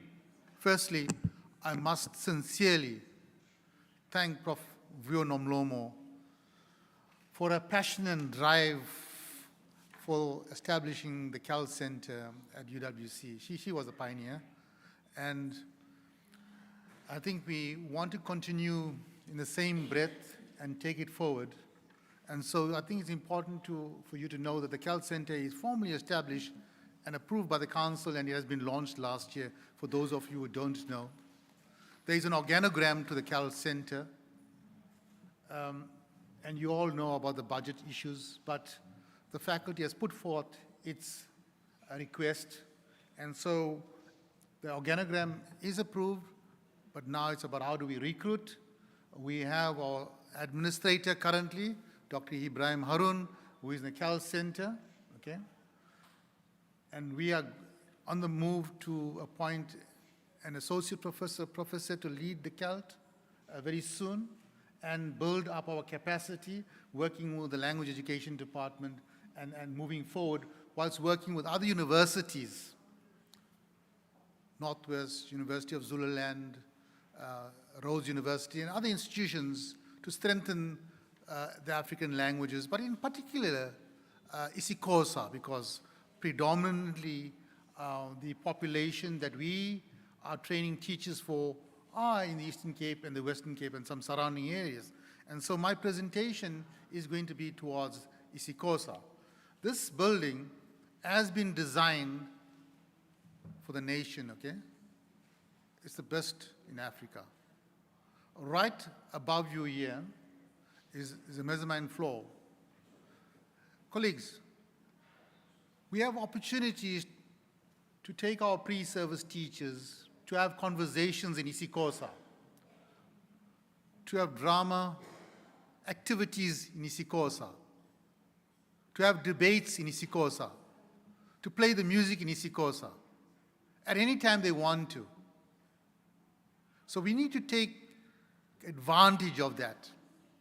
If we're really true to supporting the development of isiXhosa for teaching and for play and for literacy purposes. But more importantly, the faculty in its strategic plan, Prof. Nomlomo, we designed a resource center right above here, and you can go and have a look at it. And you must come around here and have a look at the place during session time. Students are sitting all over in learning spaces. But that resource center, 2 weeks ago, we launched the community practice for artificial intelligence for teacher development. And we have employed an expert in that center, and we're supporting the center, and we are buying new equipment, and we're working with Innovation Hub, and we're working with CoLab. But it's all thing about the digital learning, the digital pedagogies, and how we can enhance and develop the interest of both our learners, our teachers, and our parents, and all other people in the community to support the development and enhance the quality of teaching of isiXhosa, and also developing literacy skills in isiXhosa. And animation is an important tool. And we can start with the basics. If we get that right, I'm sure there will be a lot of support for that. And we are a recognized partner of the WCED, and we can work closely with them to support that. But let me go on to my presentation, and I'm not sure, I didn't speak to, let's go back up. I didn't speak to Prof. Nomlomo, and I didn't share my PowerPoint with her, but it seems that we both are in the same wavelength. So I will try to harp on those points. And the first thing about curriculum development is that we must integrate isiXhosa into the school curriculum at all levels, from early child education to higher education. Okay? And the second one is to develop and distribute high-quality isiXhosa textbooks and learning materials. And we are proud that the CALS Center of UWC as developed materials working with other institutions. And they are in a ready state, and they are being used and workshopped. But we need more sharing of that, more engagement with the material, and obviously reflecting the material and improving the material as we move along. Digitalizing the material is important. At the moment, it is sitting in a normal text form, but how do we digitalize the material? And that's the challenge, the next research project. Okay? And so I said, digital pedagogies and digital learning is fundamentally important. If you want to really, everywhere technology is used, AI is now the talk of the thing. You cannot get away from it. And AI was long existing. We used it in different forms. Only now it became more formalized. You know? Like your old Google Scholar thing, looking at the web, getting information, that's all elements, early elements of AI. But now how do we consolidate that in a meaningful way so that isiXhosa becomes a daily use of language for all of us? And teacher development, and Prof. Nomno spoke about, offers specialized training for teachers to enhance their proficiency in teaching isiXhosa. And that's what we are doing as a faculty, okay? But how do we take it forward? Working with colleagues like you, okay? And provide continuous professional development opportunities, focus on best practice in bilingual and multilingual education. I mean, for far long, we've been talking about this in the talk, but I haven't seen the tangible changes in the curriculum with regard to that. And we talk about the transformation principles. We have the theory behind it, but where is the real enactment in the curriculum? And we talk about subjects, not that mathematics is important, but it's a gateway to many skills and science. But we haven't really made inroads into those subjects, right? And that's a challenge. And then we're going on to the next one is language immersion programs. Establish isiXhosa immersion program where students can learn more subjects in isiXhosa whilst at school, you see. Not just in that particular subject. Why not learn science in isiXhosa? Why not learn maths in isiXhosa?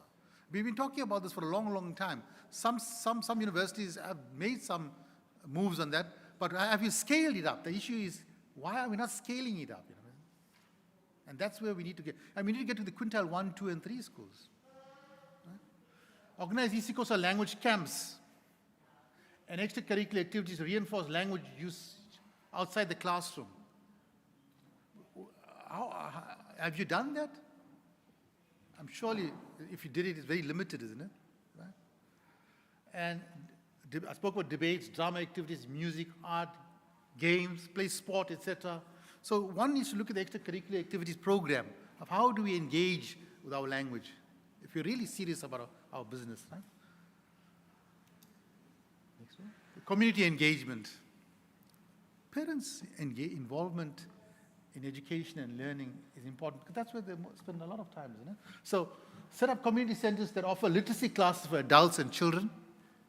And we have the mechanisms to do that. But how do we come to the party to draw up that, right? Partner with local libraries to create isiXhosa reading clubs and storytelling sessions. Now, just here, right in this building here, upstairs there's a full library. And we are busy getting books for the center upstairs. So we like people to contribute. What books should we buy? Right? The library has a budget. What books should we buy to strengthen isiXhosa reading? Cultural events and festivals, organize cultural festivals celebrating isiXhosa language and literature, featuring local authors, poets, and performers. Here's an opportunity, Prof. Nomlomo, and to do that. Host public readings and poetry presentations in isiXhosa to highlight local talent and inspire community pride. And parental involvement, which I spoke about, educate parents on the importance of literacy and how they can support the children's language development at home. And provide resources and workshops for parents to learn isiXhosa if they're not already fluent. If you want the little ones to become fluent in that, parents need to be also on the wavelength of what we're talking about, you know. Okay. And we need to help them. And I don't think money is the issue. It's about being genuine about our objectives and how do we want to do it, in a sense. Right? Policy advocacy, and I think my colleague spoke about that. Lobby for increased funding for isiXhosa literacy programs and resources. That's important. And legal frameworks. Push for legislation that mandates the use of isiXhosa in public signage official documents, and governmental proceedings.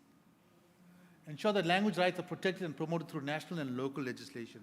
And that's something that we need to take very, very seriously, and we have the opportunity to do that. People sit in various bodies and councils, but how do we facilitate and fast-track that and ensure that it happens? Not in the periphery, but as central, being the nucleus of change, okay? Next. The media and technology. I mean, isiXhosa media content. Encourage the production of isiXhosa content in television, radio, and online platforms. And why not get our own learners? Why not get our own communities to do these kinds of sessions and present them? Support local filmmakers, writers, and content creators who produce isiXhosa media. And this is where it can start, isn't it? Digital literacy resources, develop mobile apps and online platforms for learning isiXhosa, including interactive lesson games and reading materials.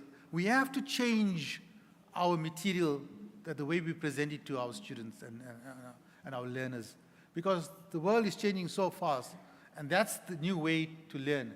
And how do we make the change as quick as possible? And we need your help in that. Okay? We can get the experts to program and do all of that, but the real language and what it means, we need you. Okay? So how do you partnership with us? Create a digital library of isiXhosa books and educational resources accessible to all. And it's possible to do that at this very university in the CAL Center and using our library upstairs. Okay? And social media campaigns, launch social media campaigns to raise awareness about the importance of isiXhosa literacy and use hashtags, TikTok, challenges and influencer partnerships to engage younger generation, okay? So we have to speak the language and the tools that the younger generation use, which is easily accessible as well, right? And research and evaluation, which Prof. Nomlomo spoke about. Studies that conduct research to document the current state of isiXhosa literacy and identify areas for improvement.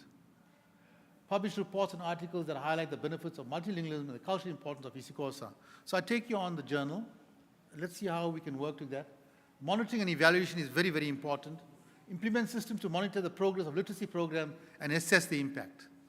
I mean, for example, we were having this CALT across all the institutions. What happened? Where are they? Okay, what positive impact have they made thus far? Or are they the ends in themselves and it's forgotten? But UWC has not forgotten about that. Okay? Use feedback to continuously improve advocacy strategies and educational practices. Okay?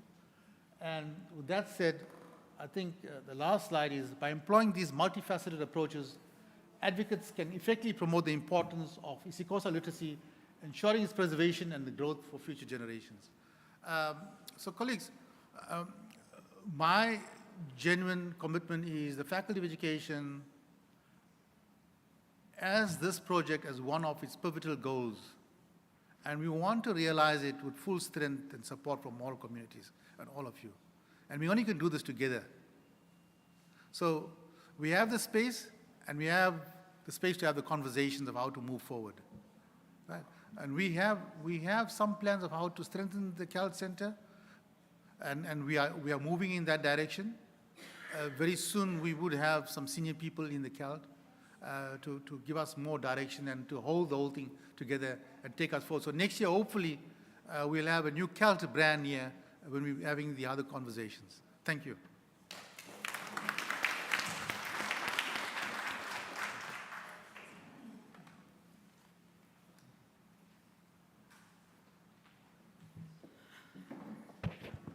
Thank you so much, Prof, the Dean of the Faculty of Education, Professor Govender. Colleagues, I think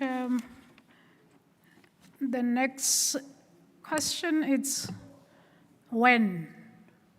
Because now we have gaps, we have solutions. When do we embark on these solutions? It's time for less talk, more action. We don't want to come here again and still talk. We should be presenting some of these suggestions. You heard the keynote speaker, you heard the colleagues, you heard the dean to say, I am here to support you and to support myself. We need everyone, because all voices matter. I'm asking when.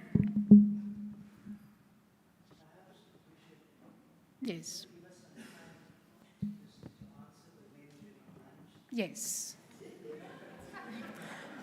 On that note, we'll have our lunch upstairs, and we'll come back at, you see, our program had to be flexible.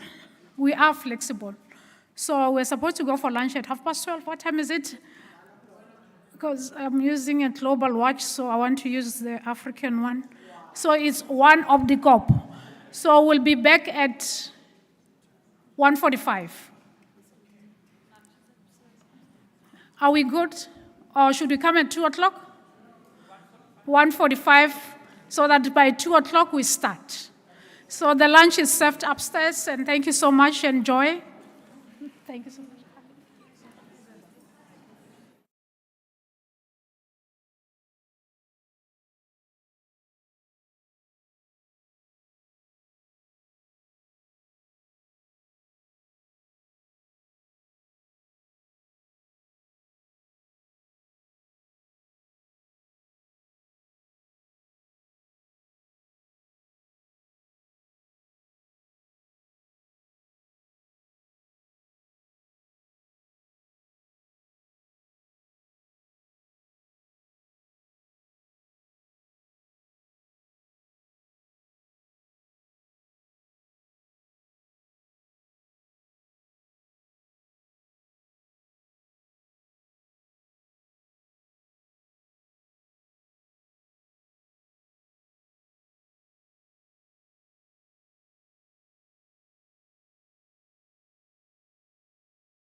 Are we good?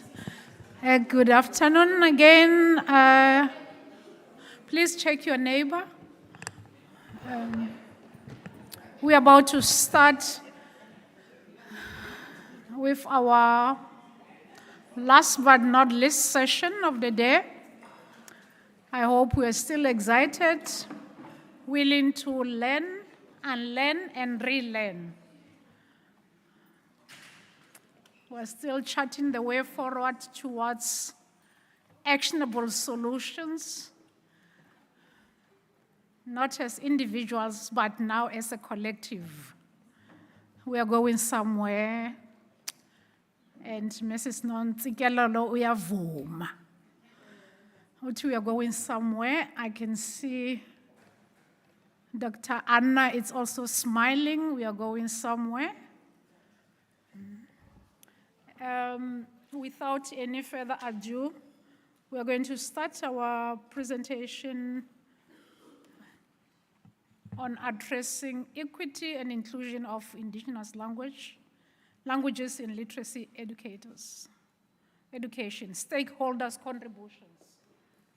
And there is a biography for our presenter. Our esteemed presenter is Dr. Olisa Guzula.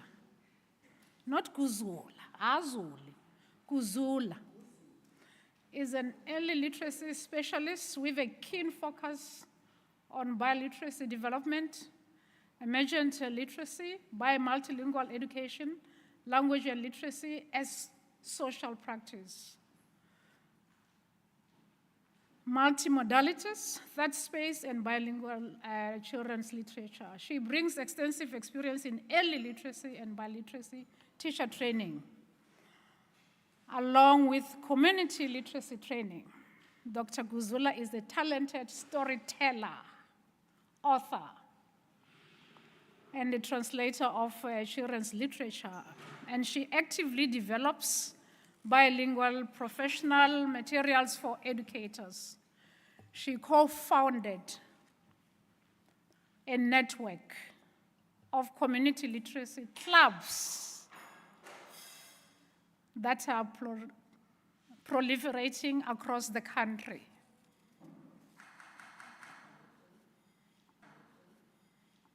Dr. Kolisa, storyteller. We're waiting to hear your story today. Thank you.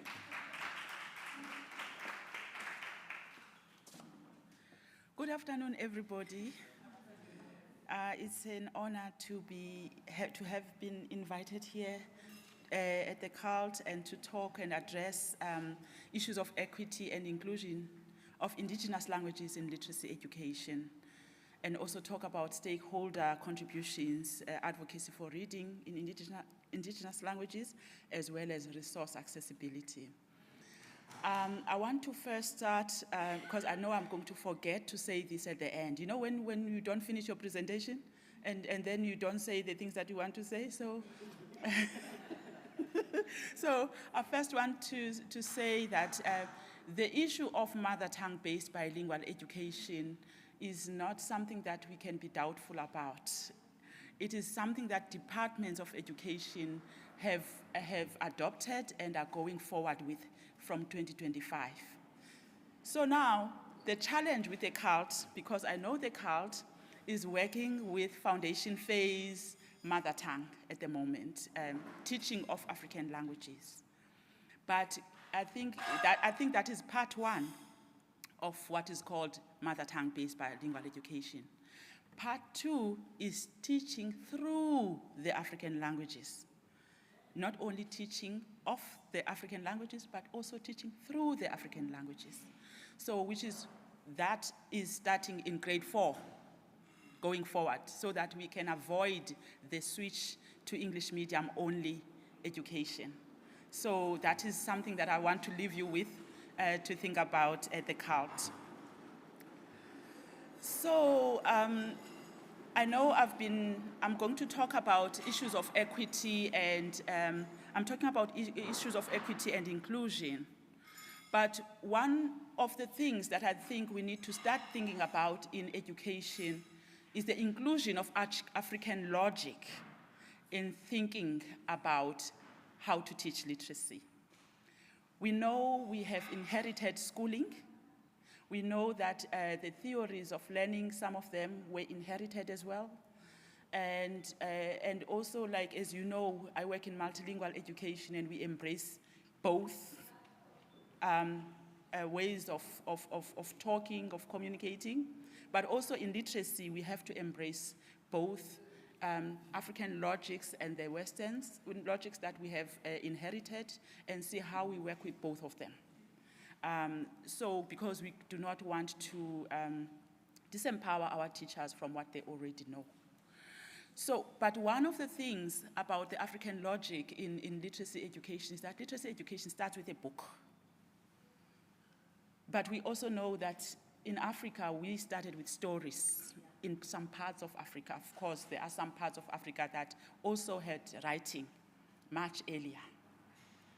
If you think about people in Liberia, writing was used much earlier than before colonialism. But in some parts of Africa, like ours, we had oral language and oral literatures. Oral literature in the form of stories and storytelling, in the form of poetry, which is, I mean, we know our people do poetry like they can just stand up and do and recite poetry. Those are some of the things that we haven't thought about when we think about literacy education, because we are starting it with a book. But what we know is that a story in African languages is the beginning of learning for children. That's why parents sat around the fire and told stories to children. And it is in telling stories that the children got to learn more than just the story, but ways of knowing, such as values, behaviors, how to relate to each other, and other ways of knowing. So there was always holism in the way that African people related to one another. There was interconnectedness. There were relationships built.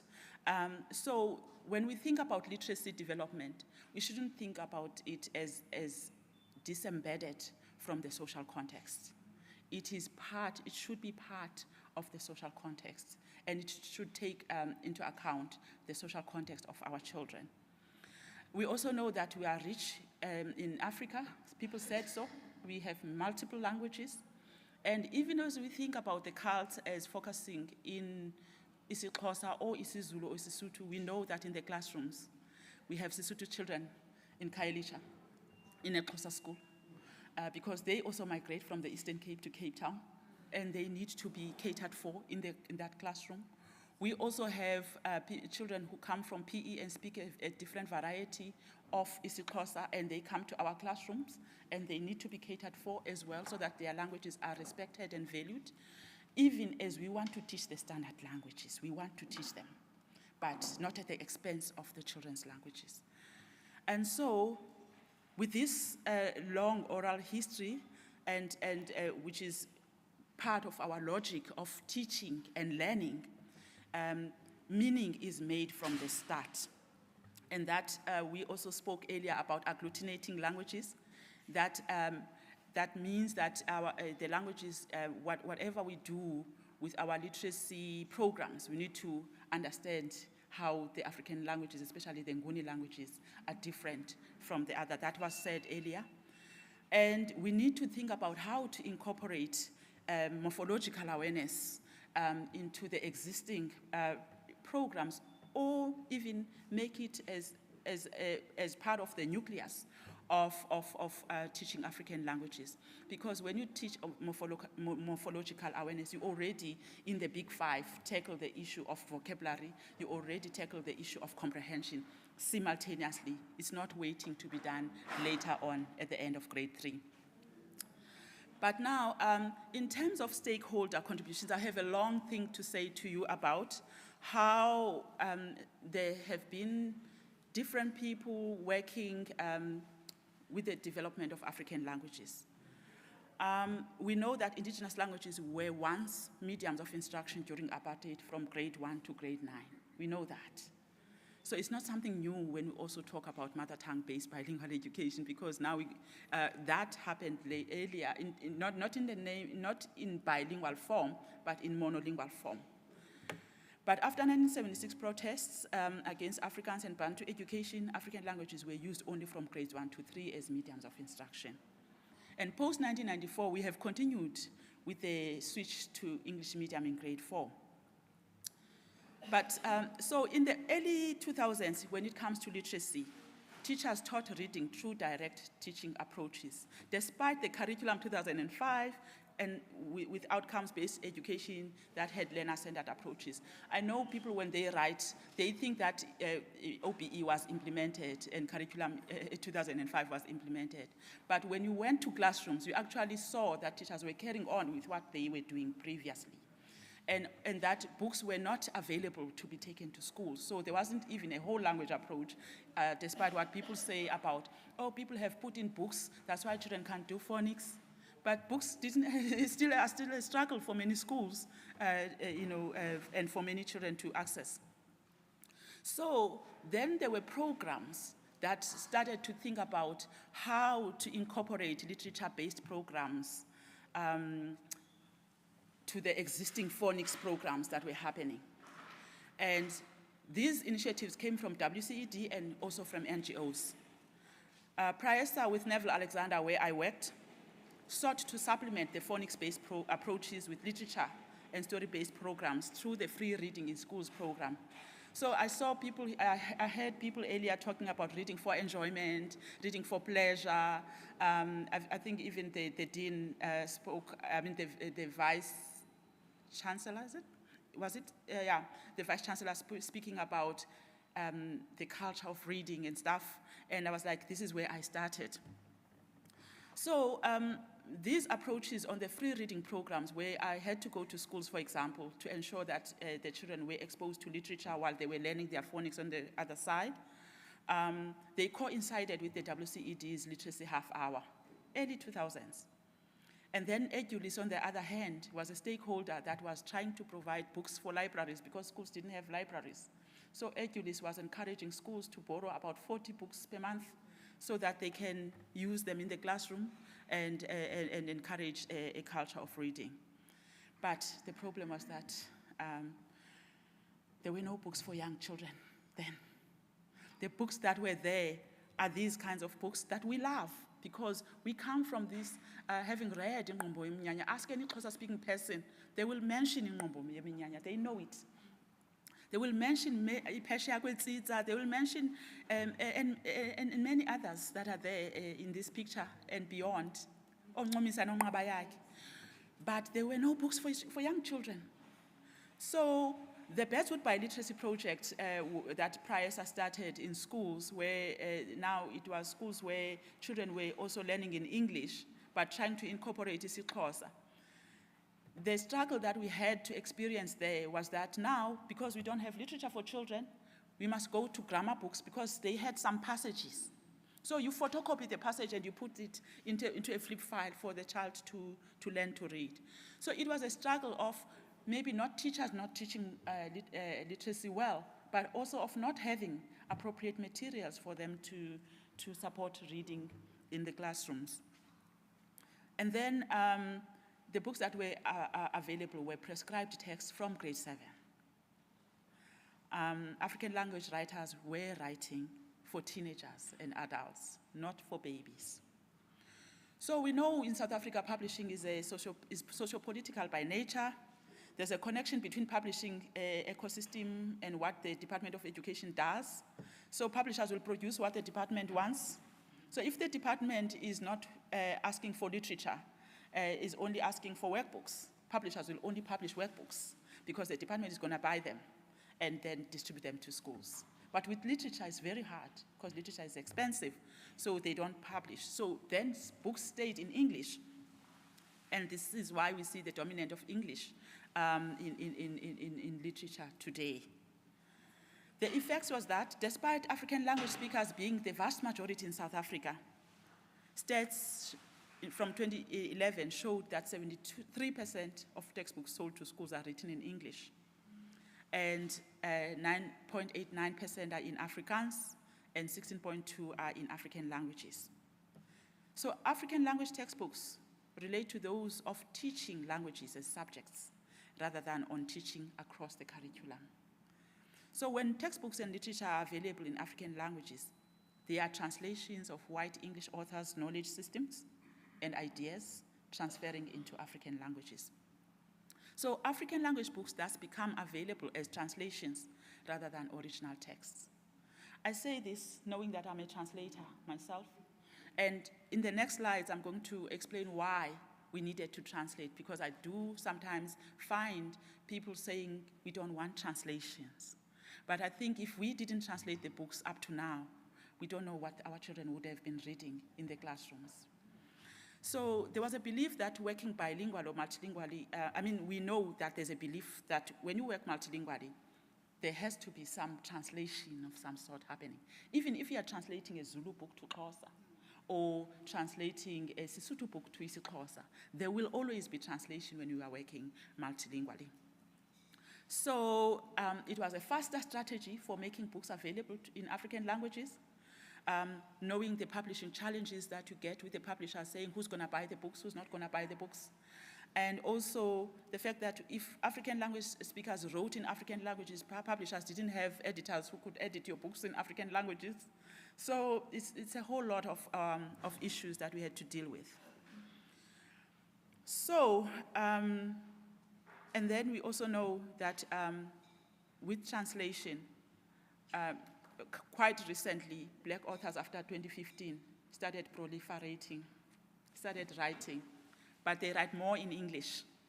So translating their books back to isiXhosa is what Dr. Sabata Mogai calls repatriative translation. So, so in the early 2000s at PRISA, we tried to promote a culture of reading. And as you can see from the picture, we wanted to see adults as reading role models for children, that it starts with young children. It doesn't start in high school. It doesn't start at university, the reading. It has to start with babies. Anna mentioned this. And now we had young, as you can see me there with my daughter as a baby, we're reading Usnafi, a book that was translated. If there wasn't this book, maybe I wouldn't have been able to read to my child. And then we worked on books for children in African languages, and they got, here is 16 little books for little hands, and these books were then translated into 24 African languages, including languages in African countries beyond South Africa. Just to give attention, because we talk about early childhood development, and yet we don't think about books for early childhood.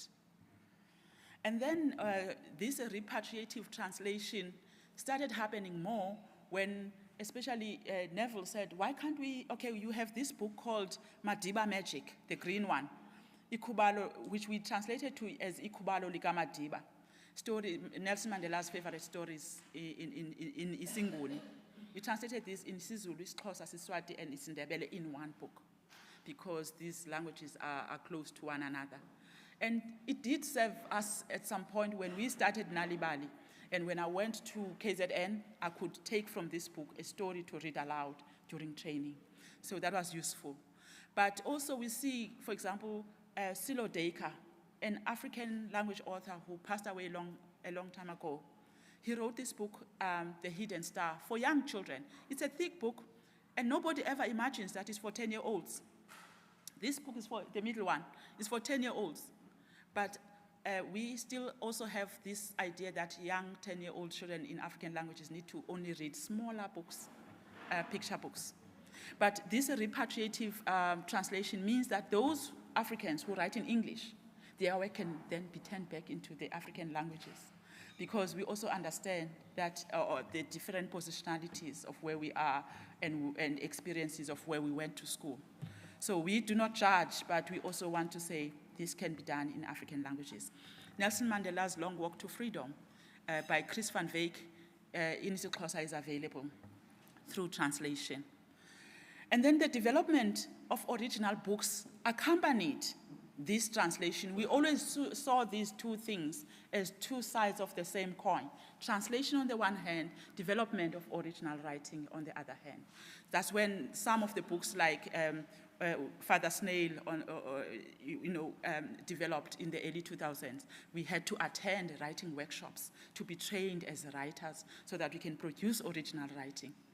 But original writing takes longer than translation. So the processes, but with the other one that is already there, you can easily translate to make more books, because original writing also limits, you can't produce 5, 10 books in 1 year when you are busy with other things. But if you have readers in your class, they need to move from one book to the next, one book to the next. So how do you then ensure that the learners get the books that they need, the number of books that they need to read in a year? So we worked for foundation phases, and we produced as many books as possible. And then we had Biblionef South Africa. Biblionef, sorry, I meant there's a spelling error there. It's supposed to be Biblionef South Africa, which is situated in Pinelands. It's a book donation agency, of which Neville Alexander was part of, at the beginning when it was set up. He was involved as an advisor when this was set up.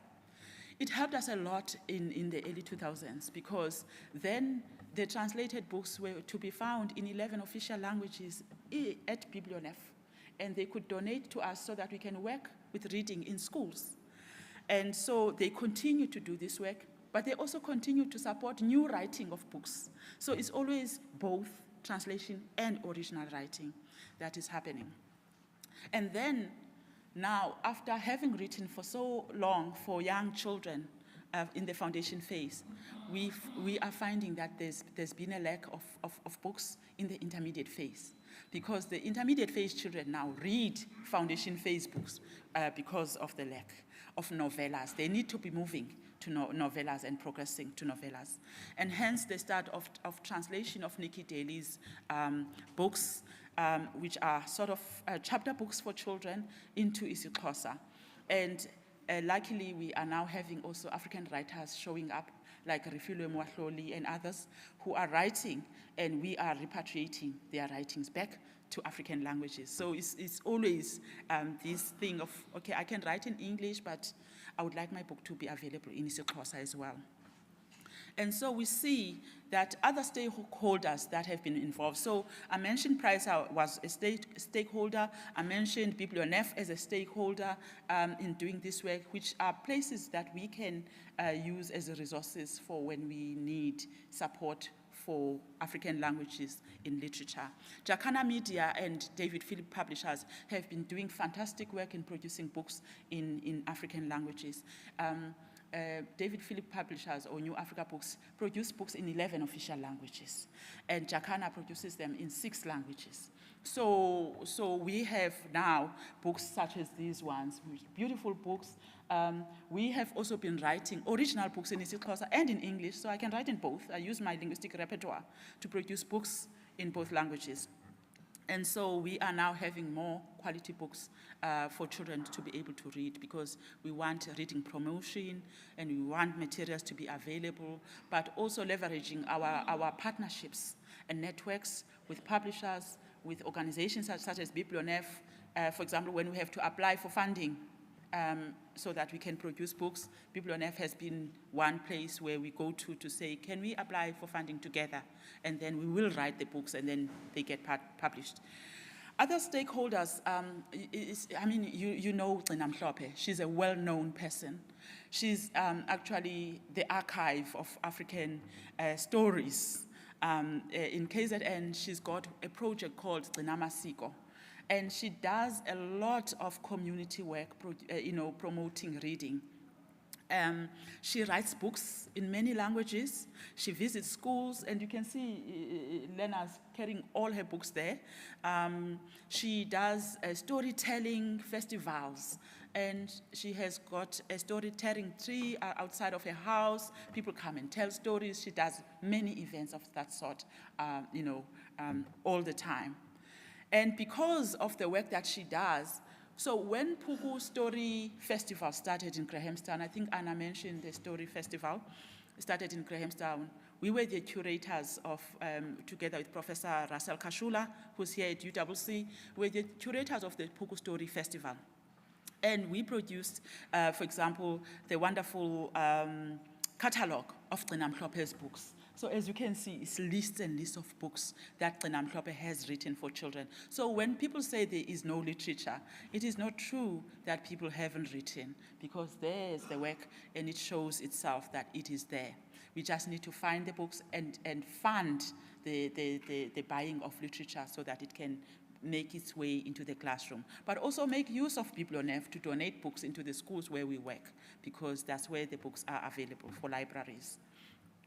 Cindy Magona is another person in 2015 that we created. She's Dr. Cindy Magona. We created a catalog for her work, also for the Puku Story Festival that happened in Grahamstown. The Story Festival that happened in Grahamstown was done to ensure that around the 21st of February, the International Mother Tongue Day, that we promote isiXhosa, we promote isiXhosa reading. So the books were in isiXhosa, the story reading, everything had to happen because we have the National Arts Festival, and it had to come before the National Arts Festival for this to happen for children. And again, we can see the many books and accolades that Dr. Sindwe Makona has in having produced books for children. And the work goes on, because Puku Story Festival in 2021 wanted to create a catalog of 100 books, isiXhosa recommended books for children. And again, working with these colleagues here, Dr. Sibulelo Mukapela, in the isiXhosa department here at UWS. She's sitting there with a mask, and together with the collaborations that we are working, we are forging, and with Pumeza Ngobozana, who I think does work for Fundawande on the side of materials development. We work together to review books that are there that we think are the best books to recommend for the foundation phase for children. So again, we're looking at projects and catalogs to say, here is material that can be used. And it's available online in the Puku website, and people can see what best books are there. Sis Eleanor Sisulu always wants universities to ensure that our teachers that we train must review the books for them to know what is there in children's literature. I'm almost done. Ulwazi Lwethu project is a recent networking group as well, where a consortium of NMI, SAIDI, Molteno, and Room to Read came together to ensure that African language-speaking people write books for their children in their own languages, and ensure that there's translation across the African languages. So some books are written in Chivenda, translated to isiXhosa. Some books are written in isiXhosa and translated to Chivenda.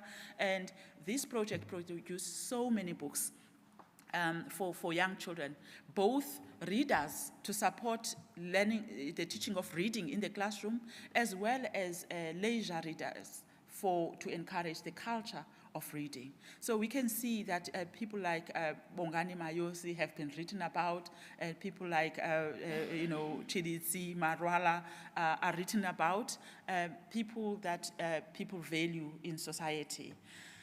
And of course, DPE has got materials on their website that are written by children themselves. So if we encourage writing, like I said earlier, there's a DPE strategy for promoting reading. And in that DPE strategy, now writing has to be part of the strategy, not just reading alone. Because we've been talking about reading for a long time.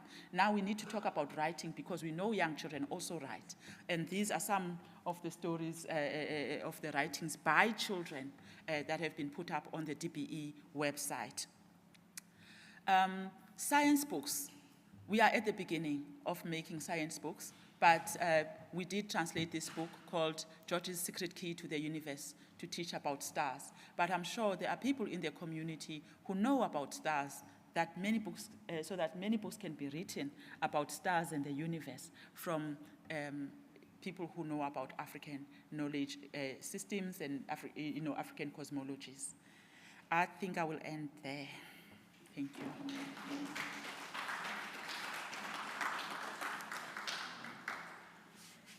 It took exactly 20 minutes. 26 minutes. I took 26? Yes.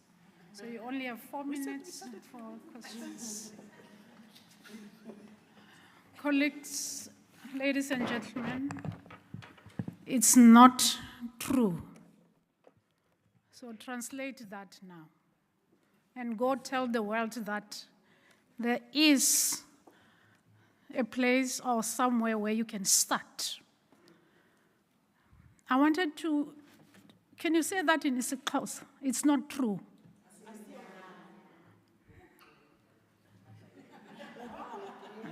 Which one is strong? And so to kilishano. So we got material. We got a wealth of information. Uzoyithola kanjani uhleli khona?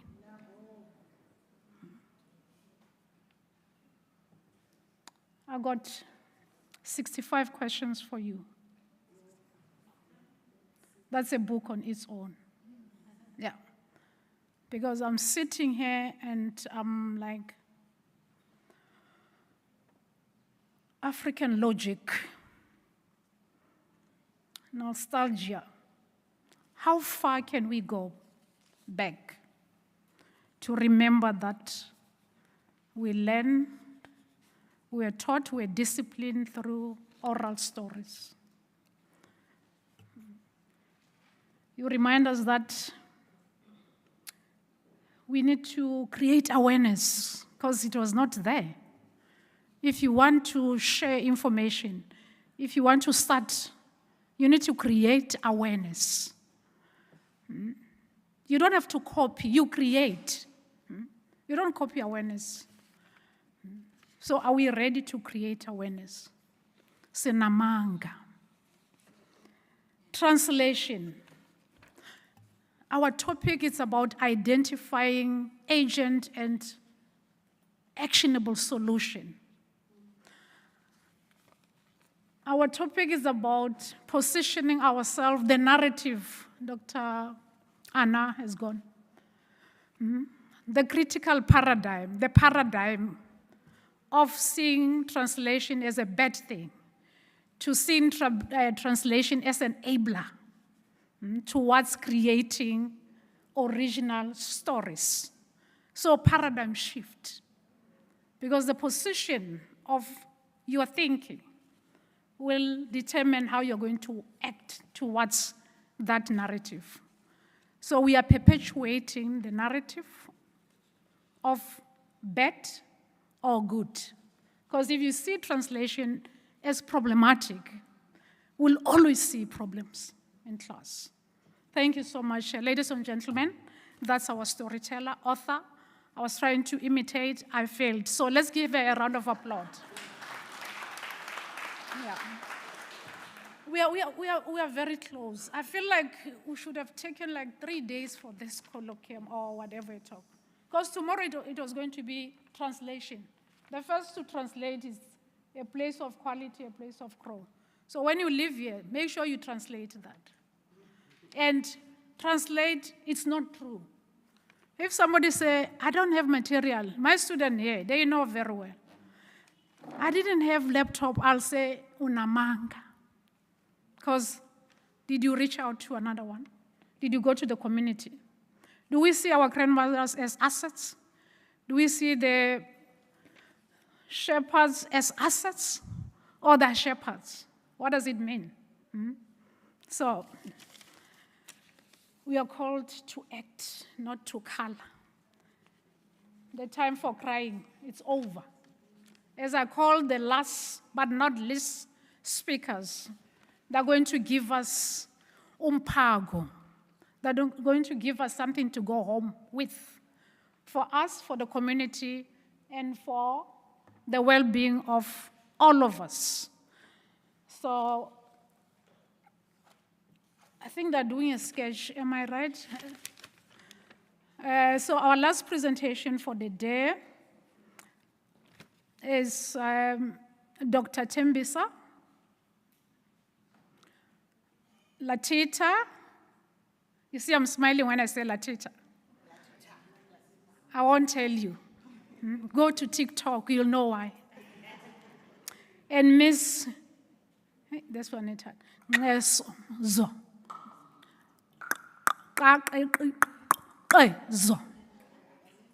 Embedding literacy reading across the curriculum.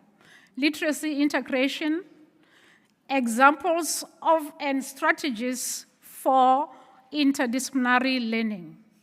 Welcome, Dr. Tembisa, Latita, and Ms. Ngaiso. Latita. Oh, Latita. Molweni. Lathi tha. Lathi tha. Bizwa ndim kamandi. Lathi tha ilanga. Yes, lathi tha. Not ilatita. Lathi tha. Amen.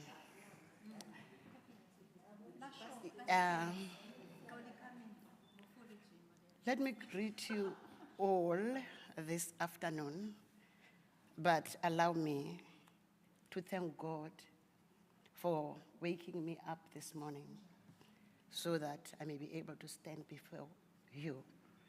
I'm counted amongst the living. Some are not here, so we are all blessed.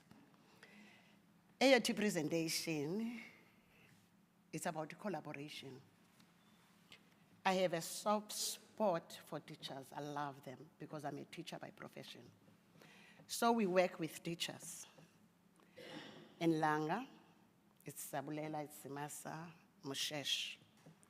So we do our community engagement in those 3 schools. But for today, the focus is on Zimasa, where I'm from. I work with Ms. Nondabula, with Latita, my student, and Ms. Ngaiso, my colleague, should I say that? Yes. So what we did when we look at the topic of responding or sharing the actionables approaches, then we sat down and we say, how about presenting our collaborative learning or activities as one, not say it's going to be perfect, but as one of the solutions that we can try. Because we work with pre-service teachers that are going to soon join the schools. So for them to go for teaching practice once or twice a year, we felt that it is not enough.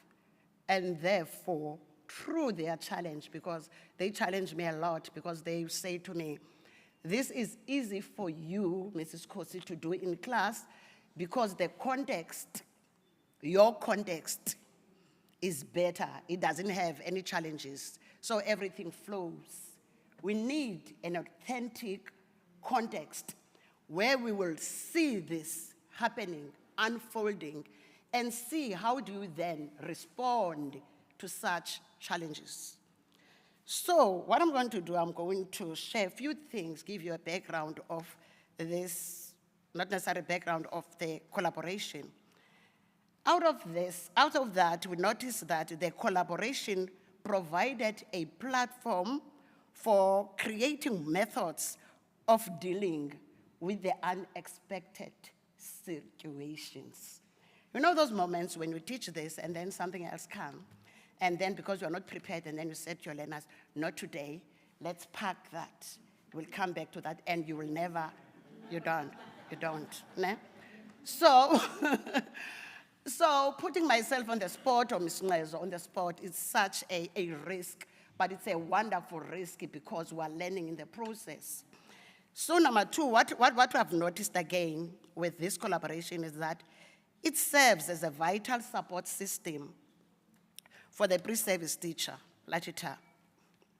Because I was able to see Miss Nglezo teaching, like you will think that it's core teaching, where Miss Nglezo, without saying, Latita, this is what you need to do, but Miss Nglezo will take the question and rephrase the question whilst Latita is teaching from UWC, teaching grade 3 classroom in Langa community. It was such a beautiful sight. I wish you were there. So from this collaboration, I also noticed that our students will be provided with an opportunity or a context that will not only scaffold them, but provide a valuable experience. Where, when I observed Latita, I've noticed that there were times where she will have to navigate trade-offs and contingencies in real time. And what I like about that, sometimes when I observe all this, I become emotional because I don't know whether I'm attached to Latita or I'm attached to the school or to the learners, but it does something to me. So seeing Latita listening to Ms. Nglezo, using the correct vocabulary, and Latita, again, I'm going to show you the video, don't worry. We have snippets for you. And then Latita changes immediately how she speaks. And sometimes listening to Ms. Nglezo using 1 or 2 English words, and then after the lesson we reflected and we spoke about the whole thing that you will get. So, colleagues, I present to you the snippets of our lessons. Over to you, sis. Then after that, Latita will come.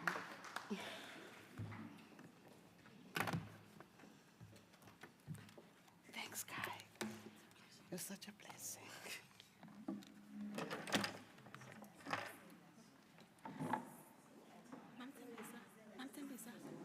Dr. Tembisa, now it's going to be like pressure. Woodman may up because of pressure for the support. Okay, you'll be able to see.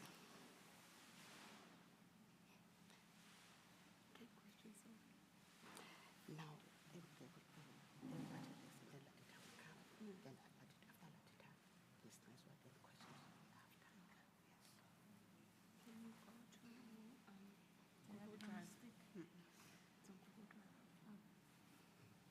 Let me share it with you, then you open your Google Drive. Just open your own Google Drive.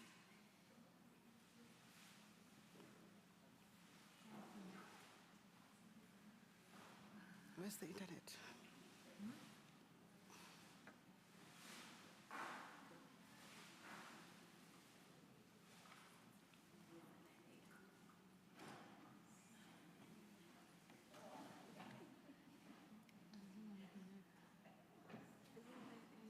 It's in a connection problem. Can we get those translations while they're still fixing? It's an internet problem. I want to connect. Look at that. Wi-Fi. A place of quality will be Indaba. Mina ngiyafuna. How I like us to translate it to Okay, that's my translation. Do yours.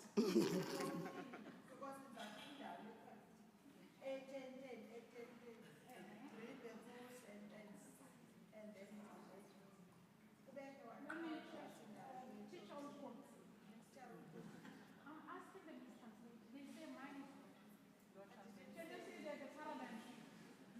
They are not translating. I'm translating, but I'm not. So we are looking at the wrongs. Let's give floor. Maybe yours is in sharp.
And we are going to watch, listen, and smile. Multiple intelligences, integrating technology.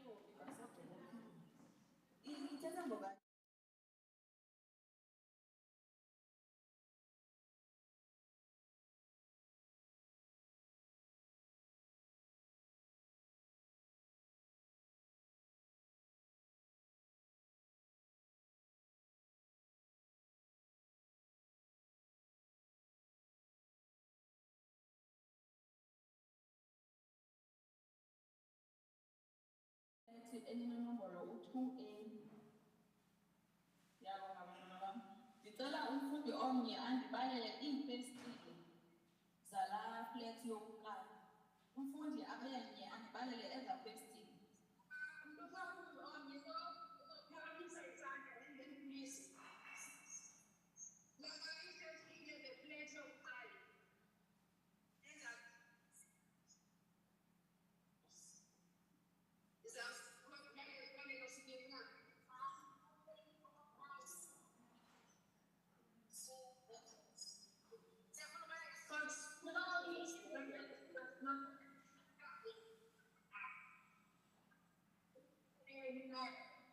Enkosi bantwana bam, ningaphi ke ngoku imiqolo yezifestile xa niyijongile zingaphi xazana ngemiqolo?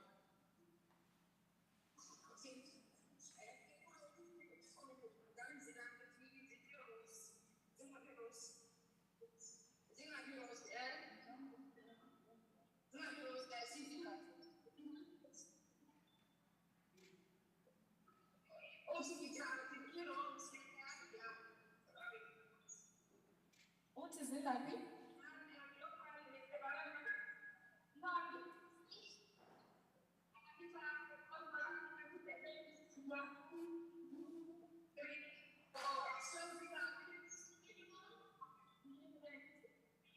Imiqolo mine yale flat.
Ukubuza ke apha kuwe nisingqefo ne kwikharityhulam yenu yezibalo ninazo ii-cardinal numbers ohlobo sithetha ngalo.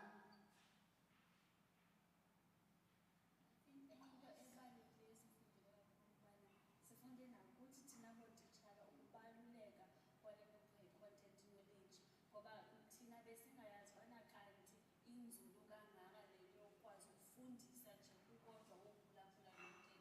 So ithetha ukuthi kwathina singootitshala kuyabaluleke kakhulu ubana sikwazi ukuphala nzulu ngendlela thina sifundisa ngayo eklasini. Hayi ubana sibone ubana okay, hayi kuba bendiya kule teaching practice, hayi le ndlela ekwenza ngayo ukuthi nam uzokwenza kanjani. Akunyanzelekanga ubana nawe wenze ngalaa ndlela, kodwa kunyanzeleka uba nawe ube nolwazi ozolongeza kolu lufumanayo.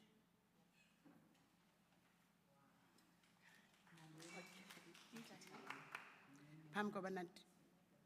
Oh, the last one. Sorry. Intsebenziswano phakathi kotishara ibalulekile kakhulu. Thina singootishara ezikolweni amaxa amaninzi siqhutywa ziimeko esifundisa phantsi kwazo xa siprezenta ii-lessons kubafundi. Ngeli lixa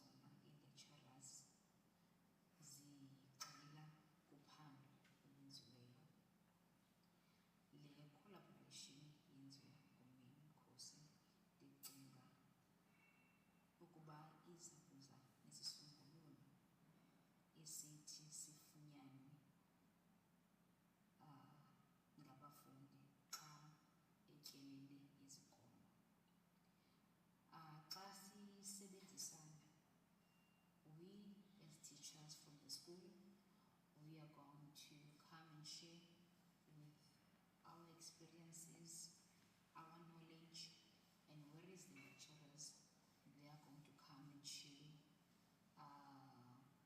their theoretical expertise, the latest research done in education. Londo ke izokwenza uba abafundi, our student teachers, bafumane uqeqesho olugqibeleleyo olulilo oluzokuthi liba prepare to face their realities when they are in schools, when they are in the classrooms. Thina singotishara ezikolweni, owethu umsebenzi wethu ukuthi xa bephi esikolweni uba masibaxhase, sibanike isapoti, sibanike i-guidance, bazozithemba. Le ntsebenziswana wonke umntu apha uzawina. So siyayivuyela, siyayithakazelela, siyabulela kakhulu kakhulu Dr. Khosi, enkosi.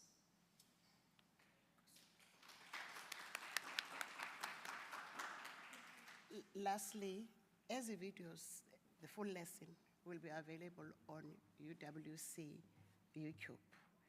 And the last part of that, where the students were sitting down, another approach that we have decided that we need to try and use, it is the round table with our students. Because at times when we do our lectures, the time is limited. So that round table is voluntary. Anyone who wants to join can join us. You will get invites where we invite you to come and sit with us around the table and discuss some of these foundational skills of reading. Thank you so much. Over to you. Thank you so much, Dr. Kosi and the team. Lalita is still, Latita, yes. Can we have a young voice? Not that we are too old, I'm saying age. I know we are all young. Yeah.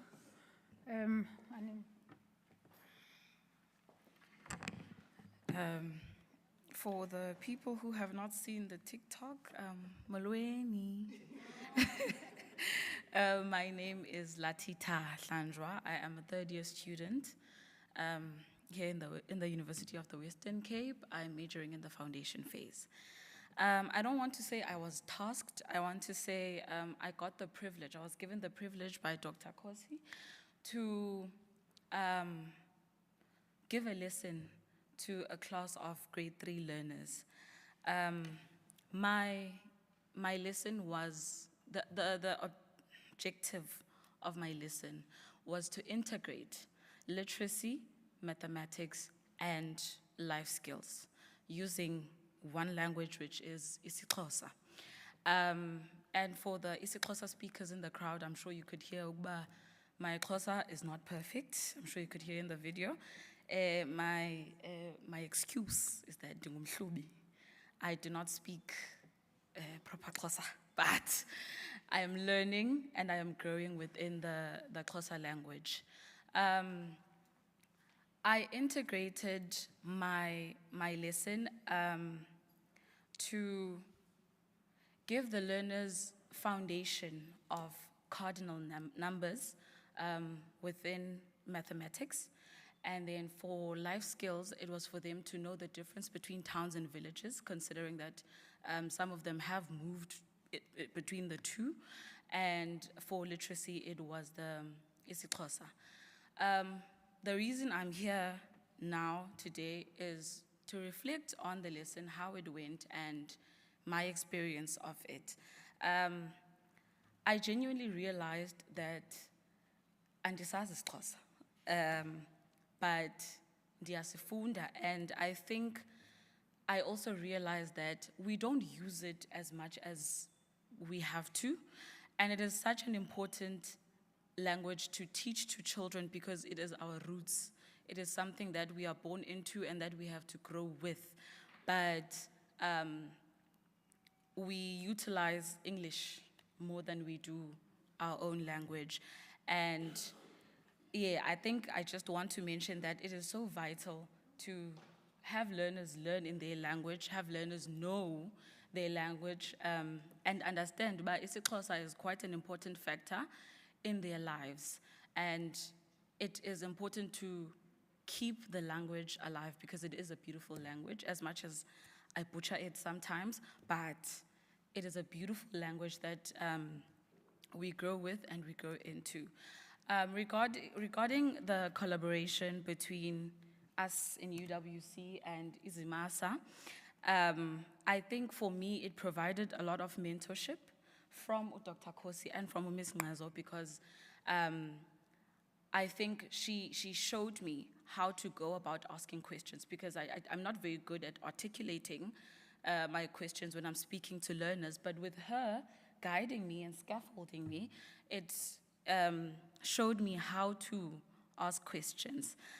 There was real-world experience for me, professional development, as I'm still learning. I am a third-year student, as I said. I'm still learning how to teach, how to be a teacher, how to speak to learners, and I'm still learning Xhosa. Networking, improved teaching practices. I feel like I'm going to go into my practicals now in July with better knowledge on how to work with my learners, speak with them in isiXhosa, not be surprised, because I was so surprised in my first round of practicals when I got to a school and they were teaching learners mathematics, life skills, everything in isiXhosa. And it was such a shock to me because I'm used to schools where everything is taught in English, and I honestly didn't know what a circle was in Xhosa, and I found out about Sisanga when I went for my practicals. That's just a little example of how I get to learn myself with the mentorship that is provided by mentor teachers and Dr. Kosi. I got to experience enhanced student learning. As I said, I've learned a lot. Yes, I think yes. Lastly, I'd like to appreciate Dr. Kosi and appreciate Ms. Ngazo for the support and the guidance that they have provided me. Thank you.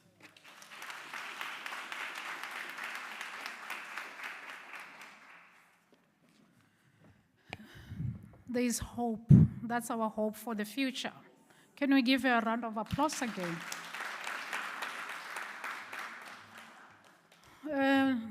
Ladies and gentlemen, at this point, I would like to sincerely express my gratitude for all of you and those who are willing or who were willing to attend today's event.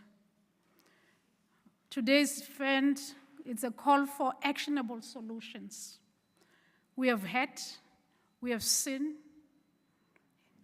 It's up to me and you. It starts with me. Fulfilling South Africans' desire of an education system that embraces indigenous language deemed to be a puzzle. But we are part of that puzzle. The question is, are you a problematic puzzle or a solution-focused puzzle? I'm going to call my Deputy Dean to give a closing remark.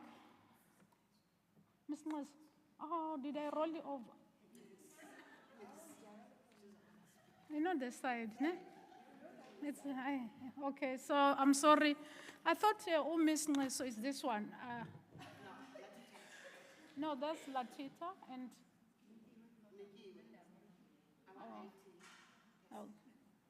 it's IT. I'm sorry because 3 people, I called 3 names and 3 people came. That's a simple mathematics, maths literacy. So they tried to make me a bad MC. I refuse. I refuse. So I'm really sorry, and that's part of Indaba. Let me call upon Ms. Nqeso,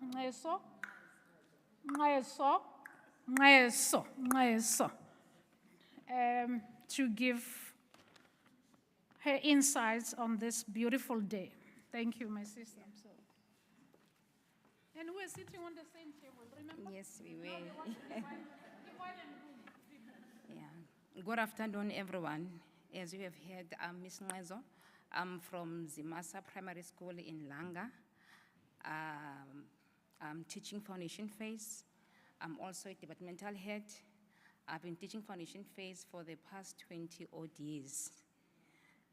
Ms. Costa, Dr. Kosi here was one of our teachers before she joined UWC. When she told us that she was leaving, I'm not sure which year, we were all devastated because she was one of the best teachers, and she was a great inspiration and a mentor to most of the teachers. But she promised us, but we are not seeing the last of her. She will come back later, working with the foundation phase and give support and assistance where she can. And she did keep her promise. Thank you, Ms. Dr. Kosi. Yeah, she did come back to our school, and with the initiative of collaboration, as a school, whatever idea that's going to benefit, enhance our teaching and learning, we always welcome it. She told us our role as a school, as the teachers who are experienced, what we're going to do, because we've got a practical experience and knowledge of the curriculum. Those ideas, we can share them with them as the lecturers. They are going to come with their theoretical expertise and the latest research and education with those two. And then our pre-service learners, pre-service teachers, they can receive a comprehensive training that's going to prepare them to the realities when they go to classroom and schools. In the video, when my learners will receive these sessions, they will get so excited because they'll tell her, okay, today it's our day to receive an online session. They'll say, oh, we're going to be on TV. Yes, yeah. So I want to thank Dr. Kosi because my learners did really enjoy the lesson online. And I was happy where I can give assistance to the new teachers. And as the professor was saying earlier, she was saying that the teachers are lifelong learners because really we've been teaching for more than 10 years, and we are learning new things and new ways from our pre-service teachers when come to the school. And truly, we cannot really do away with what we've learned from the colleges because of some of the things that we've learned. They are still working today, especially in literacy. So with what is old and what is new, we can really produce our life good Lando learners at the end. Thank you so much.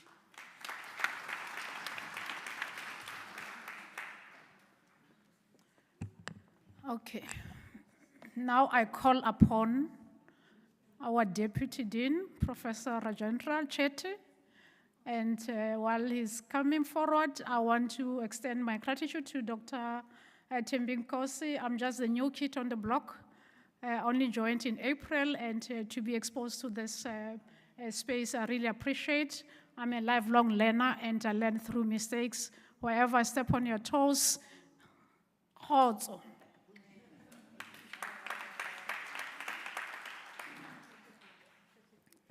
Good evening, colleagues.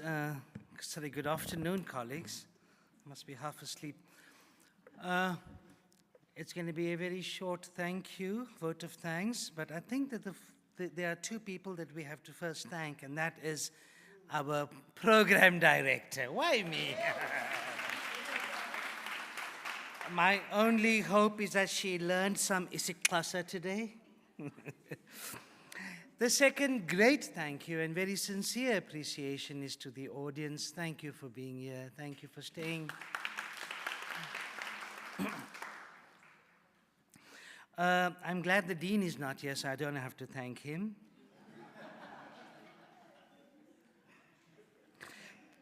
Prof. Vuyakazi Nomloma, I don't know where to start. You've come from, it's quite far from Kwadlengezwa to the mother city.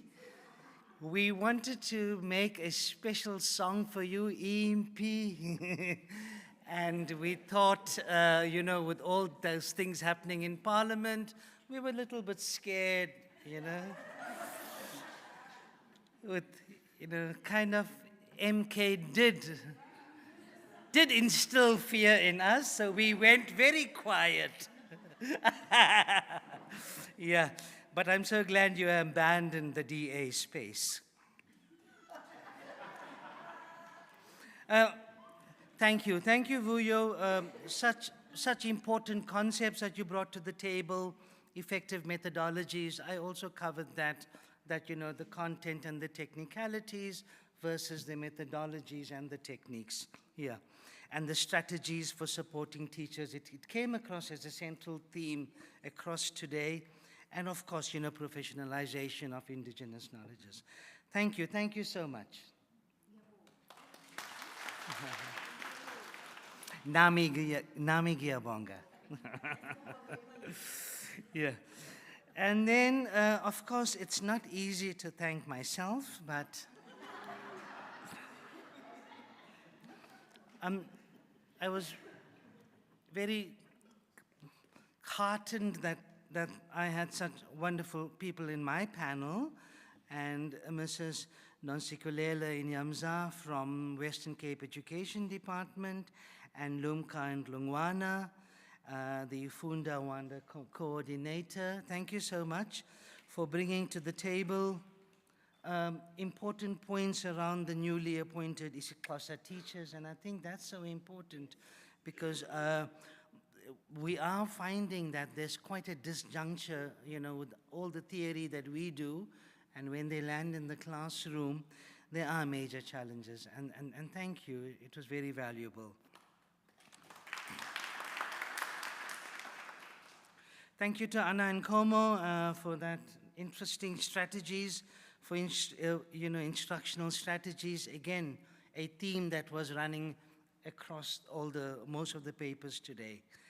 And then we had my friend and colleague, Khaliswa Guzula from UCT.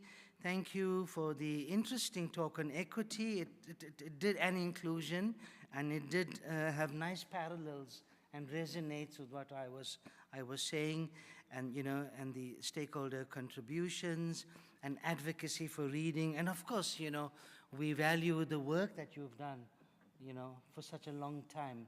Thank you, and welcome to the Bush College. Okay. Tembisa Kosi, thank you not only for the last panel session, but more importantly for your work with Haroon and the team for putting things together.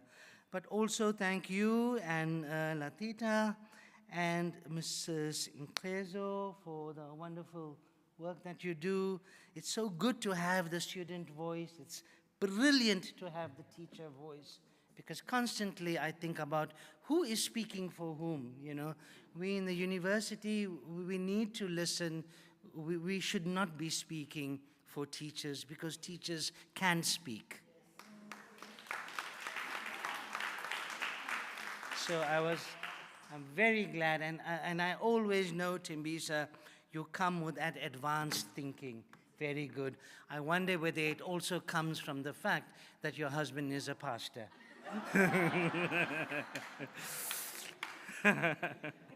Sorry, guys. I had to do that. My UWC colleagues, the AV colleagues, the institutional advancement colleagues. I can't see Hadi, but I saw the other colleague in the back. And of course, I did thank the team that put it together, and then the caterers as well, and I hope you enjoyed the lunch. And good news, now you can all go home.